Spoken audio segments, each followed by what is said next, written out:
Yeah, so basically this event right here, I'm basically asking you guys questions the whole time. So I'm gonna be like, hey, how do I target input element in CSS? Like I'll ask you that question and I'll expect you to go do that Google research because I don't want my students to get into the habit of always needing me to answer their questions. I want to help people develop the habits of how to find the answers and how to ask the right questions because that's what's really going to help you in the long run.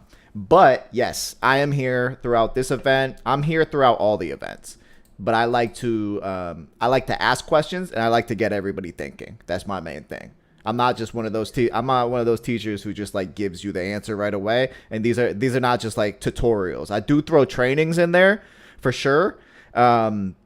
But I don't like to just give people an answer. I don't like the lecture style teaching. I want everybody typing code. I want everyone getting hands-on experience every single day. Yeah, and I've looked at some, you guys do some code things with the algorithms, which I have no interest in. The theoretical math. Yeah, yeah. Um, I, I was in business, right? Yeah, There yeah. was no need for that. Nobody cared. You know, it just wasn't practical. No, it's not practical at all. I agree with you 100%. It's really just to help you become a better problem solver. The stuff and it helps you think logically through solutions. So like anything you learn in the data structure algorithm event, you're going to be able to apply to web development. But you're right, it's not practical. It's all theory. It's very, very abstract. And that's actually a free event. So you're not paying for that one. Okay, how do I pay? Can you pay, what is it? Pay, what's the website? There's a way you can pay online. So Just check. can you see the channel underneath us? Build a portfolio. Yeah. Click that. And what do you see? Okay, I clicked it. So it's subscribe. Click it, right? Yeah, and you Subscribe. yeah, do the free trial first just so you make sure that you like it before you pay anything. Okay, so I'll Yeah. do that one. Yeah. What's up, stress free Shaw?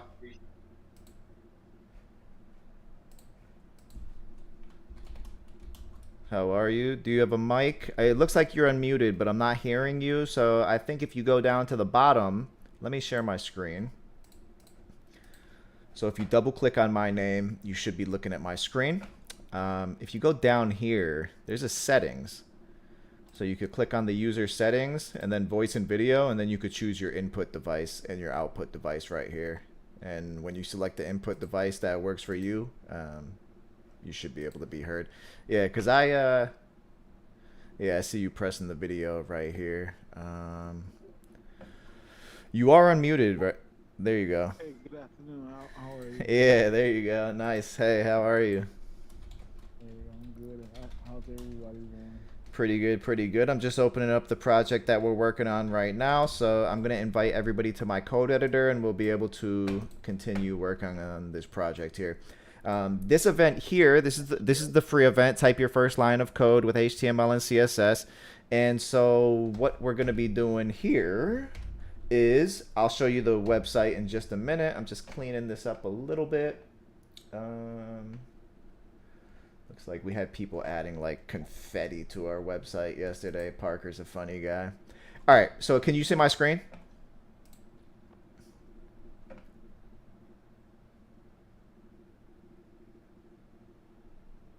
Uh, Stress Free Shaw. What's your name? Stress Free Shaw. Henshaw. Can you spell it for me? I just don't want to call you Stress Free Shaw every single time. You can just call me Shaw. Shaw. Shaw. Okay. Yeah, Shaw. Cool. Cool. All right. Can I you? can see your screen, but it's very small. Okay. Can you see it better now? Let me just make my screen full size. Cool. And then James, you can see my screen, right? Yeah, I can see. All right, perfect. Cool. So this is the current HTML component. This event right here, we're building just small HTML components. We're basically taking websites that exist out in the real world. Right now, we're using the Meetup app, and specifically, we're using the Meetup app navigation. So I'll share that component with you in a minute. What we're doing is we're just reverse engineering these components and rebuilding them in HTML and CSS. We do have another event, Introduction to JavaScript, that starts at 7 p.m. and we actually have a team building JavaScript into this as well. But this event here, we're just focusing on HTML, CSS, very simple stuff.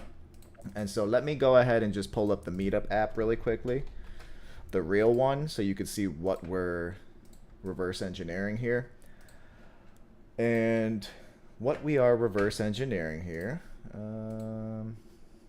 is this navigation here. This navigation here.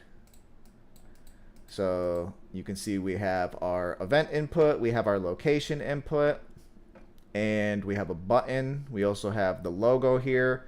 This is our left container. This is our left side nav, and then we have our right side nav. We haven't started our right side nav yet.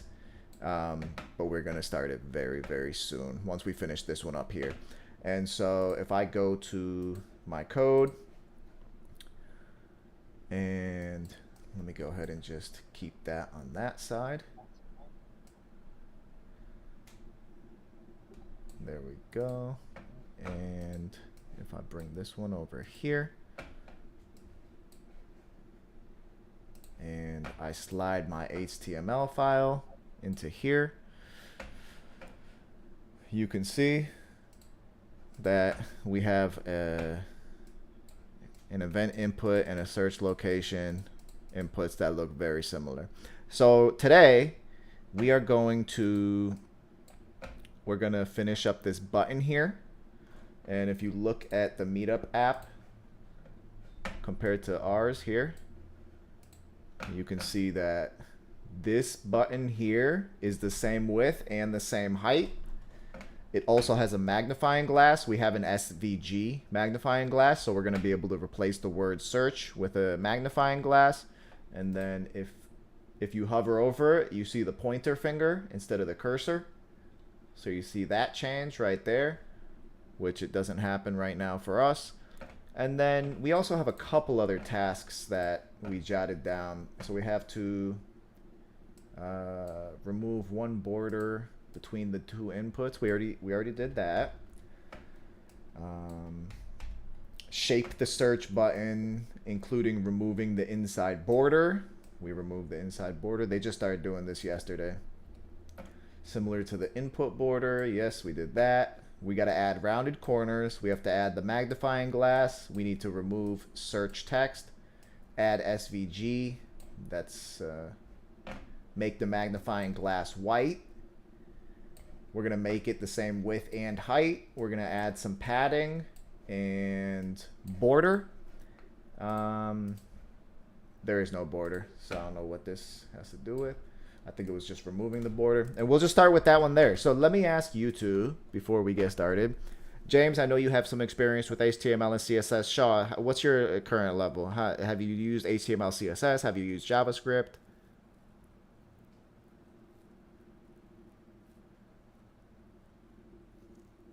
I never used it. Okay, cool. So you're brand new.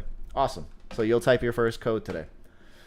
All right, what I'm going to what I'm going to do is I'm going to click this live share link. It's an extension created by Microsoft. So if you go to extensions and I type in live share, and don't worry about what this program is. This is just Visual Studio Code. You will have to download and install this program eventually, especially if you move to the Build a Portfolio event. Everybody is required to have Visual Studio Code because you're actually going to be working independently, building your own portfolio. But you can see this live share link is one that we use during every single session, created by Microsoft. It's verified. It's a real-time collaborative environment. And so when I share the link with you, you're actually going to be invited into my code editor. So you just follow the prompts. you pop into my code editor. Just it's going to ask you two questions. Do you want to log in through the browser or log in through Visual Studio Code? Just log in through the browser. I don't expect anyone in this event to have Visual Studio Code, so just log in through the browser. It's less buggy. It's simpler. And then it's going to ask if you want to sign into GitHub or if you want to sign in as anonymous. Sign in as anonymous and just enter your name as a guest. I don't expect anyone in this event to have GitHub set up either. GitHub and Visual Studio Code is going to be required for the Build a Portfolio event, but that's part of the premium membership, so you two don't have to worry about that right now. Though I know, James, that you have Visual Studio Code probably and a GitHub. You've been programming for decades, I think, right? Yeah, but it's different. It's a lot different. I'm doing this as a hobby. My language is another. It's a very powerful business language. Yeah. It's not like Visual Code. It's not like this. It's not front end.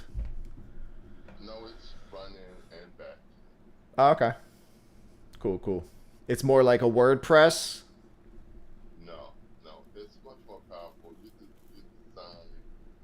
design screens for hundreds of people to enter information in the city. It's you also you have to know some database management because you're designing screens that take data and save it to an Oracle database. Build reports on that database, and the reports can be like written reports or reports that put the information in the screen. It's much more powerful than visuals. Yeah. I mean, I don't know what people make now, but the people who used to do that 30 years ago were making $200,000. Yeah. Powerful. Nice. All right. So let me go ahead and share this link. If you're new here, we're all sitting in the type your first line of code with HTML and CSS channel. You can see my name, CC Hun, Shaw, Trevor North. If you hover over type your first line of code, you're going to see a button called Open Chat, another icon, Create Invite, another one, Edit Channel. Go ahead and click on Open Chat. I'm going to go ahead and I'm going to post the live share link right there. And I will wait for y'all to hop in. Then we'll start getting to some code. So, James, so would you say, what's the name of the program that you're using? That I used when I was working. Yeah, what's the one that you have programming experience in? It's Power Builder. What is it? Power Builder. Power Builder. Okay. O-W-E-R Builder. Interesting. I've never heard of that one. Let me check it out. Power Builder. And would you say that there are skills that are transferable between Power Builder and into the world of web development? Okay. All programming skills for all languages are basically the same. I mean, you need to know loops. You need to know, inheritance. There's a lot of things that are similar, but it's like every language is the same, right? But if you know French, that doesn't mean you know Spanish. But you have the basics, but you know what's a verb, you know what's an adjective, but you have to learn the language. Different. And the thing that I would tell any person is when you go to get a job, right? You could know 10 different things. They don't want you to know 10 different things. They want you to know their language. They want you to know their business and how to do the business. Now, when you do know multiple things, you're going to be more useful and you'll probably move up. But basically, the first thing you have to do is you have to know the language and the specifics of the language. There's just certain things that is in any program, but like how you say it is different. For instance, in Power Builder, you wouldn't build a window, right? You simply say window. You type the word window, and all of the the way I tell people is it's the way languages are built, right? One guy writes a code that makes the letter A appear. Then once you get the letter A, that's like a function. And then you tie the function so that you have all the letters together. Then when you want to write a word, you call those functions like an inheritance. Then you'll have a thing that will be put a button on the screen.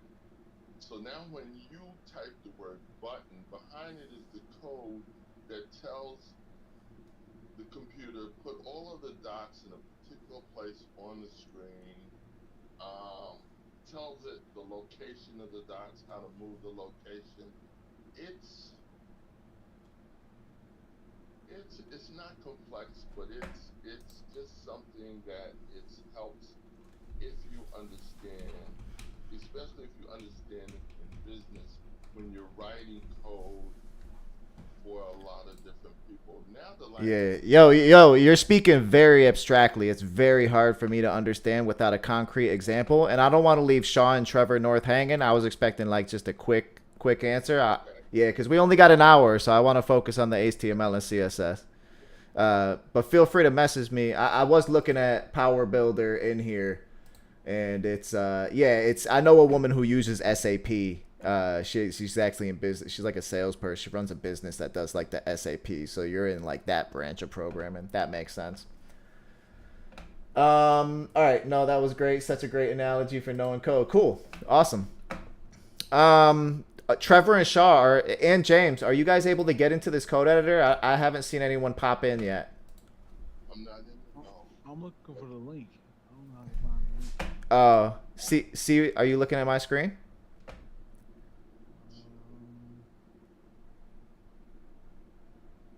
Yeah. Let's see. Well, Okay. So see this button right here, open chat. connect to code space. I don't know if I went to the right place. I can go back. Gotcha. If you're looking at my screen, it's just right here. We have the open chat button, and then I just posted the link at 4:21. So click that, follow the prompts, and we'll start typing some code. Let me see if I can find it. And now I need to see the link. Open chat. Mm-hmm. The last thing is Visual Scope for Web. Yes. That's the link. Exactly. Yep, that's it right there. And then you're gonna sign in, choose the browser, and then you're gonna have one that says, "Do you want to sign in through GitHub or as anonymous?" Just do anonymous and enter your name as a guest. What's up, Daniel? And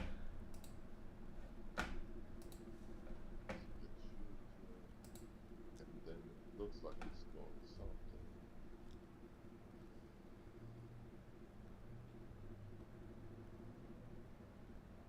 Okay. I'll accept you when I see you enter. What's up? What's up? What's up? There we go. We got Check in. cool. Welcome. We're just reverse engineering the meetup website right now. Oh, nice. Yeah, we're doing just HTML and CSS, so we're using the BEM method, block element modifier for styling because we're not really importing any libraries yet, like Bootstrap or Tailwind, and we're just styling it in a pretty organized fashion here. And then we have at BEM, yes, and then at 7 p.m. we have the introduction to JavaScript class, actually adding some functionality to it. So it's pretty cool. Yeah. Welcome, Warren. What's going on? Welcome back. It looks like I have one guest in here right now. Who's that? Shaw? I'm guessing. Yeah, I'm driving home. Okay, cool. Yeah, cool. Yeah, feel free to listen in until the next couple events. I know Trevor's cooking right now too, so it's mostly going to be James and Shaw, unless Daniel wants to hop in too. Nah, I'm just gonna watch a little bit before I have to go take care and take my kid. Ah, gotcha. Cool. Enjoy, guys. Yeah, for sure. Thanks for popping in.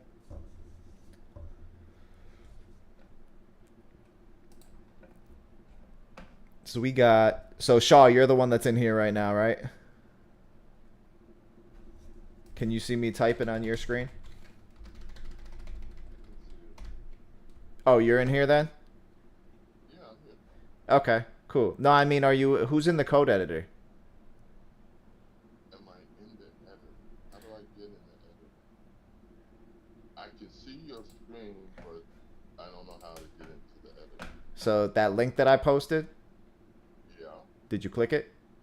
Yeah, I clicked it. And then, That's so... how, That's how what? that's how I got in here. That's how I see your code. Okay, you're in there. Okay, cool. Cool. So you're in there, and then Shaw, are you able to get in? Oh yeah, I could type something. It says live. It says You're breaking up just a little bit. What does it say? live share. Yes. Live share. Yeah. Yep, this one right here.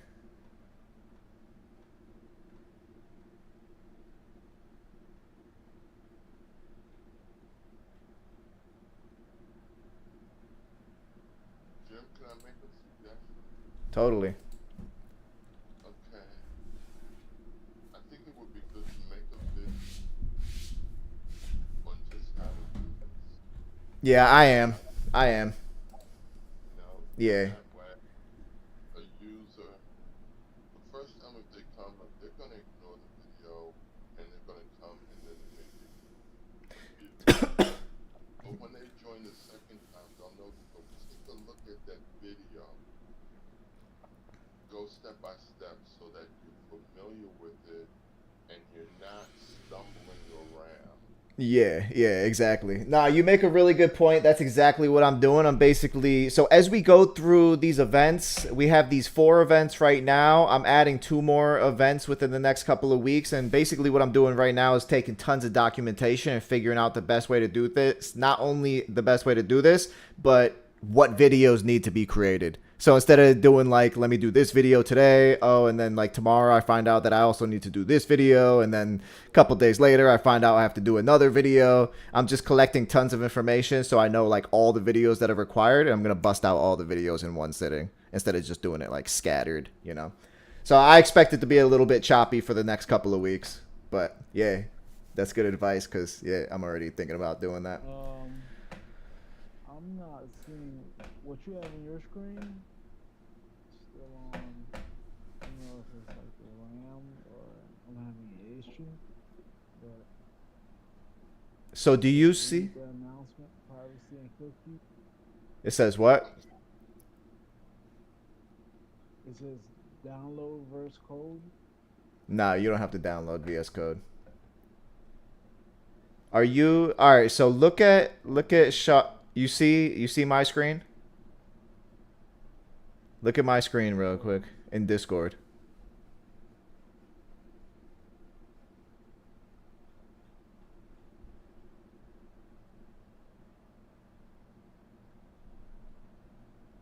While he's doing that, Jim, could I make one more suggestion? Yeah. Okay. I have multiple screens, right? Mm-hmm. So I can now see this on my screen over in Discord. And Mm-hmm. Discord is a great platform because it's free and you can stay in there as long as you want. I think that Zoom is better for teaching, but you can have both. You could be on Zoom and on Discord. Then when a student has a problem, you can share your screen and show them exactly how to do it step by step. You can see exactly what you do to get to the place where you're at, and then you can do it in Discord. I'm sharing my screen. I'm sharing my screen right now. Okay, you're sharing your screen. What I see right now, is I'm in Visual Studio So you're looking at your browser then? Yes, I'm in there so that I can type what you type and see what you're typing. Yeah. I see that on one screen, right? Uh-huh. So if you were going to show me an example of how you got somewhere, right? You would do it on a second screen. This is one of the things that I taught people when I came in HTML. The programmers always only had one screen.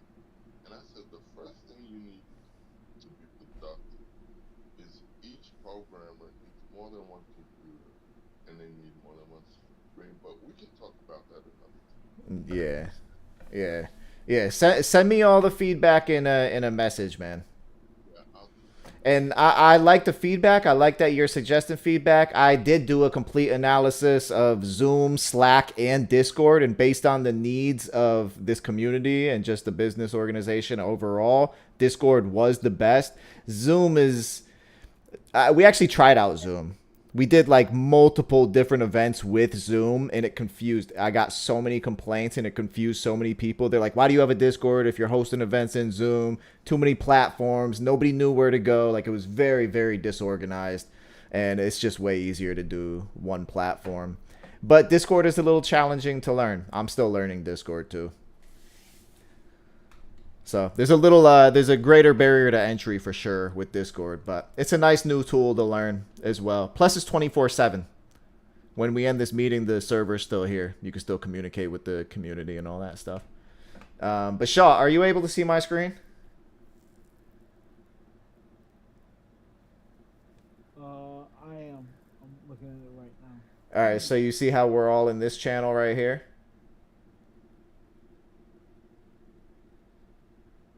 See where I'm pointing on the left side? And then you see this type your first line of code here. Gotcha. This category, this channel name. And then when you click on that, oh. Hold on, sorry about that. When you click on, let me share my screen again, sorry. It disconnected. When you hover over type your first line of code, you see 3 icons on the right, right? Gotcha. And one of them is open chat. So click on open chat. It's the icon on the left.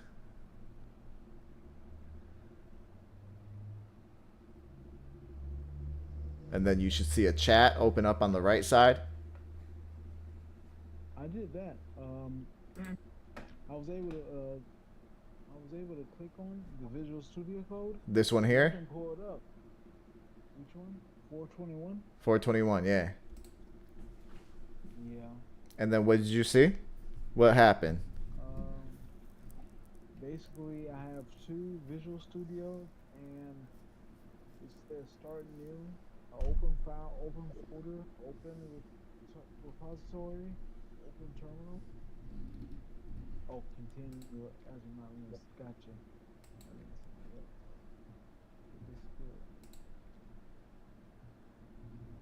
And then it should ask you to enter your name on the top, right? Yeah, what you have to do is you have to click on the link. Yeah, The browser will open. When the browser opens, down at the bottom of the black screen, down at the bottom, you will see it's going to ask you to click on something to open it up.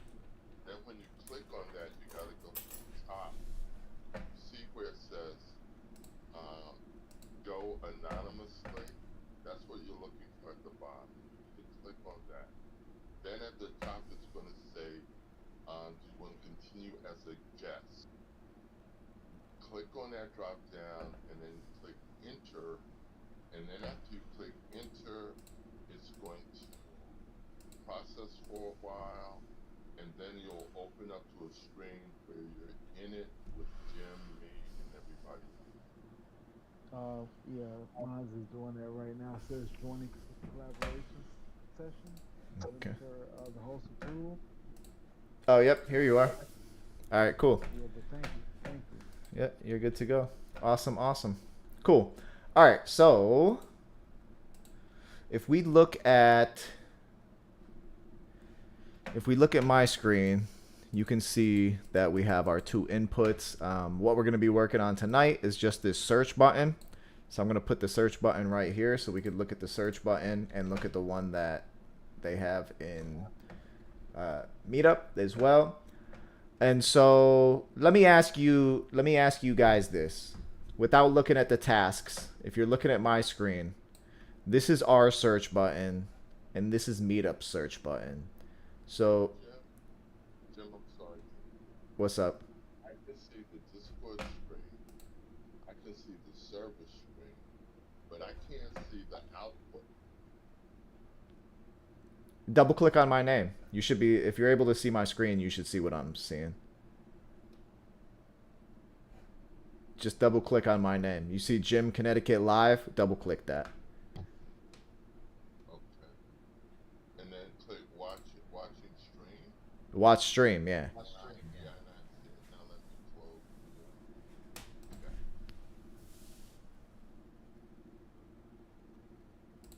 Yeah. So if you look at this button on Meetup and then you look at our current button, let me just ask you all, what needs to change?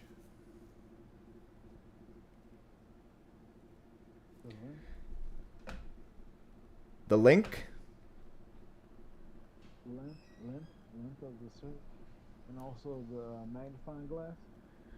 So we need to replace the word search with the magnifying glass? Gotcha. All right. Yes. All right. Good point. Good point. So let's go over to the HTML file. So if you look at our search button, this is it right here, right?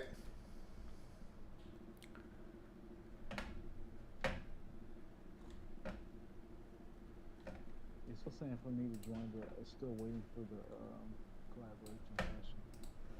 Oh. Oh, it's showing that you're in here.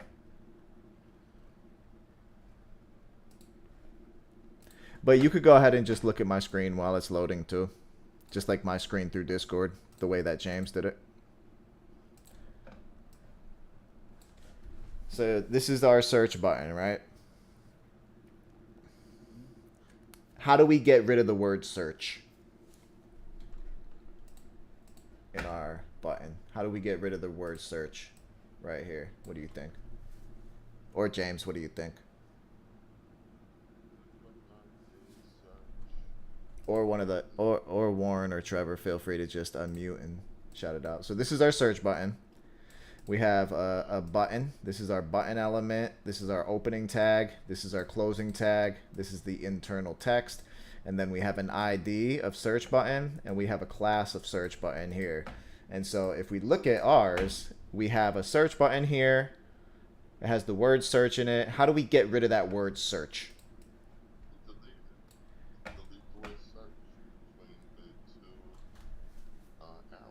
All right, go ahead, do your thing.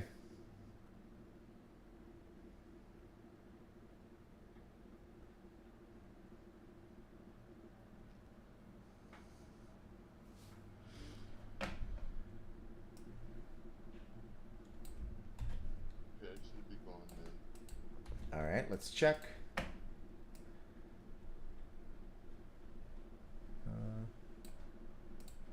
Perfect. All right. So it's gone. So we got rid of that. That's good.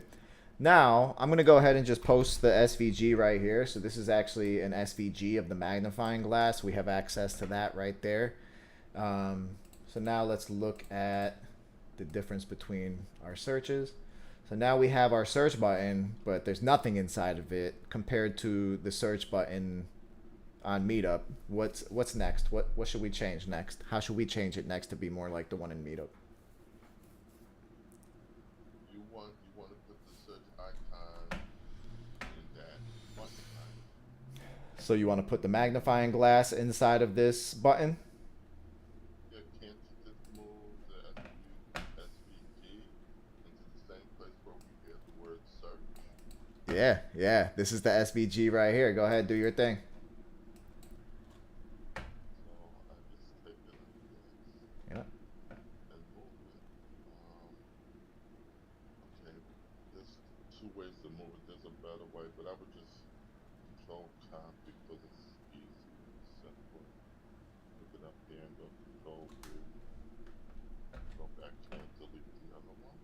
Yeah, I think you're missing something at the end of it though. Here, it looks like, yeah. So you have path. Okay, Yeah. let So me you just only go you only got a close it. piece of the path. Close it and redid it. Now just go again and highlight. Start again, start here. Now you have the whole thing. Control copy. Go here. Control V. Then I think I can delete this down here. Yep. The one on the bottom. I Yes. don't need it, I don't think, so I'm gonna delete it. Cool. Did that do it? Let's check it out. Yes. Yes, we have it. Okay. Perfect. Perfect. Now. But now, that's one of the beginning people. Yeah. I'm kind of just letting. I don't know if Shaw's in here yet. It looks like you're in here. I don't know if it's still loading on your screen. Have you entered? Can you see the code yet? I have. You have the code too? Um, All right, cool. So let me ask you guys this then. Looking now at the magnifying glass and the button here in Meetup, what's next? What do we have to do next? Change the color. Change the color of the magnifying glass? Correct. How do you change the color of an SVG?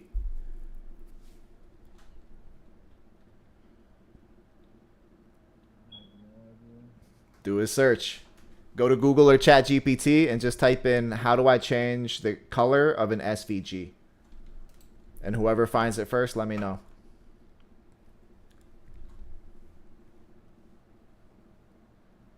I'm timing you. I got the timer going on right now. Can't you just put color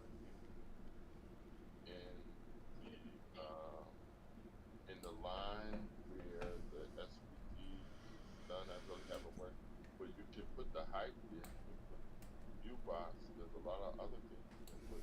Can't you just write like the comma color equals and then the name of the color that you want to print? Try it out. Okay, I never did this with SVG.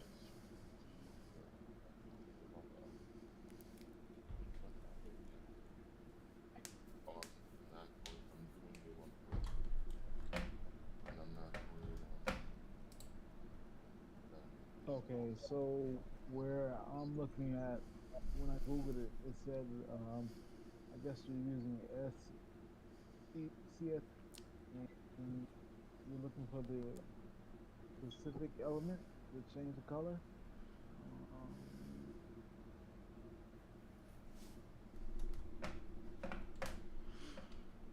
Specifically SVGs, right? Will that do it? yeah. Nope, it's not working. It's not it. So we got this SVG from Font Awesome. Let's So you have to go back to Font Awesome. no. Just check out the docs. So if you want to know how something works, let's see. You can go to styling icons, basic size, width, in a list, rotate, animate. You can see you have all these different options here. Customize, make it your own. I don't see colors here, but let's see.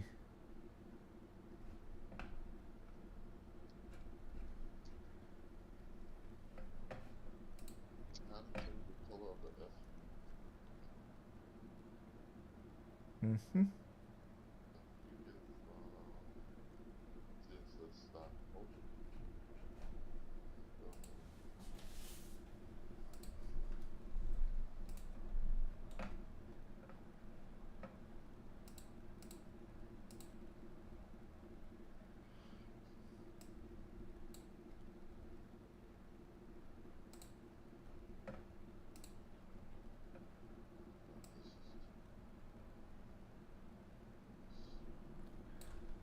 So this is what I found.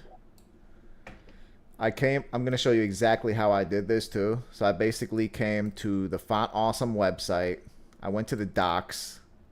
The docs had some information about styling icons, but if you check out the icons, it's actually showing you how to style the I element. So it's showing you how to style something other than an SVG. So what I did was I came back to the docs. I actually searched. If you search magnifying glass, which is what we did to find this icon, then you'll find our magnifying glass. This is it. So we have like a couple different styles here that you could choose from. The style that we used was this one. And then it has primary color. So I'm like, okay, if you look at this SVG, what does it doesn't have anything that says color or anything of that nature naturally. This is just its default value, right? But if I go ahead and I change it, let's just say I change it to white, how does this change? How does this SVG change? And so I look, and this property was just added to it. The fill property. So try fill with hashtag 6Fs. That's white right there. So instead of color white, try fill with hashtag 6Fs. Whoever wants to go ahead. I think just James and Shaw are in here right now, so feel free.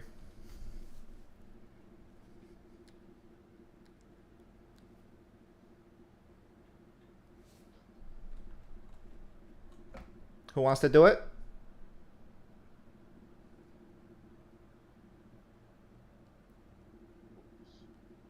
Nope.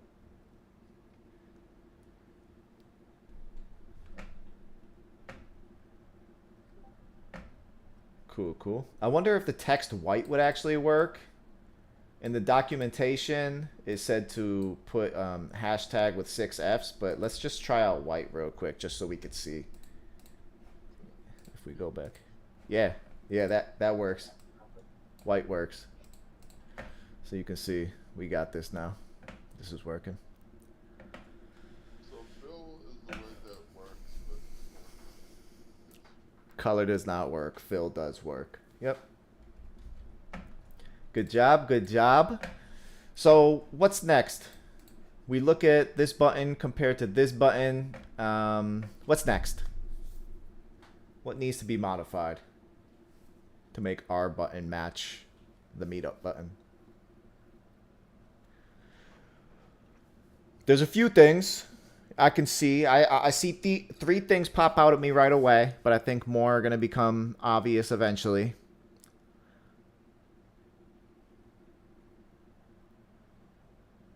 But what do you think? And, a little bit bigger.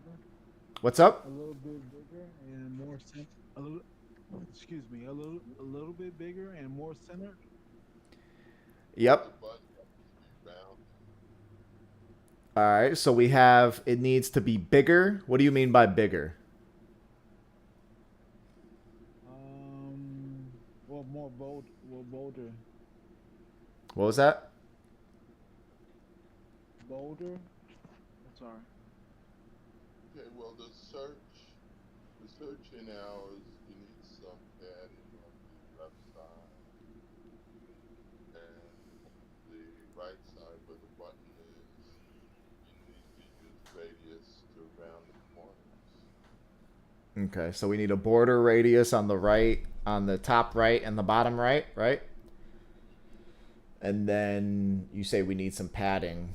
Let's fix the width and the height before we fix the padding, just to see what happens. And then we'll also we'll change the size of the magnifying glass as well. So if we look at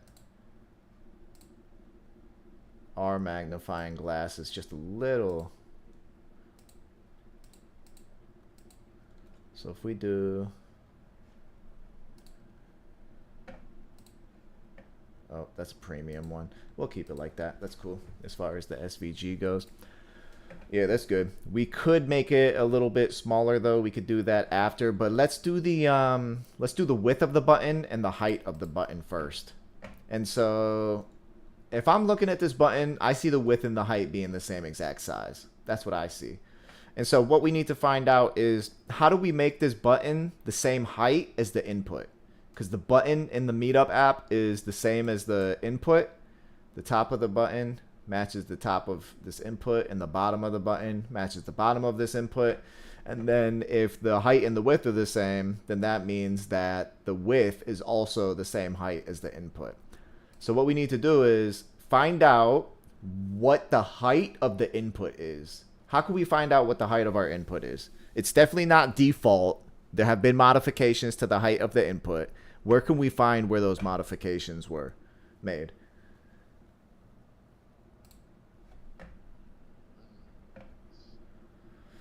Okay, when you got this, what did you do? You inspect on the website? We did it inspect a few times, yeah. Oh, right. Yeah, to get the colors, yep.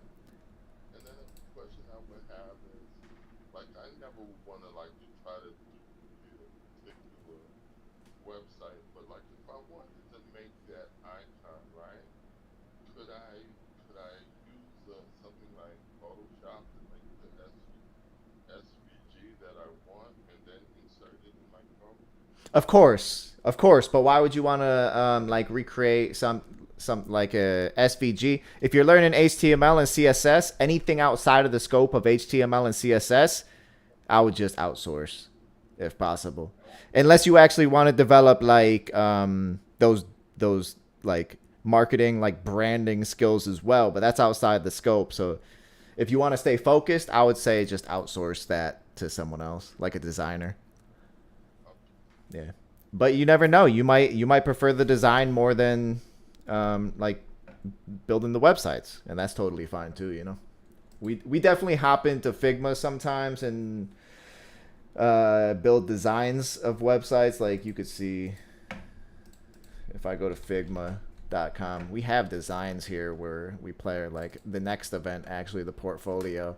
This is the one that people are going to be building, and so I did the design for people. Like, I don't want to learn these skills for designs, but it's just easier to give people a design to work from than to have people like build it from scratch. So I kind of had to do that, but yeah. All right. So before this event is over, we have 4 more minutes left. So I want someone to find me the height of this input.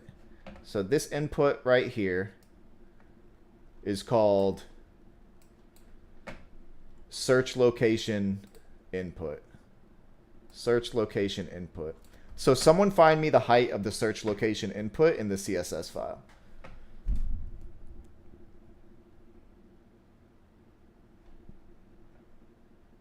If we look at search location input selector, there is no height. So what the heck? What's going on here? Let's check the other class. Nav input. Okay. So nav input is a style that's applied to both of our inputs. So let's check out our nav input. What's the height?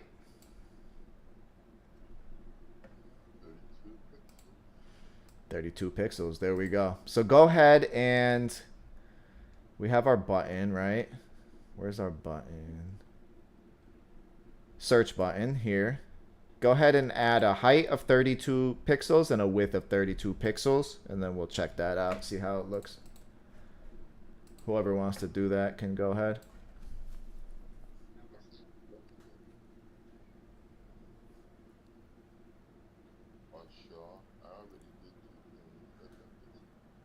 Yeah, Shaw or Trevor. I don't know if everything's loaded and you're good to go, but if you're in here, feel free to add a height of 32 and a width of 32 to the search button.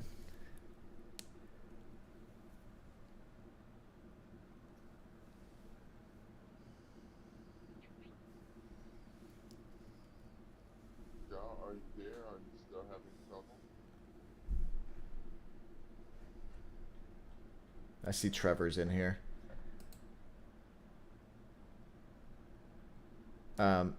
Not the search location, but the search button. It's a little further down.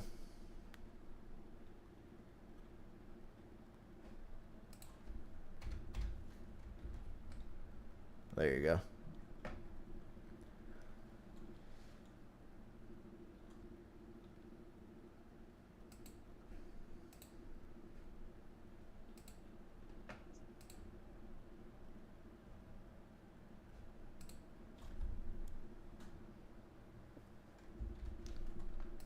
Okay, let's check this out. All right, so that's good. I would still give it the same. So we have 32, 32, same width. And then, all right, cool.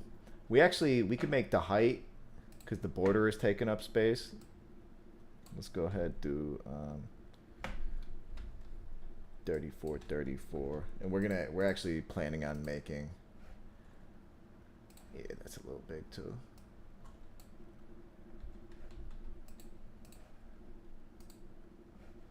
There we go. We'll tidy that up. We actually have to make modifications to the div. We're gonna actually put all of these inside of the same div to make it a little bit easier too. All right, so we'll go from here. That's a good job for tonight. Actually, when we come back tomorrow, what I want to do is we have this div right here, which is we have our search events, and we have this div is separate from this input and this button right here. So what we want to do is we actually want to remove this div entirely.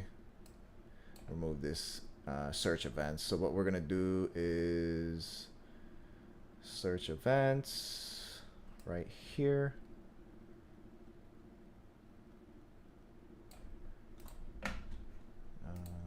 Let me just see. So we have, let me just check out the Meetup app real quick.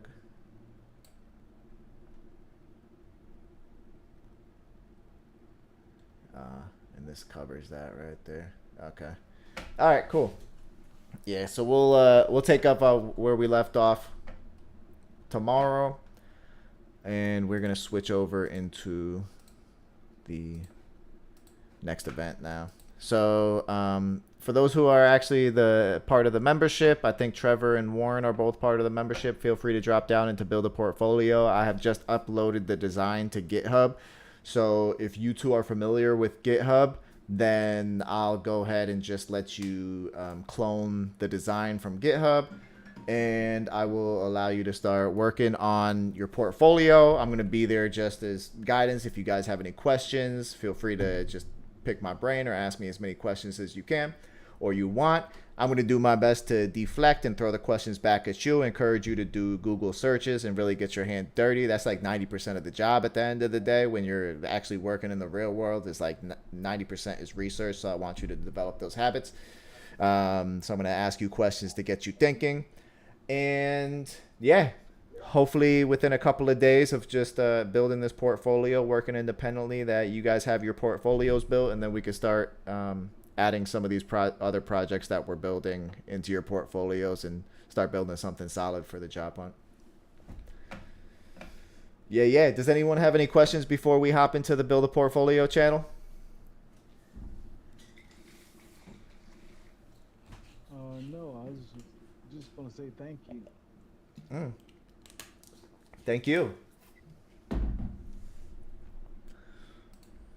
Thank you. Warren, I got your message in LinkedIn too. I saw you were like, you have experience or something, right?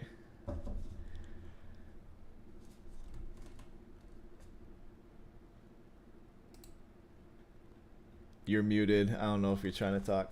All right, cool. So for those who are part of the premium membership, feel free to drop down to the Build a Portfolio. Otherwise, I will see the rest of you tomorrow. And we do have another free event tonight. The free event is the data structure algorithm solution sharing session. So feel free to join that. 9 p.m. Eastern Standard Time. We hop into the data structure algorithm channel. That's another free one. So yeah. All right, everyone. Have a good night. Feel free to reach out anytime. Jim, where's that link you can click? It's just right beneath. I'm going to drop in right now. Just follow me.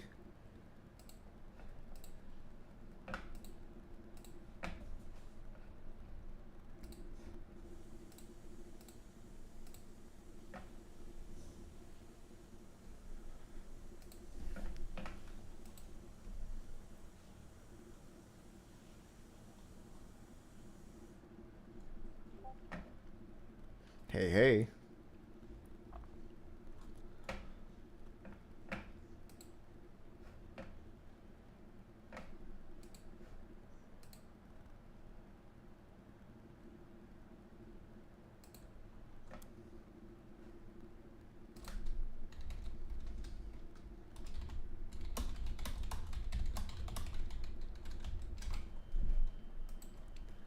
Hey, hey, what's going on? I can't hear you. I don't know if it's your mic or what's going on. If you're trying to talk to me, I can't hear you. Don't know why. There we go. Can you hear me now? I was on my phone during the drive home, but I got on my desktop and I don't know if there was some issue with it switching over, but I can't hear anything on the desktop. Can you hear me now?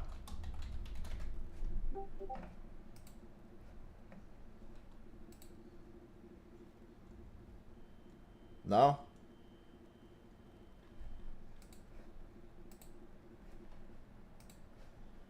Hey, can you hear me now? Hello? Hey, can you hear me? Oh, you can hear me now? Hey, hey, can you hear me? Just confirm. Yeah, I can hear you. All right, cool. Warren. Last one it wasn't working. Oh, okay. Warren, can you hear me?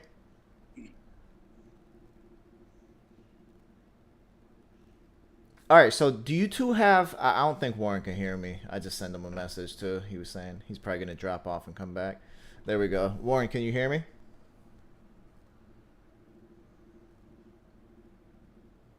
Hey, hey. You're muted, just in case you're trying to talk.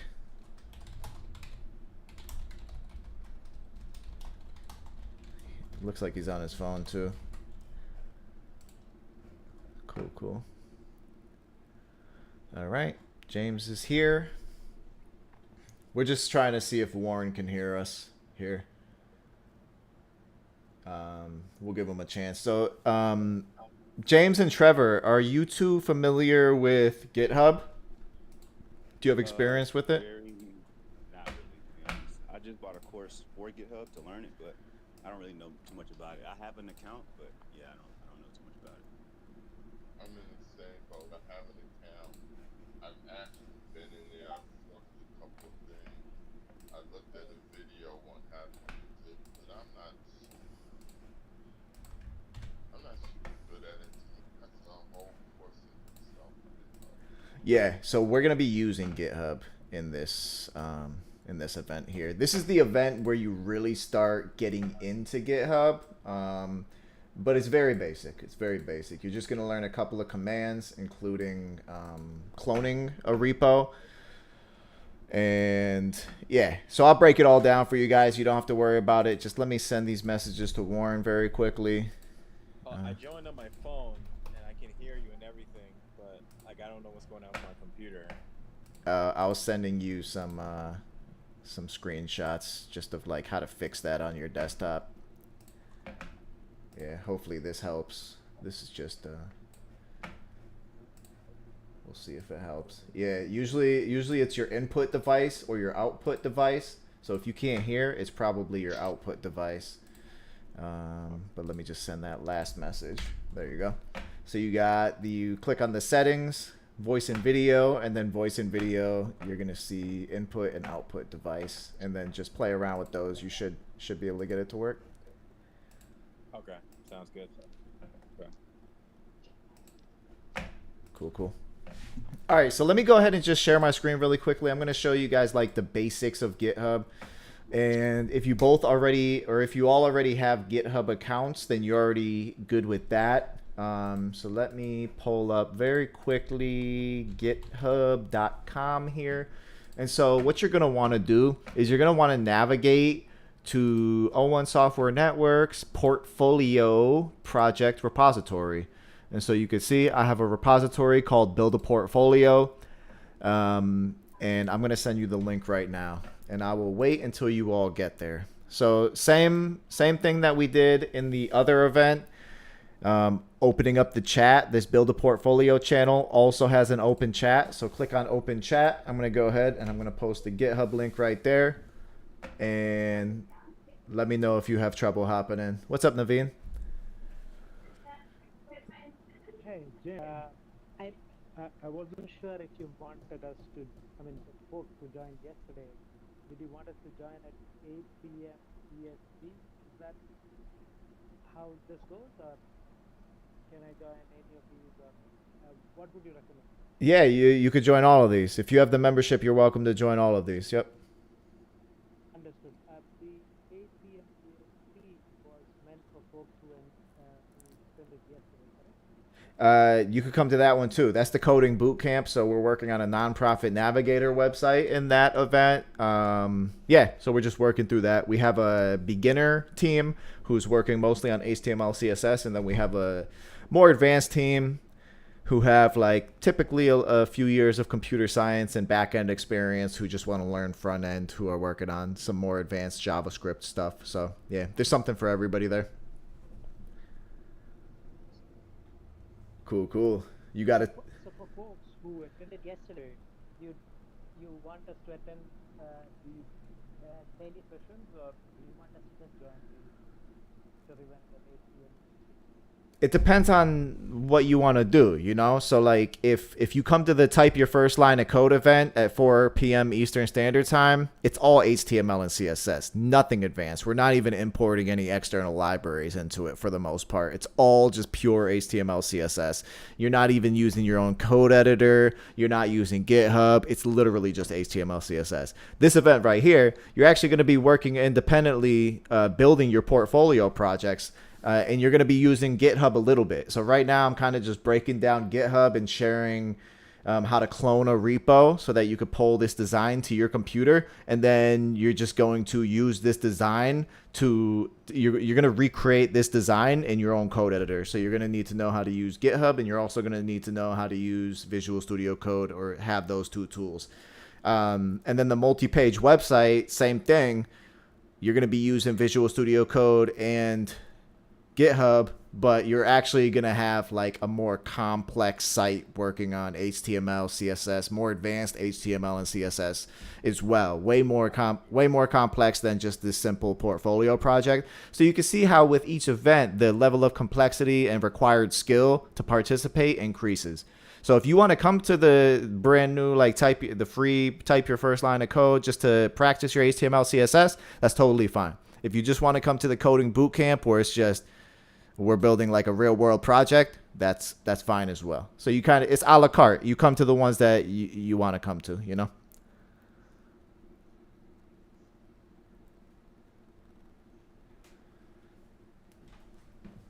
Cool. So let me just close down some of the stuff we're not using anymore. All right, so is everybody here at the O1 Software Network Build a Portfolio repo?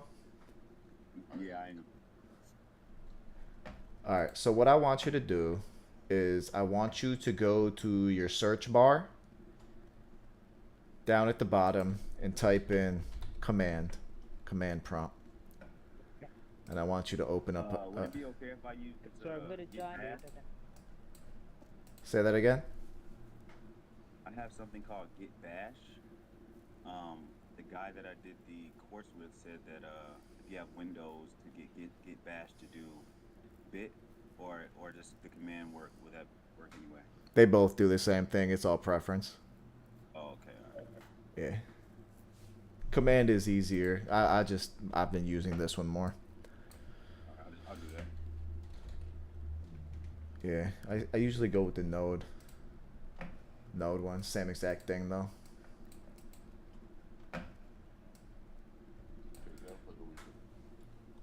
So let me know if everybody's set up, ready to go.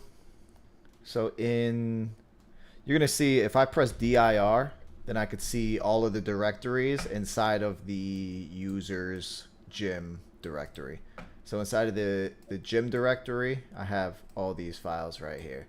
And so what I'm gonna do is I'm gonna navigate to projects because I want all my projects to live inside this directory. Does everybody have a directory where they want their projects to live? One at a time. One at a time. Everyone was talking at once. Say that again. I don't, so I'm gonna make one now on my. Okay, cool. And Trevor?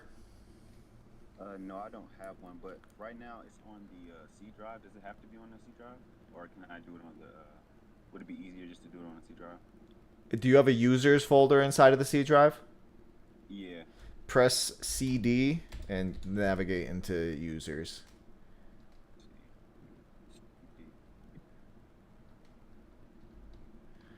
And then inside users, do you see like your main user account, the one that you use, like your name or something?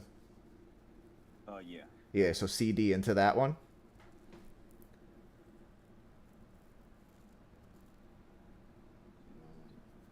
Okay. And then I would just make the directory in this directory right here. So like your user, the main user that you use when you're online. And to create a new one, just do mkdir and type like projects or something.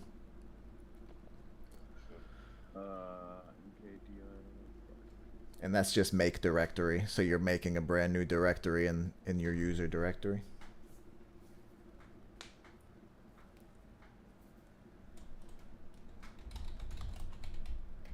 And then CD into your new folder. CD into projects.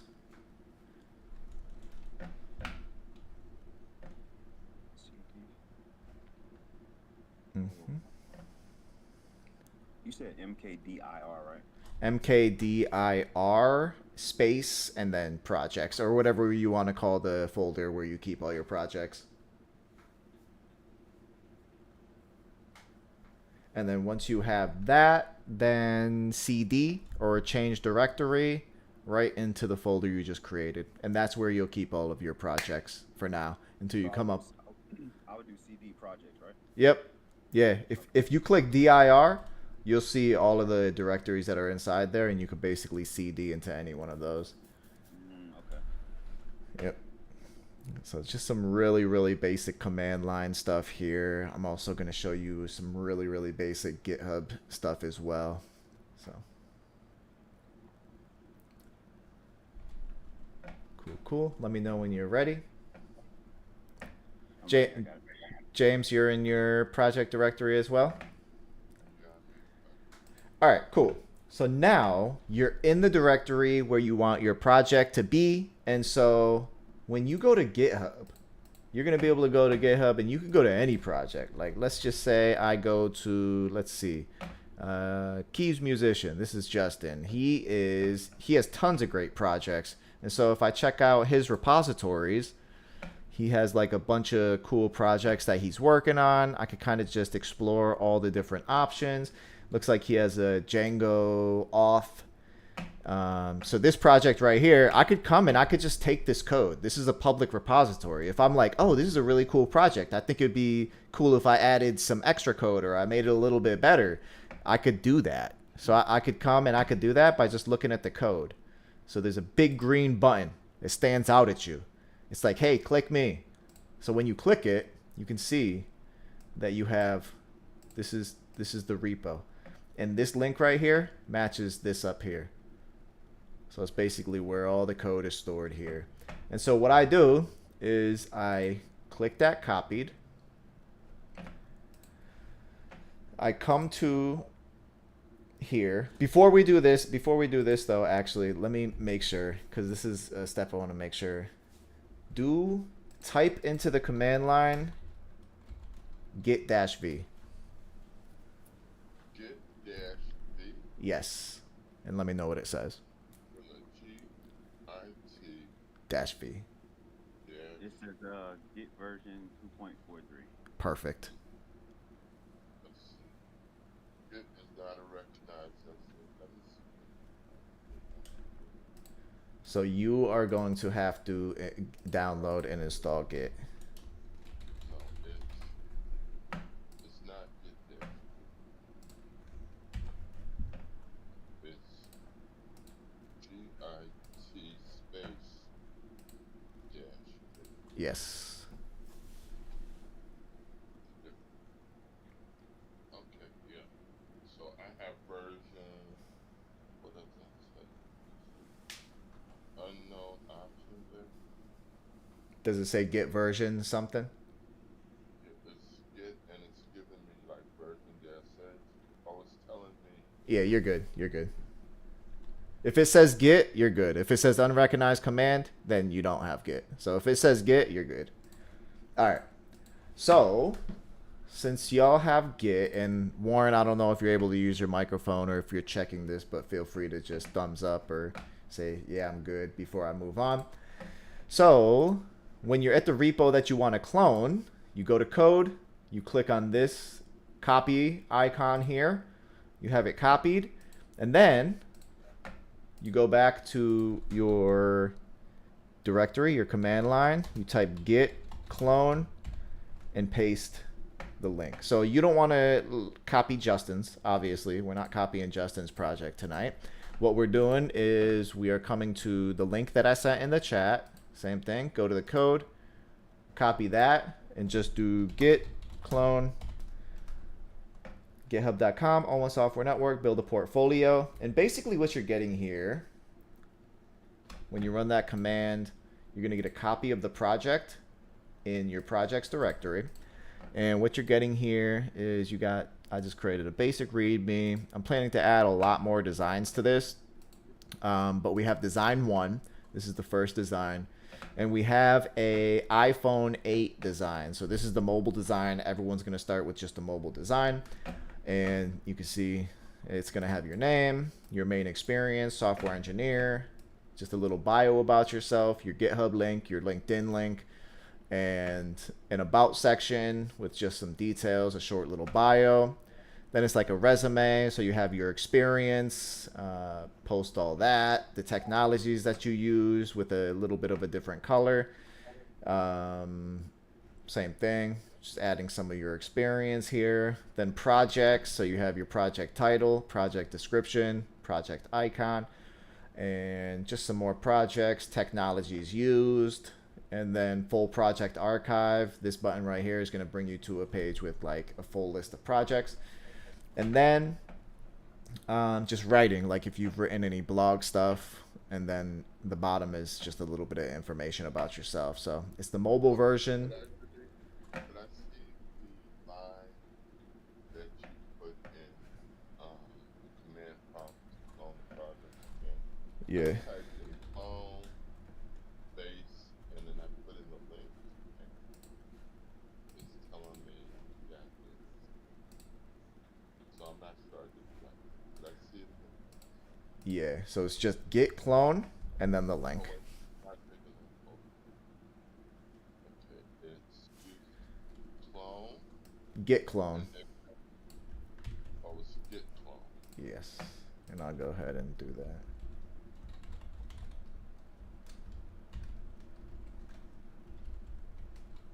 Base clone. Yep. Yeah, yeah. So it Yeah, said you it. joined a little late, so I'm just kind of watching everything here. I'm a Mac builder. Okay, I believe it would be the same command though, git clone. The only difference is I don't know if you have the same commands as far as like navigating the command line, cd, make, dir. I'm pretty sure though. I believe they're all like Unix commands. So now the project is there in that directory, right? Yes. Like, Yeah. just like file manager, right? Go and I open up project. Yep. So go to just click dir Yeah, I see it. and then navigate to it. So if I want to open it up in Visual Studio, I just open up the Visual Studio and see I can hold it. There's an easier way to do it. So you click dir and you see the project. So just press cd and cd into that project. DR. You see the project, right? Yeah, and then go CD. And then the name of the project. And orange.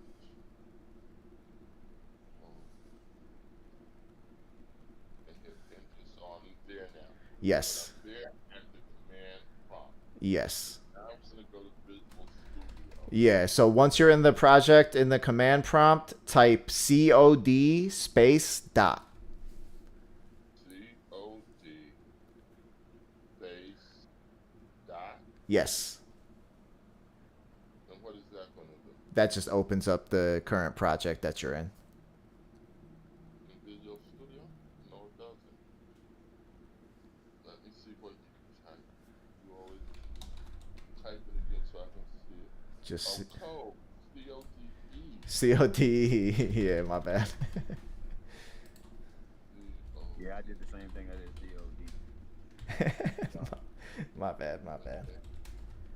Yeah, it's just code dot. Oh, and then you push code. Now, in that country, Oh. There you go. do videotape these? Do you, Yeah, I record all of the sessions. Yeah, just in case people miss them. and can we see the sessions so we can go back? Yeah. I'll post a video with like timestamps, so you could kind of like pop in exactly where you want to rewatch. Okay, so Yep. Mm-hmm. What did you make this template on? This iPhone 8 template. Figma. UX or UI? Figma. Oh, Figma. Yep.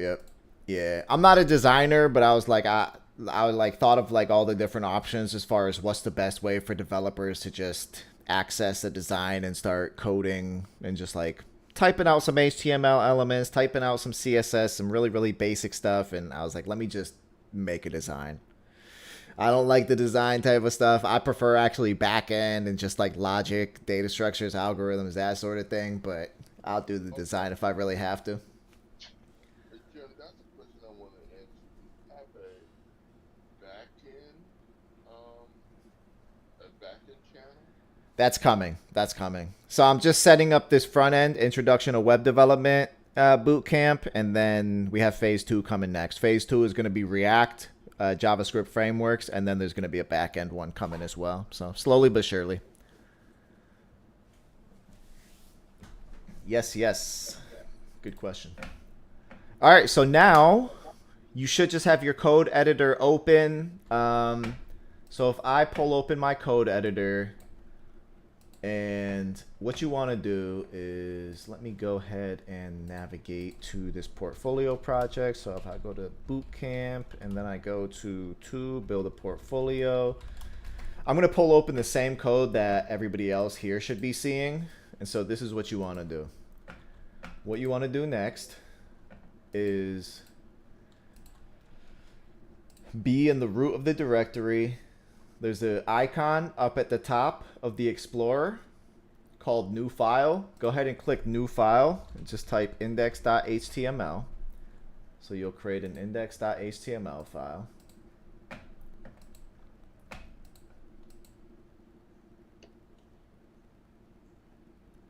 I have a question real quick. Yes. When you make different pages, are you still using this index HTML, or you're naming it something? Because I see that everybody uses index HTML, but is it always index HTML no matter what project you use? No. Same page? Oh, okay. No, it's not always index.html. When we get to the multi-page websites, we're actually going to name our HTML file something different. So like if it's an about page, we'll call it about.html, or contact page, contact.html. Yeah. But you index.html file when you post it on a server, because it looks for that file to open up. So your first page, your landing page is going to be named index.html. The subsequent pages can be named anything. And anything you could name it. It doesn't. Your home page could be called index.html. It could be called home.html. You could call it whatever you want. But typically, a best practice, you see index.html. Yeah. But Okay. will the server find it? What's up? But will the server find it? Like all of mine. If you program it to find it, yeah. If you program it to serve it, basically, yeah. But that's back end. That's outside the scope of this event here. All right. So does everyone have an index.html file? Yeah. Okay, perfect. And then go ahead and do new file again and just do styles.css. So you have an index.html and a style.css, or I always do styles. Styles with an S, right? Yeah, I always do styles with an S. So make sure those are in the root of your directory. They're not inside of the design folder.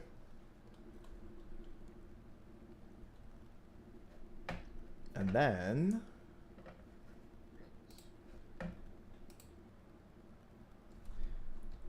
you should be able to just type HTML, and you have a couple different options in Visual Studio Code. So if you click on HTML5, then you'll get like a nice template.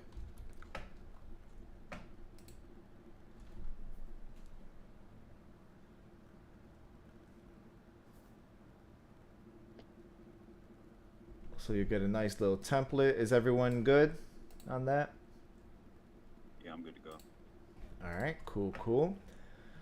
So we could just call this Jim's portfolio. Call it whatever you want it to call it, portfolio, or James Trevor's portfolio, Warren's portfolio, whatever you want to call it. And then we also need to attach our style.css. So what we'll do is we'll just create a link. And you can see once you type the word link, you have a couple options here. Go to link CSS. And you're going to have style.css. So you could just add the S, or you could change the name of your file to just style.css. And you should be good to go. So if I go ahead and I add like a H1 element that just says Jim's portfolio, and I open up my browser, I could just slide this index.html into my browser because the browser's. That's how you do it. Okay. Yeah, you could just slide it right in, and yeah, so then you'll see Jim's portfolio. And to make sure that the styles is attached, I'm just gonna target the H1, and I'm gonna say color blue, and then there we go. Yeah, so that's attached. Now, one last thing before you all get started. It's going to be pretty simple to work through this project. You have the design right here, so just pull open the design in your Visual Studio Code, zoom in, and just work your way down. So if you're like, all right, how do I add developer's name? That's a header. And so if you're like, if you just don't know even what that's called, that's totally fine. Just ask me. And if you ask me, I'm going to say, search, how do I create a header element in HTML? Or how many different types of headers are there in HTML? And then it's going to show up on Google search that it says there's 6 different types, H1, H2, H3, H4, H5, H6. And what header do I use for the first header in a website? That's going to tell you use a H1 because you're creating a structure. And so you would use a H1 for developer's name. So the same way that if you look at my HTML, I have an H1 that says Jim's portfolio. It's because it's the biggest, most important words, text on my portfolio. And I want search engines to understand that, like, this is the main topic of this website, this web page. What's up? You want us to duplicate the design that you did in HTML, CSS, and JavaScript. Is that what you want us to do? HTML and CSS. There should be like an intro thing, a SCSS, a JavaScript, and JS button on top, then a date, then Developer Studio, Scout Studio, put some boring in it, and then put all these other things under that. Say that again? What do you mean? Okay, so I'm not quite sure what you want us to do. Like at the top, you should have our name, main experience. This is where you place, let the user know a little about you. Then the about thing. Are these pages or is this all one page? This is one page. So just one page. One page. Experience, presence, what you are,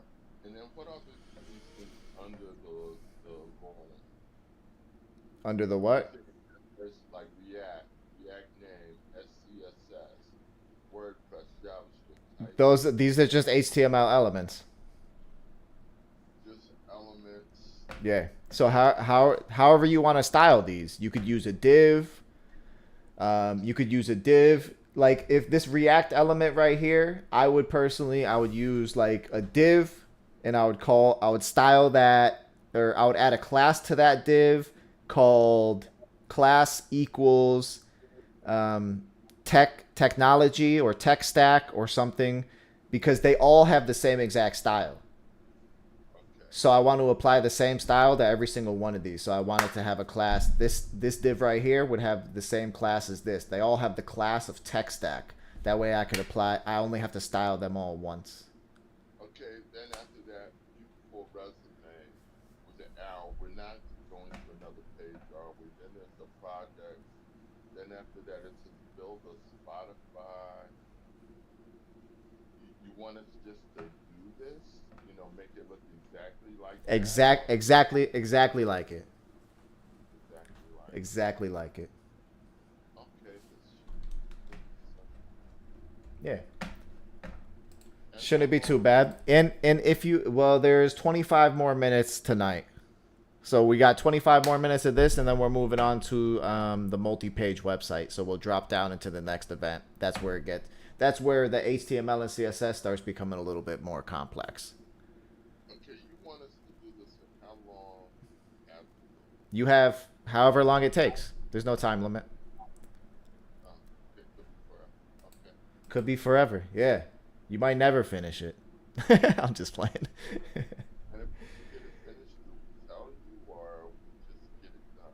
Yeah, so I mean, if you want to only work on it during these events, then that's totally fine. Come back tomorrow at 5 p.m. and start working on your portfolio again. And what I'm doing, like, you're all working independently on this, so as you guys are working independently on this, I'm adding new designs. So I'm going to be adding like a desktop version of this website, because this is the mobile version. So by the time you finish the mobile version, I want to have the desktop version ready so you could actually make it a responsive website. But even after I add that desktop version, I'm going to continue to add new designs. So right now, I just started hosting this event last week. So this there's only one design available right now. Eventually, I want to have like 10, 20, 30 designs for everyone to choose from. And yeah. But yeah, you get some good HTML, CSS experience with this one. But let me go ahead and just share one more thing before we jump to it. So you have your HTML, you have your CSS set up. You slid your index.html into the browser. It's showing up over there.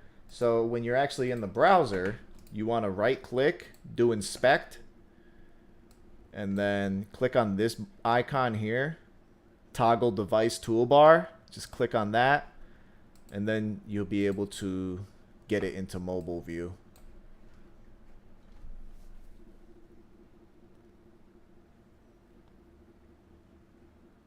And then you just go from there. You just do your best to replicate it. And if you run into any issues, I'm here. If you have any questions, I'm here. If you're looking at the design and you're like, I don't know how I would get this link, you know, I'll help you figure out how to get this link. If you're like, I don't know how to recreate this Jekyll design here with this color. Actually, speaking of that, I do have a color. Let me give everyone access to the Figma. So I do have the colors here. So let me share the Figma with everybody so you could actually come in and just check it out. And then that way you at least have the design. I'm going to create a design guide, actually. And I'm going to add it to design one just so you don't have to come to the Figma. Eventually you could just access all the stuff in here. But let me go ahead and just share the link right now for now. So feel free to hop in that. I'll give you view access, and then you'll have access to the colors that are being used here too. Okay. Another suggestion. Yeah. Everybody should just add a color picker to the browser. Add a what? Color picker. color picker. You put a color picker on your browser. Uh-huh. Then whatever you click on, it tells you what color. Oh, yeah. Another one of our members has that too. Yeah, you could do that. Or you could follow these colors right here. Either way works. And it gives you RGB, right? Yeah, I've seen it in that. Yeah, whichever RGB, the one with the hashtag, the actual color itself. And it's good because not everybody's going to give you the design code like you did. Or if you see a website you like it in a certain color, well, you just click on it. Yeah. Yeah, that makes it way easier. Especially if you're like doing your own website, trying to figure out your own design, and you just come across a style, like a design from another website that you like, and you want to use like the same color theme or something like that. Yeah, that makes sense. Yeah, yeah. Cool. So feel free to start typing HTML and CSS, and if you run into any issues, let me know. If someone wants to share their screen as they're typing code, that's totally cool too. I'm curious to see everyone type out some code. And then, yeah.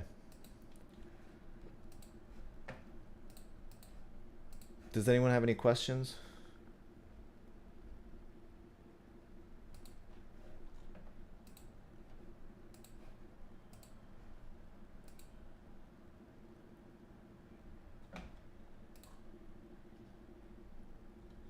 You both. Yes, I do. How often is this event? Monday through Thursday. Monday. Yeah. Yep. Yeah, we basically Monday through Thursday, 4 p.m. to 10 p.m. It's just events going on the whole time. Workshops, events, whatever you want to call it.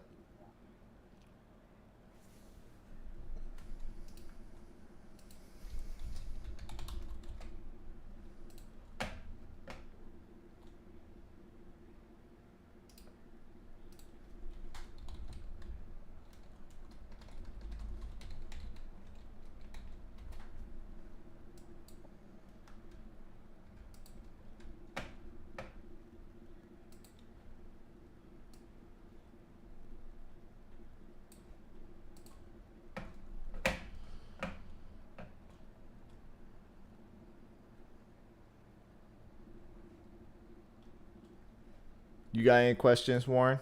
You good?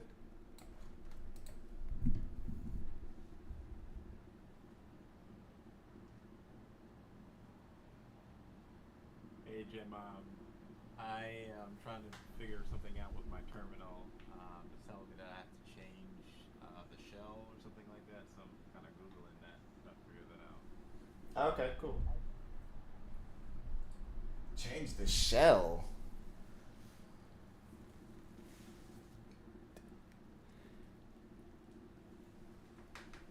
In the terminal, we're talking about there's this thing that you call a shell. I never really understood what it's doing. React and stuff. You use that Python and you write code, and then you do something and you save it. Then it'll tell you there's another shell, a PowerShell.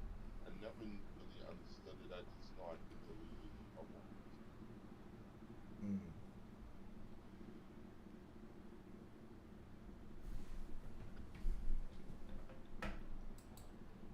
I do have a question for you, though.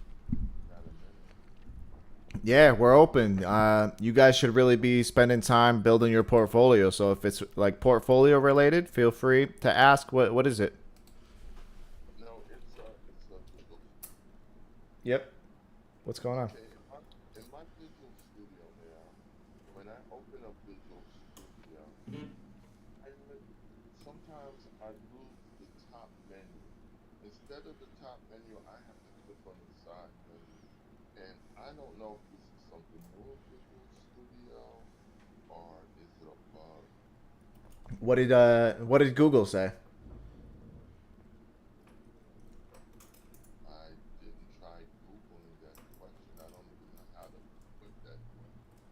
Yeah, And that's the key. Visual Studio, I'm seeing a hamburger menu instead of see your hamburger menu. Yeah. Right. Now you want it to go across instead of being a hamburger menu, right? Like click. So now when you click it, you see how file, edit, selection, and view come down. Mm-hmm. But if you wanted to go across so you could select it, I don't know what you would call it, if it's all on the top bar in a banner. So this is a hamburger menu. What is the other one called? Like just a traditional I navigation? don't know yeah, we had it just a minute ago. Yeah, navigation on the top. So I don't want, I would ask something like, how do I toggle between the menu, the hamburger menu, and the traditional navigation bar in Visual Studio Code? yeah, but I don't want it to import. I want to make it Yeah, that's what I'm saying. Ask that question and you should find the answer. Because one of them is called the hamburger menu. The other one is, the best word I could think of to describe it is traditional navigation. So and what you're trying to do is toggle between them. You want to change from the hamburger menu to the traditional navigation. So type that search. How do I toggle between the hamburger menu and the traditional navigation in Visual Studio Code? And if nothing, I wouldn't even ask Google. Honestly, I would ask ChatGPT, because Google's probably not going to know what you're talking about, whereas ChatGPT is 90% of the chances going to know what you're talking about. okay. I'm going to do that, even though I didn't want to do it, and I will answer. Yeah, ask ChatGPT before asking Google. Yeah.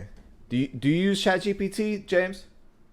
Yes, I had written a program, a Excel program. I wrote it. I looked, into one of the YouTube channels, and it took me like 2 days to write the program. And then I went to Chat GPT, and I said, write me a Excel program, and it wrote it in 5 minutes. And I wanted an inventory program, which I had trouble with because the link lists and everything. And in James, you're mad funny. You're mad funny, James, man. You be giving me like 15-minute responses to an answer that could just be yes or no. I'm like, have you ever used ChatGPT before? And you're like, yeah. So it all started in 1976. I was you. I'm just playing. I'm just playing.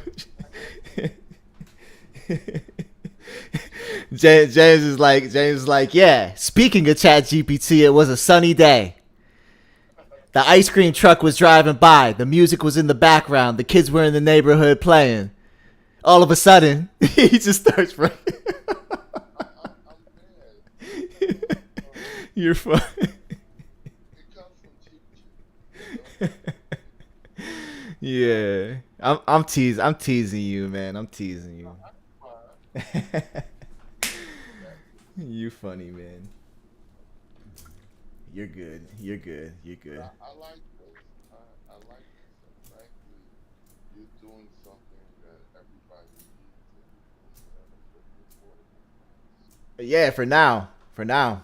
It'll definitely go. I get that from everybody, man. Everybody's like, "How are you only charging 20?" I'm like, "Look, man, I want people to know that it exists, you know?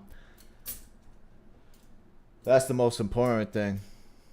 I'm glad I'm just here right now. I thought soak it all up before that happened. Maybe I could stay in as one of the OGs. Like, I was there. Yeah, well, everyone who signed on now, when I go ahead and increase the prices, are going to be locked into these lower prices. The thing is, though, eventually you're not going to want to do this introduction to web development stuff. You're going to want to learn like frameworks and back end, and I plan to have certain specializations like machine learning and blockchain and things that I'm focused on mastering right now. So, yeah, that stuff I'm looking at, like the machine learning specialization is probably going to be up around like $250 a month. Something solid, especially because the money you're making in that field is like people I know in machine learning, they're making 300,000 plus, especially machine learning operations. That's a whole nother thing. I know this is probably not the best venue, but is there going to be a day where you just kind of have like a free talk and you just kind of go over like your background and how you are, or you got to where you are? Yeah, you know what? I've never had a job in software. I've never worked for someone in software. Most of my professional experience is in sales management and business development, selling solar energy. But I started learning how to code in 2017, and honestly, I didn't even take it seriously until COVID hit. When COVID hit, that's when I started doing it every day, like eight plus hours every single day.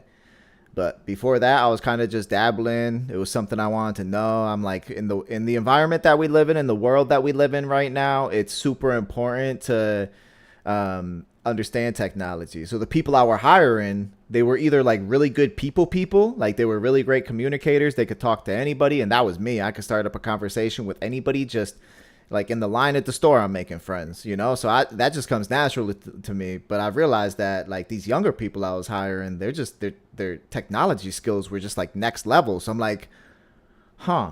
I'm like, that's my weak spot, you know. And I'm not like bad with technology, but in the world that we live in, I'm not where I needed to be. And so I knew that. And so I started learning like HTML, CSS, JavaScript, and just not really taking it seriously. And then when COVID hit, man, I just really dove in head first. Now I'm focused on really more machine learning than anything, but I'm trying to build a pipeline from never typed a line of code in your life to like multiple different options for specializations in a way that's affordable for everybody, and still have free events too. Like if people just can't afford the $50 a month or $100 a month, whatever it ends up becoming, like I still want people to have access to free events where they could just network, connect with people, build skills, that sort of thing. So yeah, that's like a little short story. But because you asked me on LinkedIn, right? Yeah. Yeah, I haven't got back to you there, but yeah, that's basically it. Yep. Yeah, I love it. I think if I get a job for a software company and I'm doing it 8 hours a day, I've always been worried about this, where if I'm like doing it 8 hours a day or 10 hours a day, then I'll come home and I won't be interested in like building the projects I want to build and working on the stuff I want to work on. Everybody I know who does that happens to them. They're always working on the coolest stuff, and then all of a sudden they get a job, and then I see them a couple months later. How's the job? The job is great. How's that project you were working on? Oh man, I haven't worked on that project since I started the job. I'm like, ah. So I'm like, I know that's going to happen. So I'm like, let me just double down on the stuff I'm interested in. I love teaching. I love helping people learn. And I just believe, I think the whole education system is changing. So I'm like, hey, let me do what I can to help create like new platforms that are just better than what exists, you know? And I've been teaching my whole life too, you know? Like I've been hiring, I've been training, I've been coaching, I've been helping develop. And in the sales industry, it's very similar to the way that I do here. Like I don't want to just give you the answers. I want to ask questions that help you learn how to find the answers yourself. And that's how it was on my sales teams too. Like when somebody was having trouble selling, I would say like, what objection are you facing the most? What's the most common objection? And they would say, I'm getting this one a lot. Everybody's telling me they're busy. I'm like, okay, what's one way you could overcome that objection? And then they like, they tell me whatever they think of. And then I'm like, all right, what's another way? They tell me again, another way. What's another way? Okay, so now they have 3 ways they could overcome that objection. And then I'm like, try it out tomorrow and let me know how it goes. Which one works the best? And then they're like, this one worked the best. This one was okay. This one didn't work for anybody. And then so I'm like, scrap those other 2 and build 2 more. So every day you're keeping the best one and you're building 2 more. And eventually you have 3 that work a lot, you know? But I'm not going to build that for you. I could give you the ways that I overcome objections and my methods of doing things, but you need to do it yourself. You need to be authentic. Everybody has their own style. Even with code, everybody has their own style. So it's very important for for everybody to like navigate their own path instead of me trying to push my ideas and my way of doing things down people's throats, you know. Even with this portfolio project, all of the designs that we're going to be building in this portfolio project, like right now there's only one design, but I'm only replicating designs that are super simple. Like, yeah, you're going to get your HTML and CSS experience, and then it's going to be, I did it in the README. So basically, it offers a clean enough canvas to add your own personality and flair. Like, I don't want it to be so complicated that you can't add your personality to it, you know? So, yeah.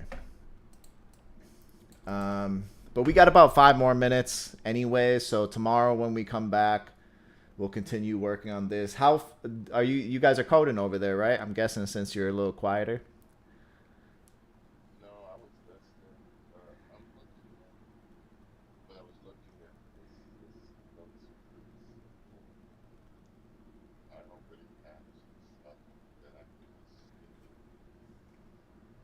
All right. Well, the whole point of this one is to actually get your hands dirty and type some HTML and CSS. So I really do encourage you to type out code, do the research if you don't know how to build something. And then when you're done building this portfolio project, we're going to deploy it on GitHub. So I'm going to show you how to actually deploy it and make it live on GitHub so everybody has access to it and can check it out. And then we're going to use the projects we're working on from Type Your First Line of Code and Multipage Websites, Introduction to JavaScript, and all the other events to begin like filling out your portfolio with a bunch of cool, unique projects. What's up, Parker? Pretty good, pretty good. How you doing? Oh, just got done with work today, so now I'm starting this, so I can't wait. Cool, cool. Yeah, I guess we're doing the Boston Dynamics clone, right? Yeah, that should be fun. They have a cool product and a neat website. Yes. Yeah, they have a really cool website. So I wonder who's going to choose what page. I'm going to choose a page too. So this is going to be one of the events where I'm actually coding along with everybody. But yeah, we chose Boston Dynamics yesterday. And so we'll pull open Boston Dynamics tonight. I think I created a repo for this too, right? Boston Dynamics clone. All right, cool. So we have this.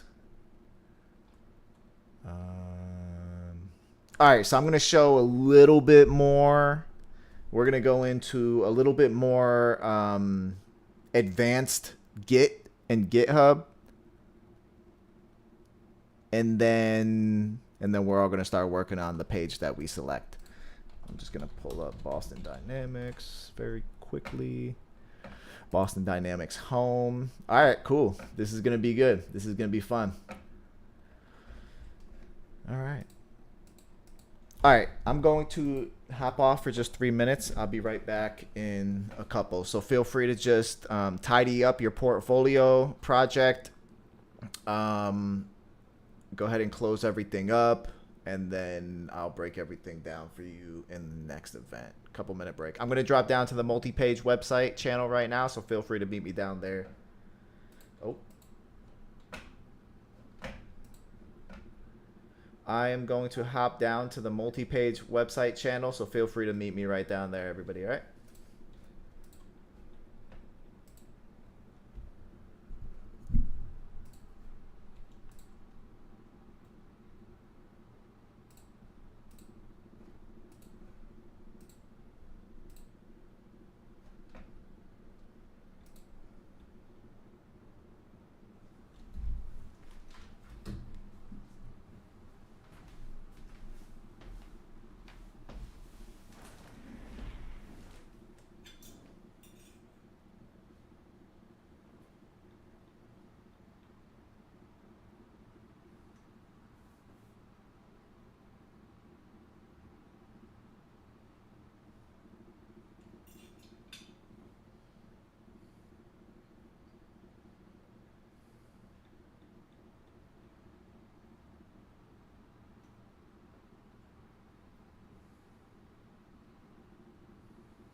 Hello?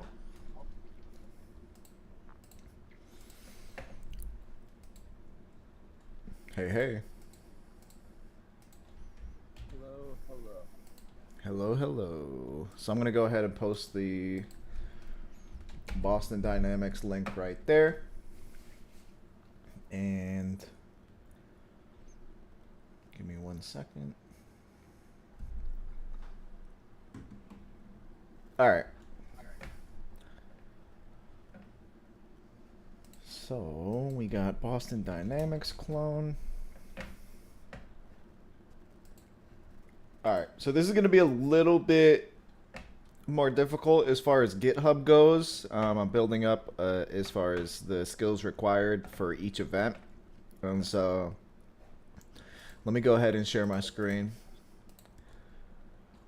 And so if you look at GitHub, we're going to do the same thing with this Boston Dynamics clone as we did with the portfolio project. And so what we're going to do is we're going to copy this. We're going to do a git clone. I already have it here.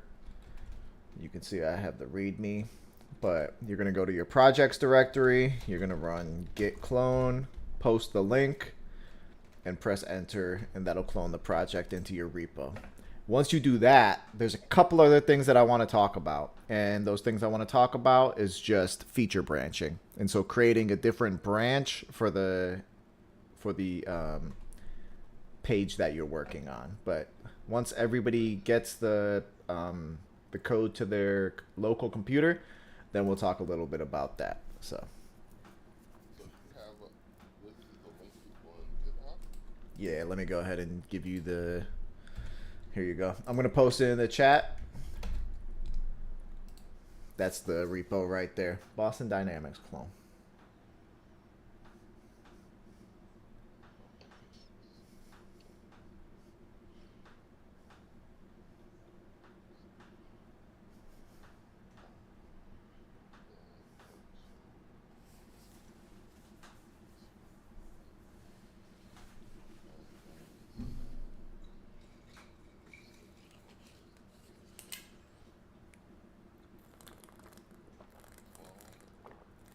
So Git.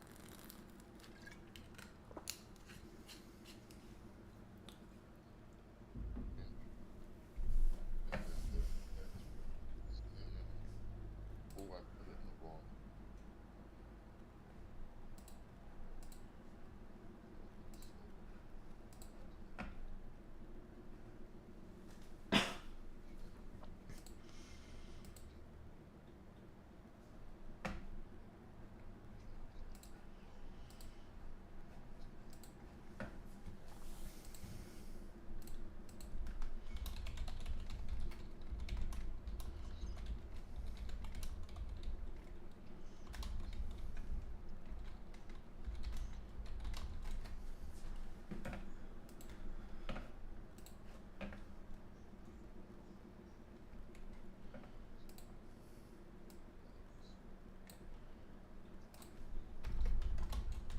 Wow, why can't it be?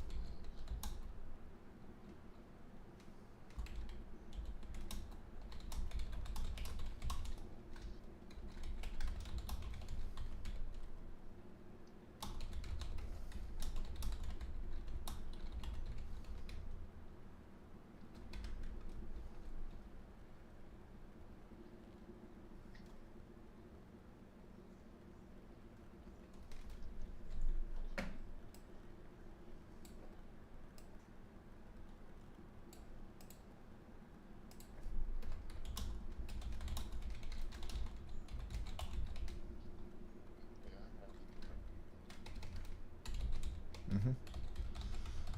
I'm just adding some notes to something here.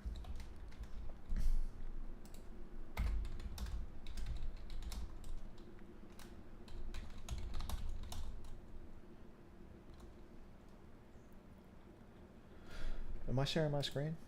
Oh, okay. So you guys are like watching me do something else.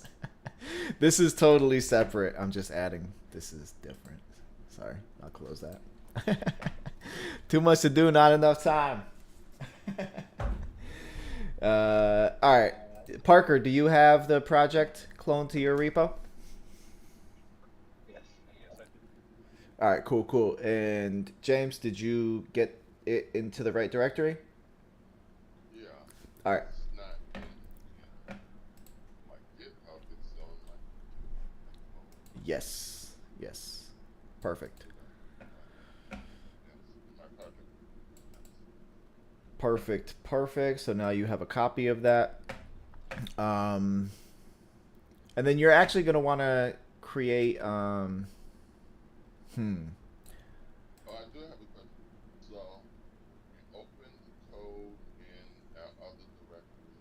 We can open code in this directory.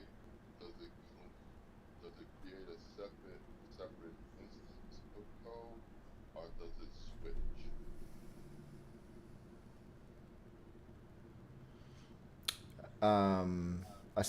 say that one more time. Okay. So now we gotta open up Visual Studio, Mm-hmm.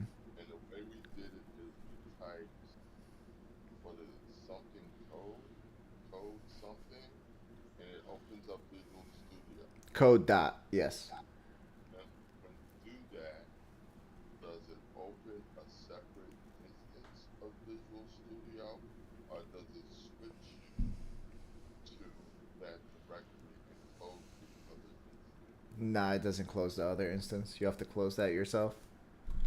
Okay. Yep. So I gotta remember it's code dot. So cool. So this is the command in Git, or is it a command in command prompt, or is it a Visual Studio Um, code dot? code Space. code dot is a command line command. Yeah. And it opens your code editor that your computer knows what code editor you're using. If you were using another code editor, would you open that code editor? No, I think that would be a different command. I think code is just the command for the Visual Studio Code program. Yeah. Yeah. So actually, I told you guys to clone this repo. You actually don't want to do that. I made a mistake. So, Well, yeah, yeah. It's all good. Yeah, so go ahead and delete that directory. I'm going to show you a different way to do it.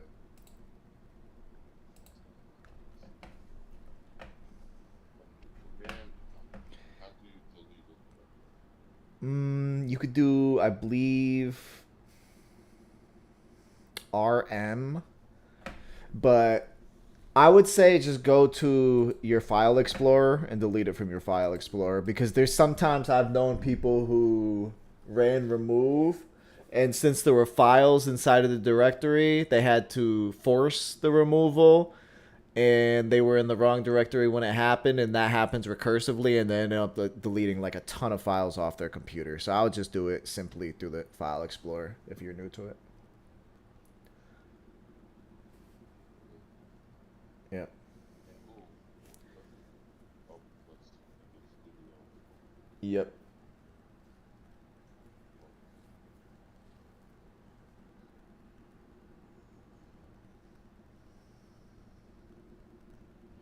So it's not.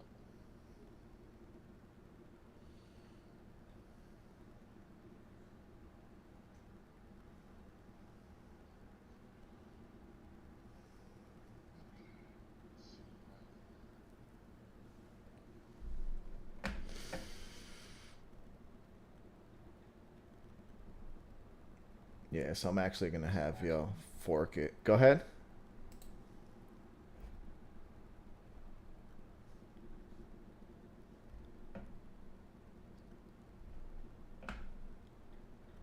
Why are we forking the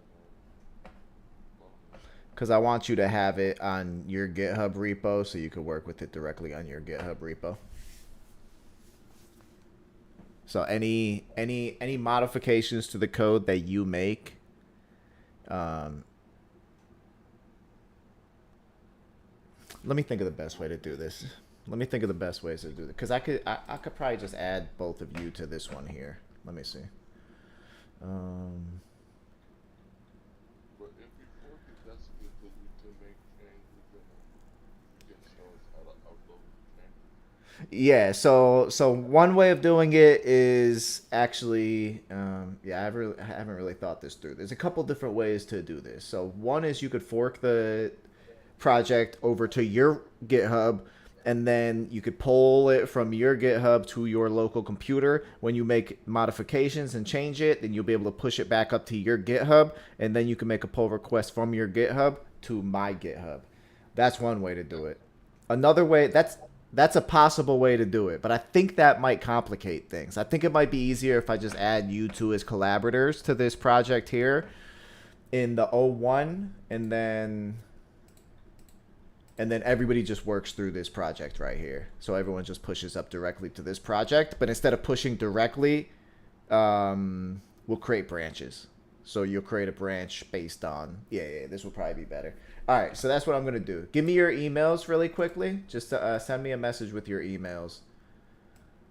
And I'm going to That's what I was thinking versus like a fork or just a branch. What would be like the preferred method since like both kind of get the job done?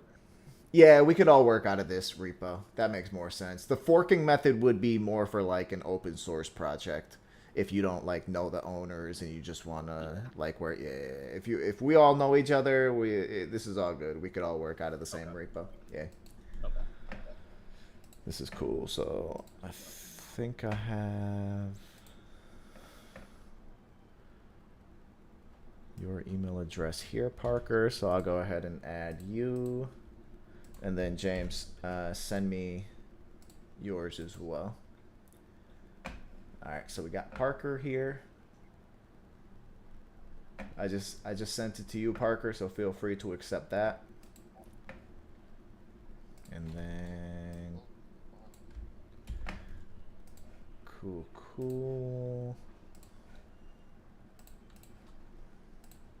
All right. Just added you, James. Good to go. All right, cool. So I got both of you here in the project. And now, yeah, you'll be able to just clone this and then work directly with this repo. Yeah, that makes way more sense. What's like a simple test I could do? I just like accepted the email invitation. Pull request or something, or read me or whatever. No, you're here. You're in here. Okay. Oh. Good. Yep. You are good. And then, yeah, so we'll do the git clone method. And then git clone. Yeah. So I'm going to have to change some of the settings as far as like branch protection rules. We have, let me just go ahead and modify. So we have a master, branches, branch protection rules. So I just want to protect the master branch, require pull request.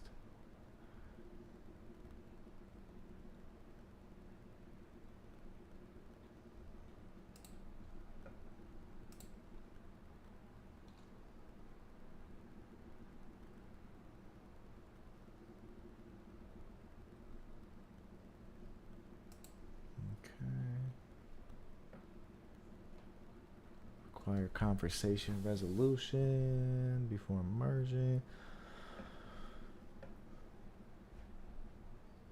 Yes. Sign commits. No.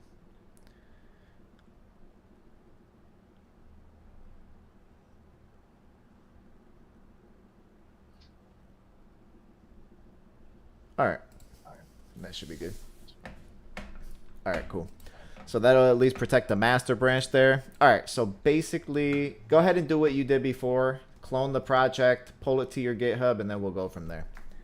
and then I'll show you how we're actually going to create branches based on the page that everybody chooses.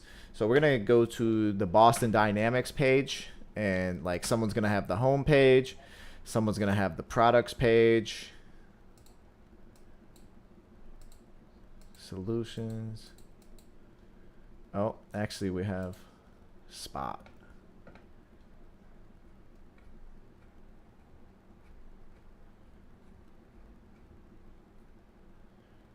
Ooh, I like this.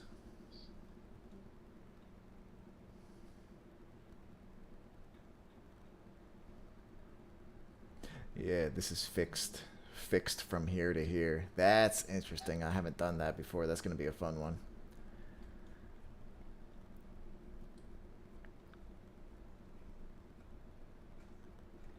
Cool.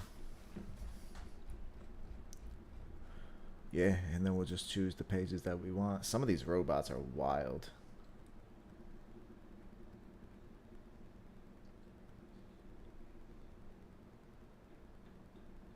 Oh, it's gonna be so much like warehousing, all the labor jobs that is required for humans to just move some stuff around.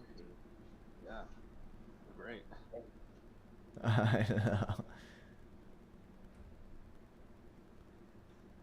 Yeah, soon they're not going to need any workers in Amazons and FedExes anymore.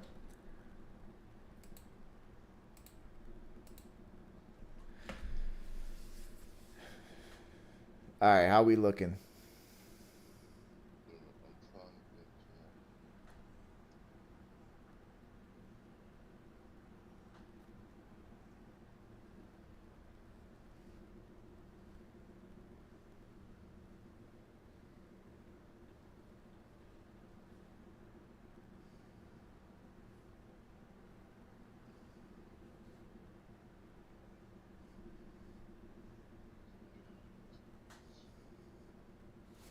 I'm trying to get okay, change directory to your root directory is CD what? CD to the directory where you want to stash the folder. What's up, Tiffany? I want to change I'm in my users directory. I want to change that C directory. To the directory where you want to put your project, right? No, I want to change back to my root directory.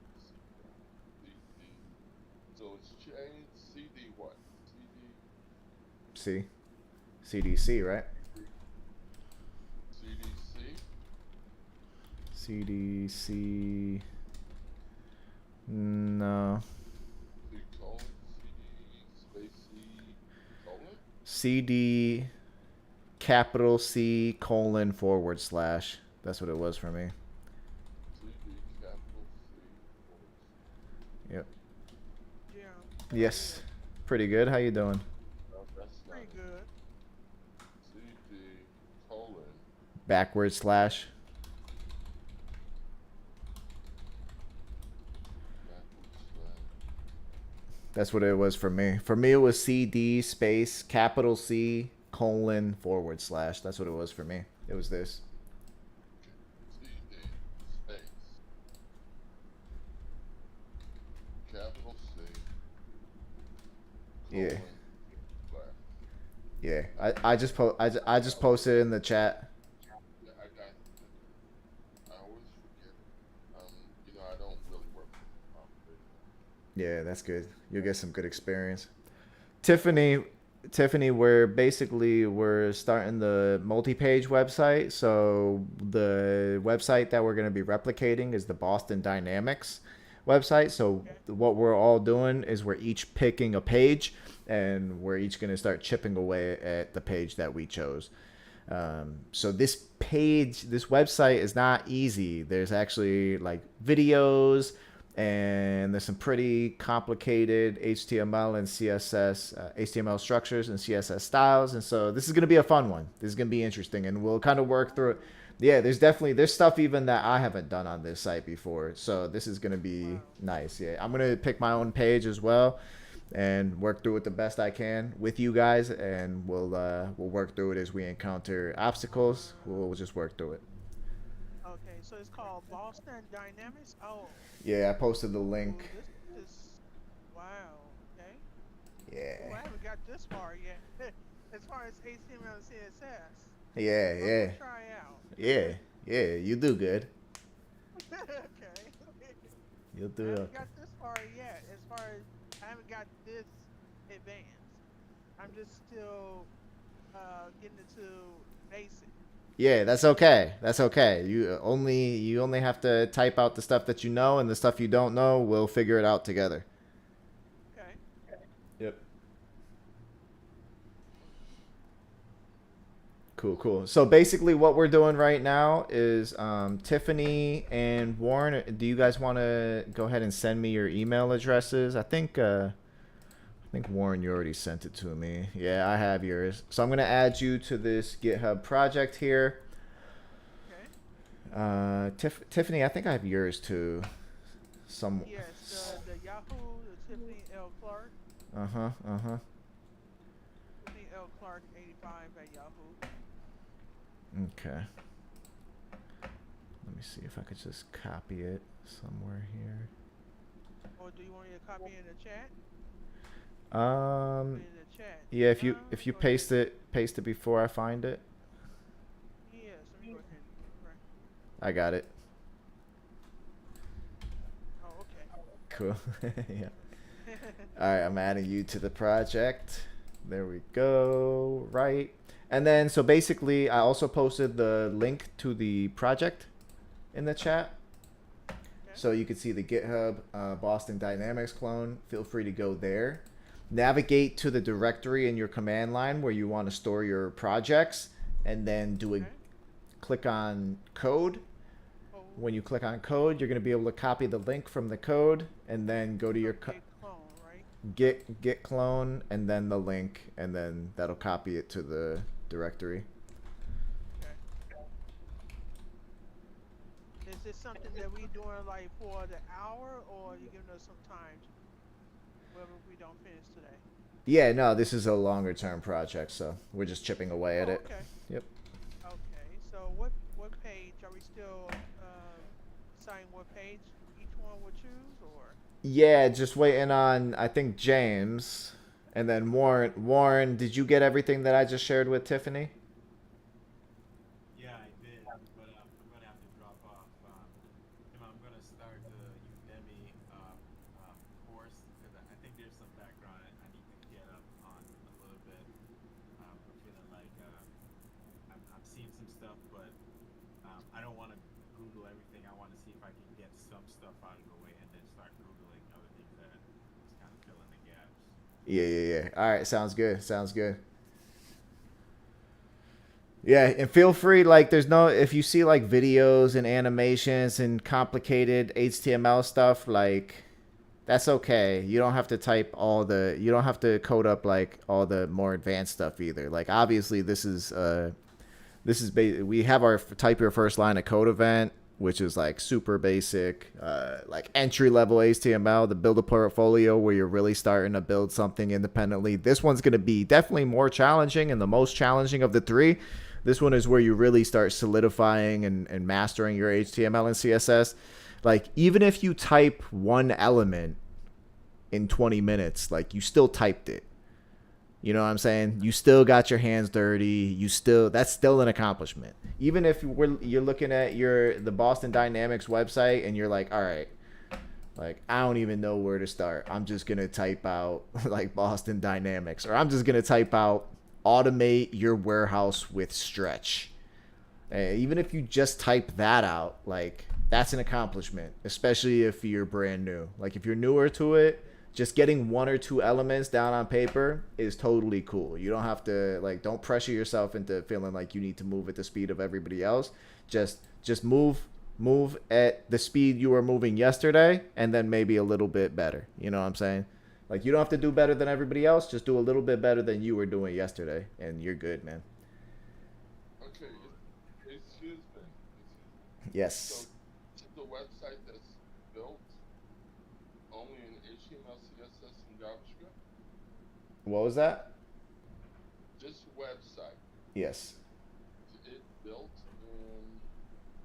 in HTML, CSS, and JavaScript? There's definitely JavaScript in it for sure. Yeah. in HTML and CSS. Yeah, I mean it's not a WordPress website or something like that. Could be, but even WordPress websites have JavaScript in them for the most part. You really don't care. You just want us to recreate the website Yes. in HTML, CSS, JavaScript, and make it look like it is and do the stuff that it does. Yes. Yes. So we would need to have the video. Yeah, I guess we could inspect it and find the video. Okay, I'll start and then we can talk about it later, right? Yeah. Yeah. Totally. So you said we want to select a page. The first thing I think we'll have to do is do the menu. So this navigation, let's just say, all right, so this is the home page. Let's just say we're at the home page, right? And so this home page has a navigation, it has a video, it has a couple different companies that are using Boston Dynamics. It has another thing right here with an image, then another text with some image, text with 6 images, so like the grid, you know, another image. So that's all on the home screen. But then if you go to, let's just say we go to products and we go to explore all products. So the products page, this is / products. This also has the navigation. So the person who's doing the home page and the person who's doing the products page, they're both doing a navigation.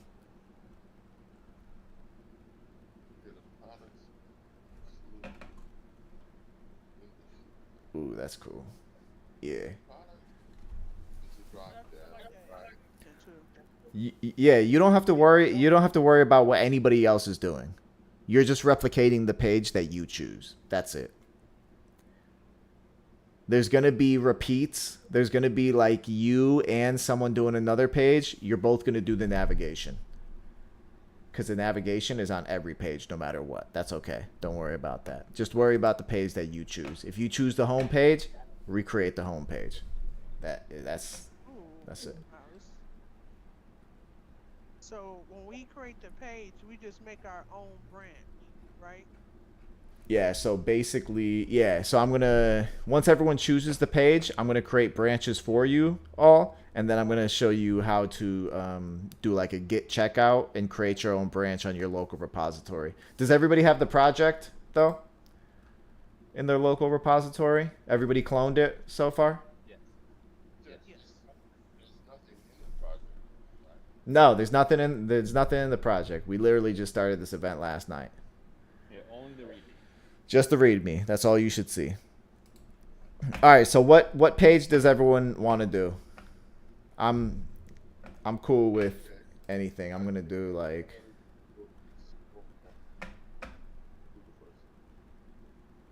first page, home page. Yeah, so we should do the nav bar. There's only one nav bar. There's only one nav bar, right? Every page there's only one nav bar for the whole project. Yes.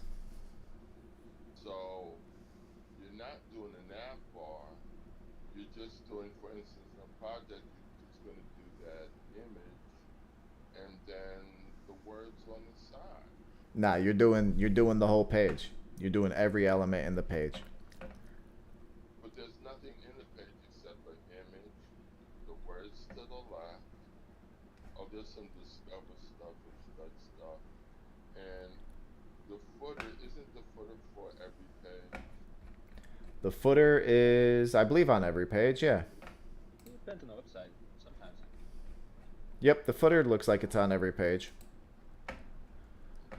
Yep. About page, about the company. The about.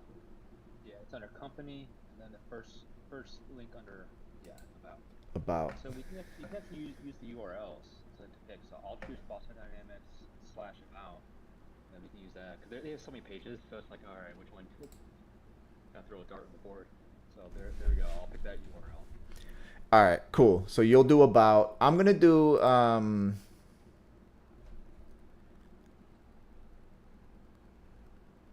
I'm gonna do support, I think. Yeah, I'm gonna do support. So I'm gonna do actually because that's like not that's like a little bit separate. So let me do contact. Yeah, I'll do contact.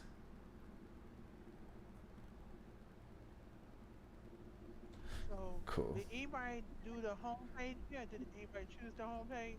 No.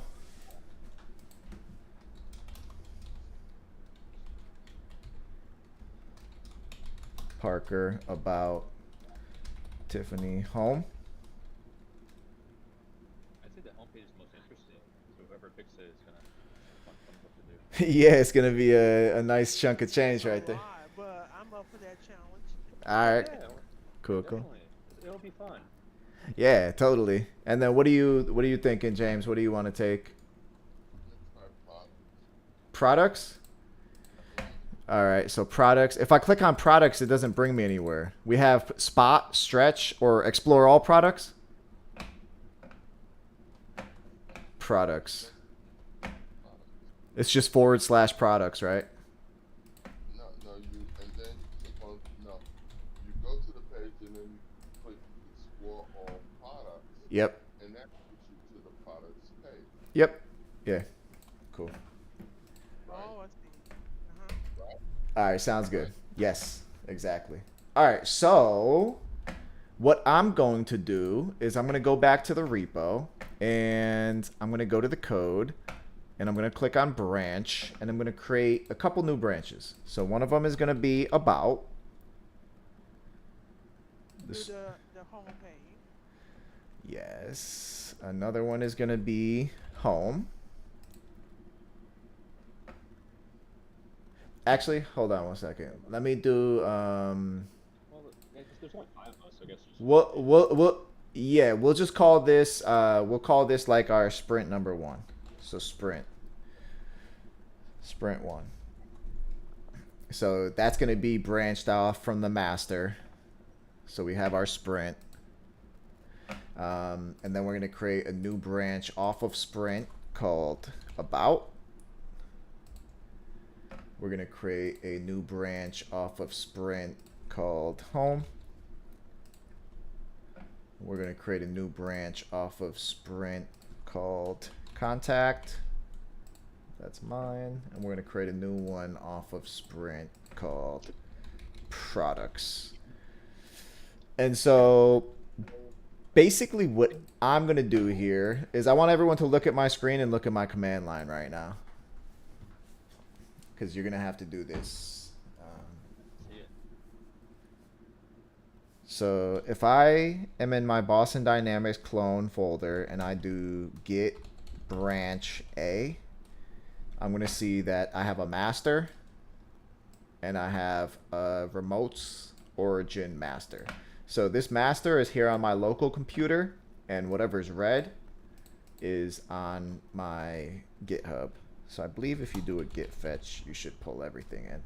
Yeah, so doing a git fetch, it's going to give me access to all the branches that I just created. So now if I do git branch A again, I don't just have one branch on my remote repository. I have multiple branches on my remote repository.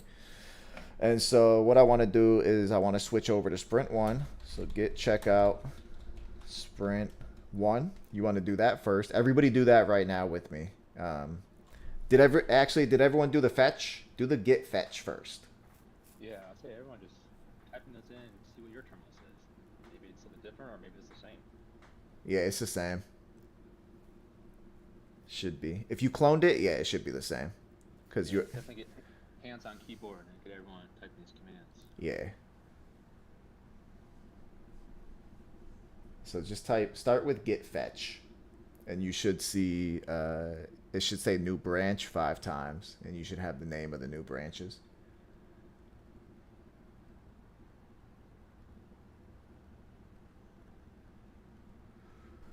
Wish there was a way to like transcribe what you're saying, so it's like easier for you as the teacher.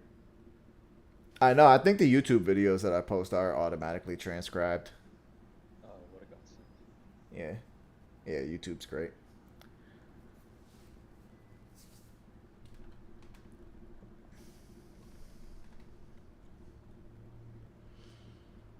So, did everyone click git fetch?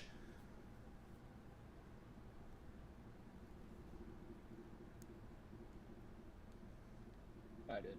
I see my branches, or all the branches. All right, cool, cool. And when you click git branch dash A, you see all the branches in red?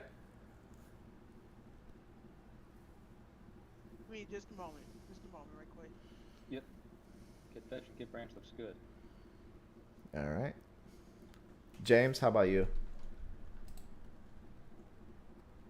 Look, I'm sorry. I had a phone call that I had to take, so It's all good. Are you're in your local repository? yeah, I'm gonna go there now. Type git branch dash A. Git space branch space dash A. Okay, so I have to go to my local directory.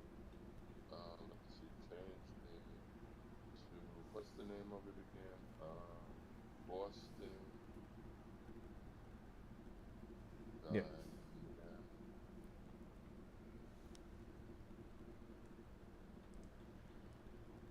Clone.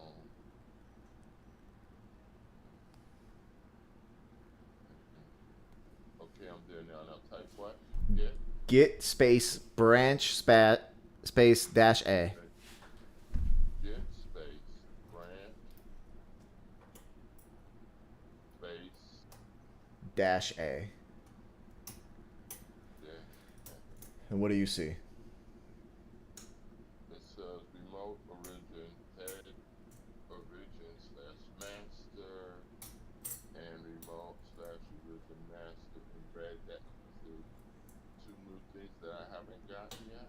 No. So you have your master that's on your local repository, and the one that says remotes is in GitHub. And I guess I want to move it to my local, right? You have one on your local because you see a star before one of them, right? Yeah, that's the master. That's on your local repository. Right. That's on your machine. Now, I want you to type git fetch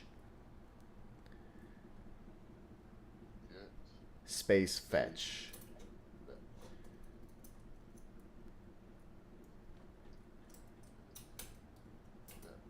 Yes.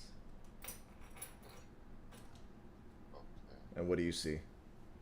So now I guess I have an about page, contact page, the home page for the product. Yeah, so now you have access to those branches. Those branches are still on your remote repository, but now your local repository knows about them. So do git space branch space A again. Same command you ran. You could just press up, up, up. If you press up, you'll see like the previous commands you ran. So you don't have to type it every single. Branch if a. Yep. Okay, so now I have all of those things in red. Yes. So the red means they're somewhere in the cloud in GitHub on a remote repository. The ones that aren't red, those are on your local repository. So now we don't want to branch anything out directly from master except for our feature branch. Our feature is sprint 1. And so the first thing we want to do is we want to type git checkout dash B sprint underscore 1.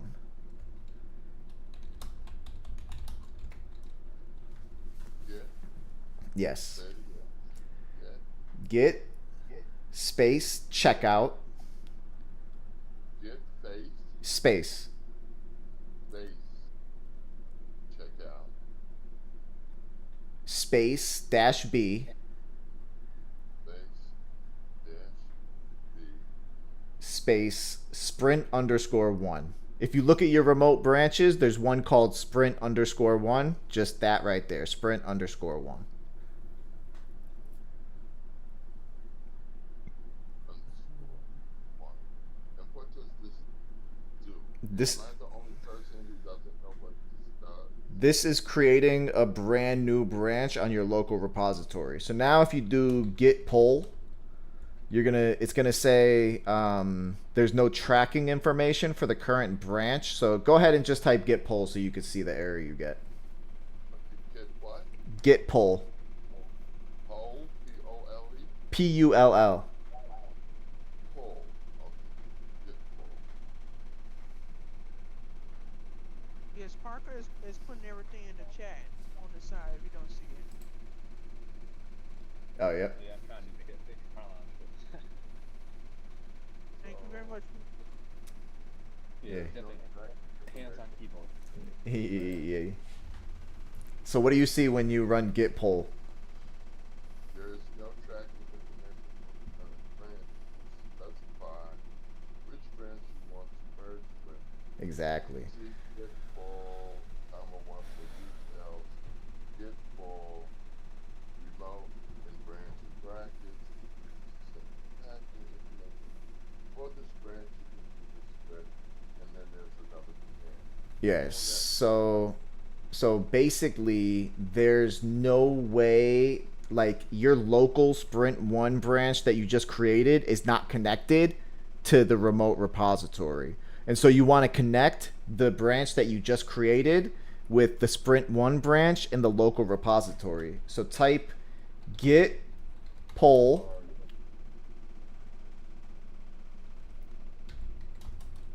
I'm sorry, my dog just called me. I gotta take it. All right, we're going to go ahead and just move forward, and you're going to watch the video, James, all right? All right, let's get to it. So git pull u origin and then sprint underscore 1.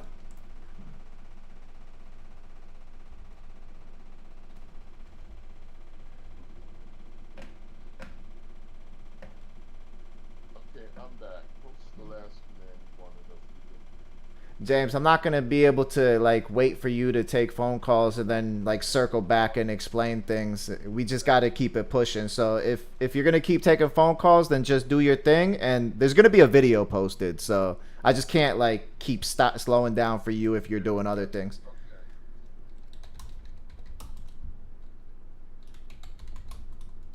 So sprint git pull origin sprint 1. And if you type and I didn't really get anywhere, so as long as you're seeing what I'm doing right now, James, you should be good to go. Because I didn't, this is like the next command. I haven't typed anything since we chatted last. So yeah, the next command is git pull origin sprint 1. This is going to connect the sprint 1 branch on your local repository to the sprint 1 branch in your remote repository. So those are connected, and then this is going to be different for everybody. So this is where it's going to get a little interesting. So now we have an about branch, we have a contact branch, we have a home branch, and we have a products branch. For Parker's going to be creating a branch for about. I'm going to be creating a branch for contact. Tiffany's going to be creating a branch for home. James is going to be creating a branch for products. So now what I want to do, since if I type git branch -a, you can see I'm on my sprint 1 branch. Now I want to do git checkout -b, and for me, I'm doing contact. Everyone else is also typing git checkout -b, but you're not doing contact. One of you are doing home, one of you are doing about, one of you are doing products. So go ahead, type that command with the page that you're working on. So everyone's going to be working on their own branch in their own file.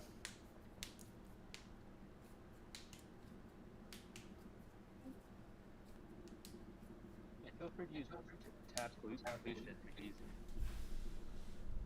Go ahead, say that again. You're breaking up just a little bit. Sorry. Feel free to use tab completion to make it a little easier in your terminal. Oh, press tab to autocomplete. Yeah. As long as everyone knows what that is. Yeah. So I'm going to go ahead and do that for contact. And then if I do a git pull And let me know if I'm moving too fast. You could see also there's no tracking information for the current branch. And so what I'm going to do is I'm going to do git pull origin contact. And this will connect my local branch, contact branch, to the GitHub repo. Do a git pull. Let's see, branch, contact, fetch head, already up to date. So if I pushed, now if I try to push, you see that it says the current branch contact has no upstream branch. So to push the current branch and set the remote as upstream, use git push dash dash set upstream origin contact. So basically what I'm doing is I'm typing git push. You could use a shorthand of dash u, and then I type origin, and I'm typing contact. All of you guys are going to be running the same command, so git push dash u origin, but instead of contact, it's going to be either home, about, or products, depending on which one. And then we should be good to go. Yep. Nice. My tests are up to date as well, so I'm good. Everything's up to Did date. I did the git checkout dash b home. Yes. So that's the branch on my local computer, right? Yes. Okay. And then do I do like a git pull, or do I do so I just work on that branch when I'm doing my okay, git push. Is that the origin when you're doing git push? Is that when you're pushing the code to GitHub? Yes. Oh, okay.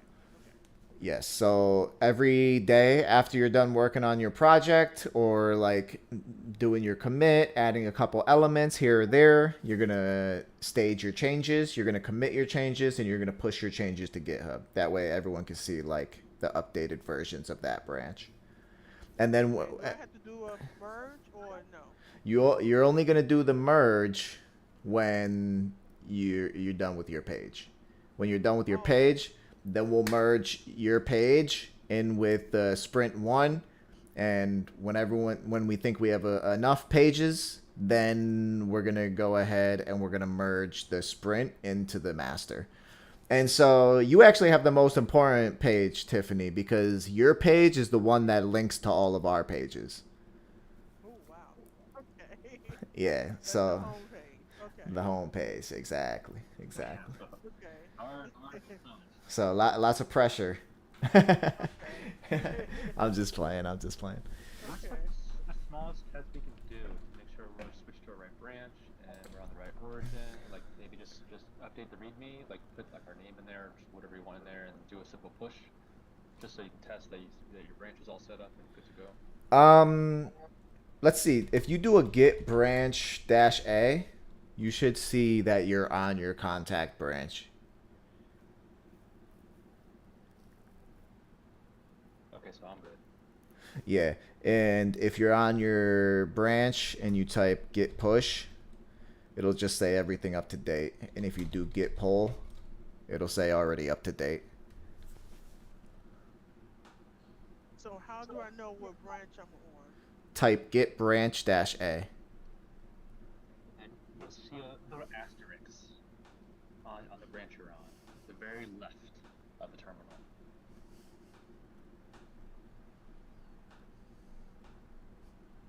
This terminal doesn't have much color, so it's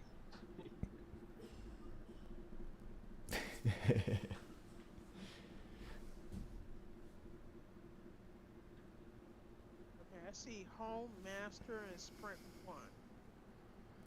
Home, master, and sprint 1. And which one has the asterisk on it? The star. The home. All right. And then if you run git push, what does it say? Git push.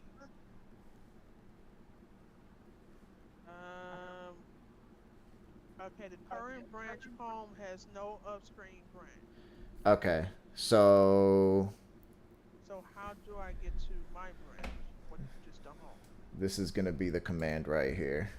I'm going to post it in the chat.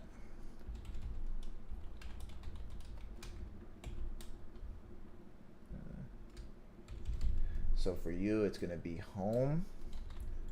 And it's just going to be -u. So that should be it right there. Alright. Git push u origin home.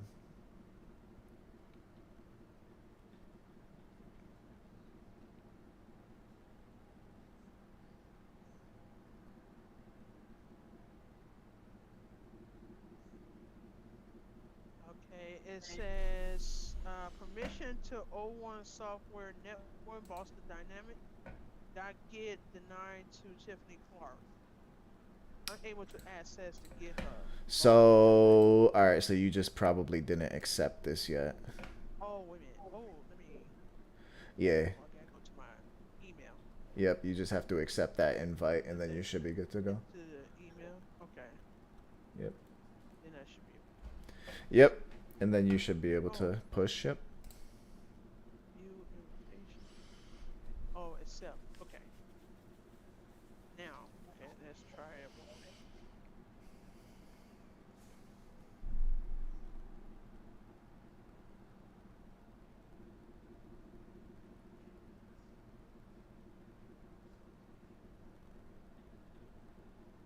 Now it said everything is up to date. All right, perfect. And if you do git pull, what does this say? Get pulled. Already up to date. All right, perfect. You're good to go. Awesome. And then James, is yours saying everything up to date when you do git push and git pull?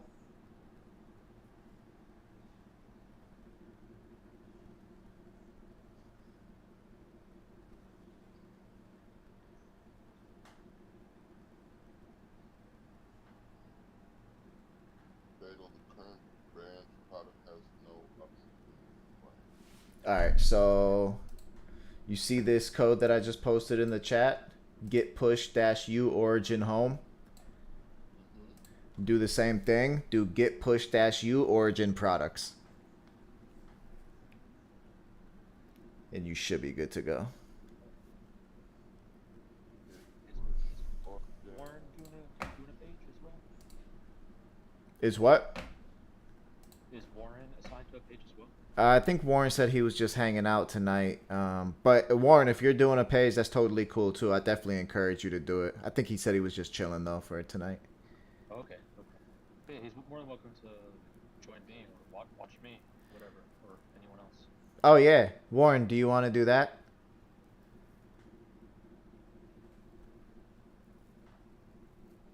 Is that Parker talking? Yeah, it's Parker. And yeah, I'm Oh, definitely okay. like, hey Tiffany. Yeah, I can jump into another room and then watch me. They'll work along.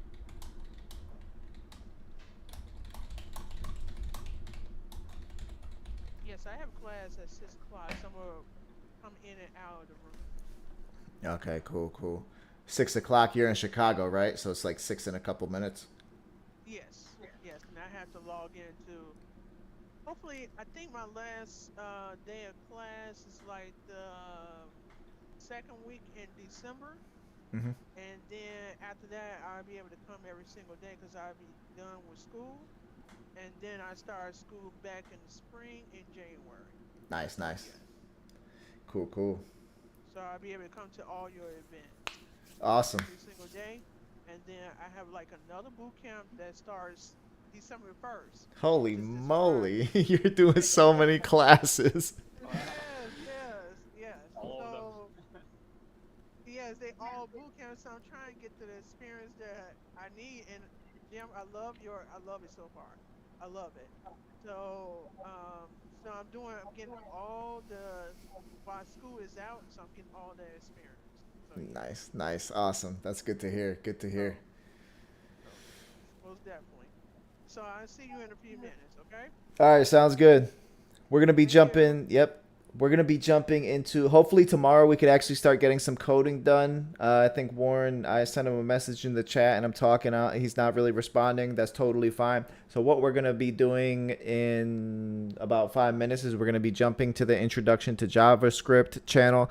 And we actually built a function yesterday. Parker, you typed most of the code for the JavaScript yesterday. So James, you were asking like, when are we going to start using JavaScript? The next event is when we start using JavaScript. It's still introduction to JavaScript, but it's JavaScript. So we'll show you what we worked on yesterday, and then we'll continue building from there. Let's do it. Cool. All right. Hop into the introduction to JavaScript channel. I will see y'all in just a couple minutes.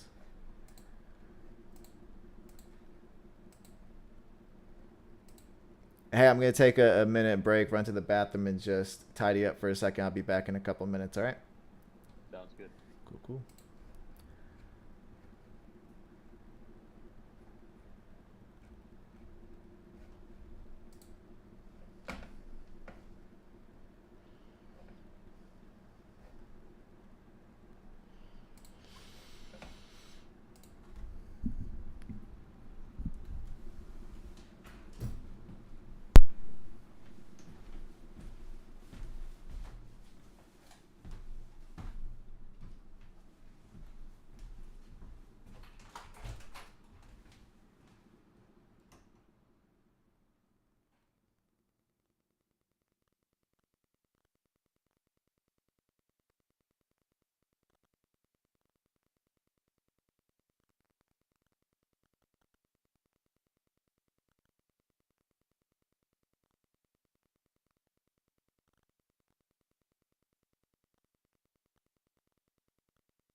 What's up? What's up?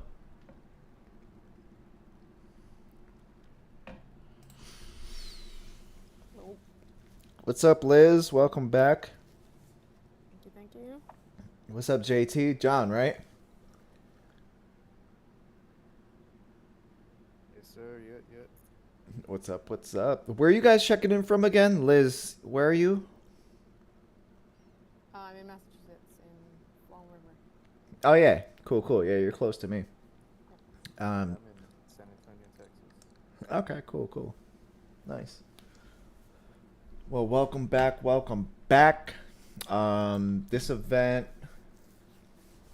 we are going over some introductory JavaScript stuff. So basically, as you can see, I've added some more channels to this newbie developer category. So we have type your first line of code with HTML and CSS. That's a free event. And then everything else is within the scope of the membership. So build a portfolio. I have designs that I made. Members are able to choose a design and get hands-on and practice working independently. Excuse me. Building a portfolio. I'm there if they have any questions, but I'm always encouraging Google searches, ChatGPT, that sort of thing. The sooner you can learn how to read documentation, do research, find the answers, the easier it's going to be for you. That's what jobs expect. That's what everybody wants you to do. Obviously, if you have a good mentor, you're going to have someone who's there for you. But there's going to be times when they're not there. And I've definitely had good people who were there for me, but I always find the answer faster when I do it myself. For the most part, unless I'm in a group like this with everybody coding. So build a portfolio. You have an opportunity to build your portfolio, multi-page websites. You're really taking your HTML and CSS to the next level. There's more animations, responsive design. So that's really like mastering your HTML and CSS. Then this is introduction to JavaScript. So this is like entry-level basic JavaScript. Not really talking about modules, not really talking about any type of architecture or organization. We're just trying to get the JavaScript to work. And understanding how you interact with HTML documents and CSS with JavaScript. So, in the Type Your First Line of Code event, Jake and I have been basically replicating the Meetup app. So I'm going to go ahead and share my screen, and I'll show you what we've been doing with that. And so, let me just navigate to the... We'll go to this here. All right, so this is the project here. Let me close the other code. And so if I open up the browser and I slide this index.html into here, you can see that we have the navigation from Meetup. And so basically what we're trying to do today is we are, Parker actually started yesterday. Let me show you the code actually. So we have our index.html. So we have our div, which is the left nav bar. That's the one we've been working on lately. That includes everything from this image right here is the meetup.png, so the brand. We have our search inputs. So this consists of this input, and this button. And then inside of the search inputs, we have our search events. So that's this input here and this icon. So you can see that icon, that input. Then we also have the search location input. So this one here. And we have this button, which we worked on a little bit today. And so what we did yesterday was Parker added confetti. This sad little strand of confetti. I love confetti. We could add more. Yeah, we need a lot more confetti than that, man. This is like a, that's like a dying celebration. We'll let it slide for tonight. Do you, if you just like copy and paste it, does it just add more? Yeah, pretty much. And then I started looking to add in like a little JavaScript, like 2 lines. So Hold on.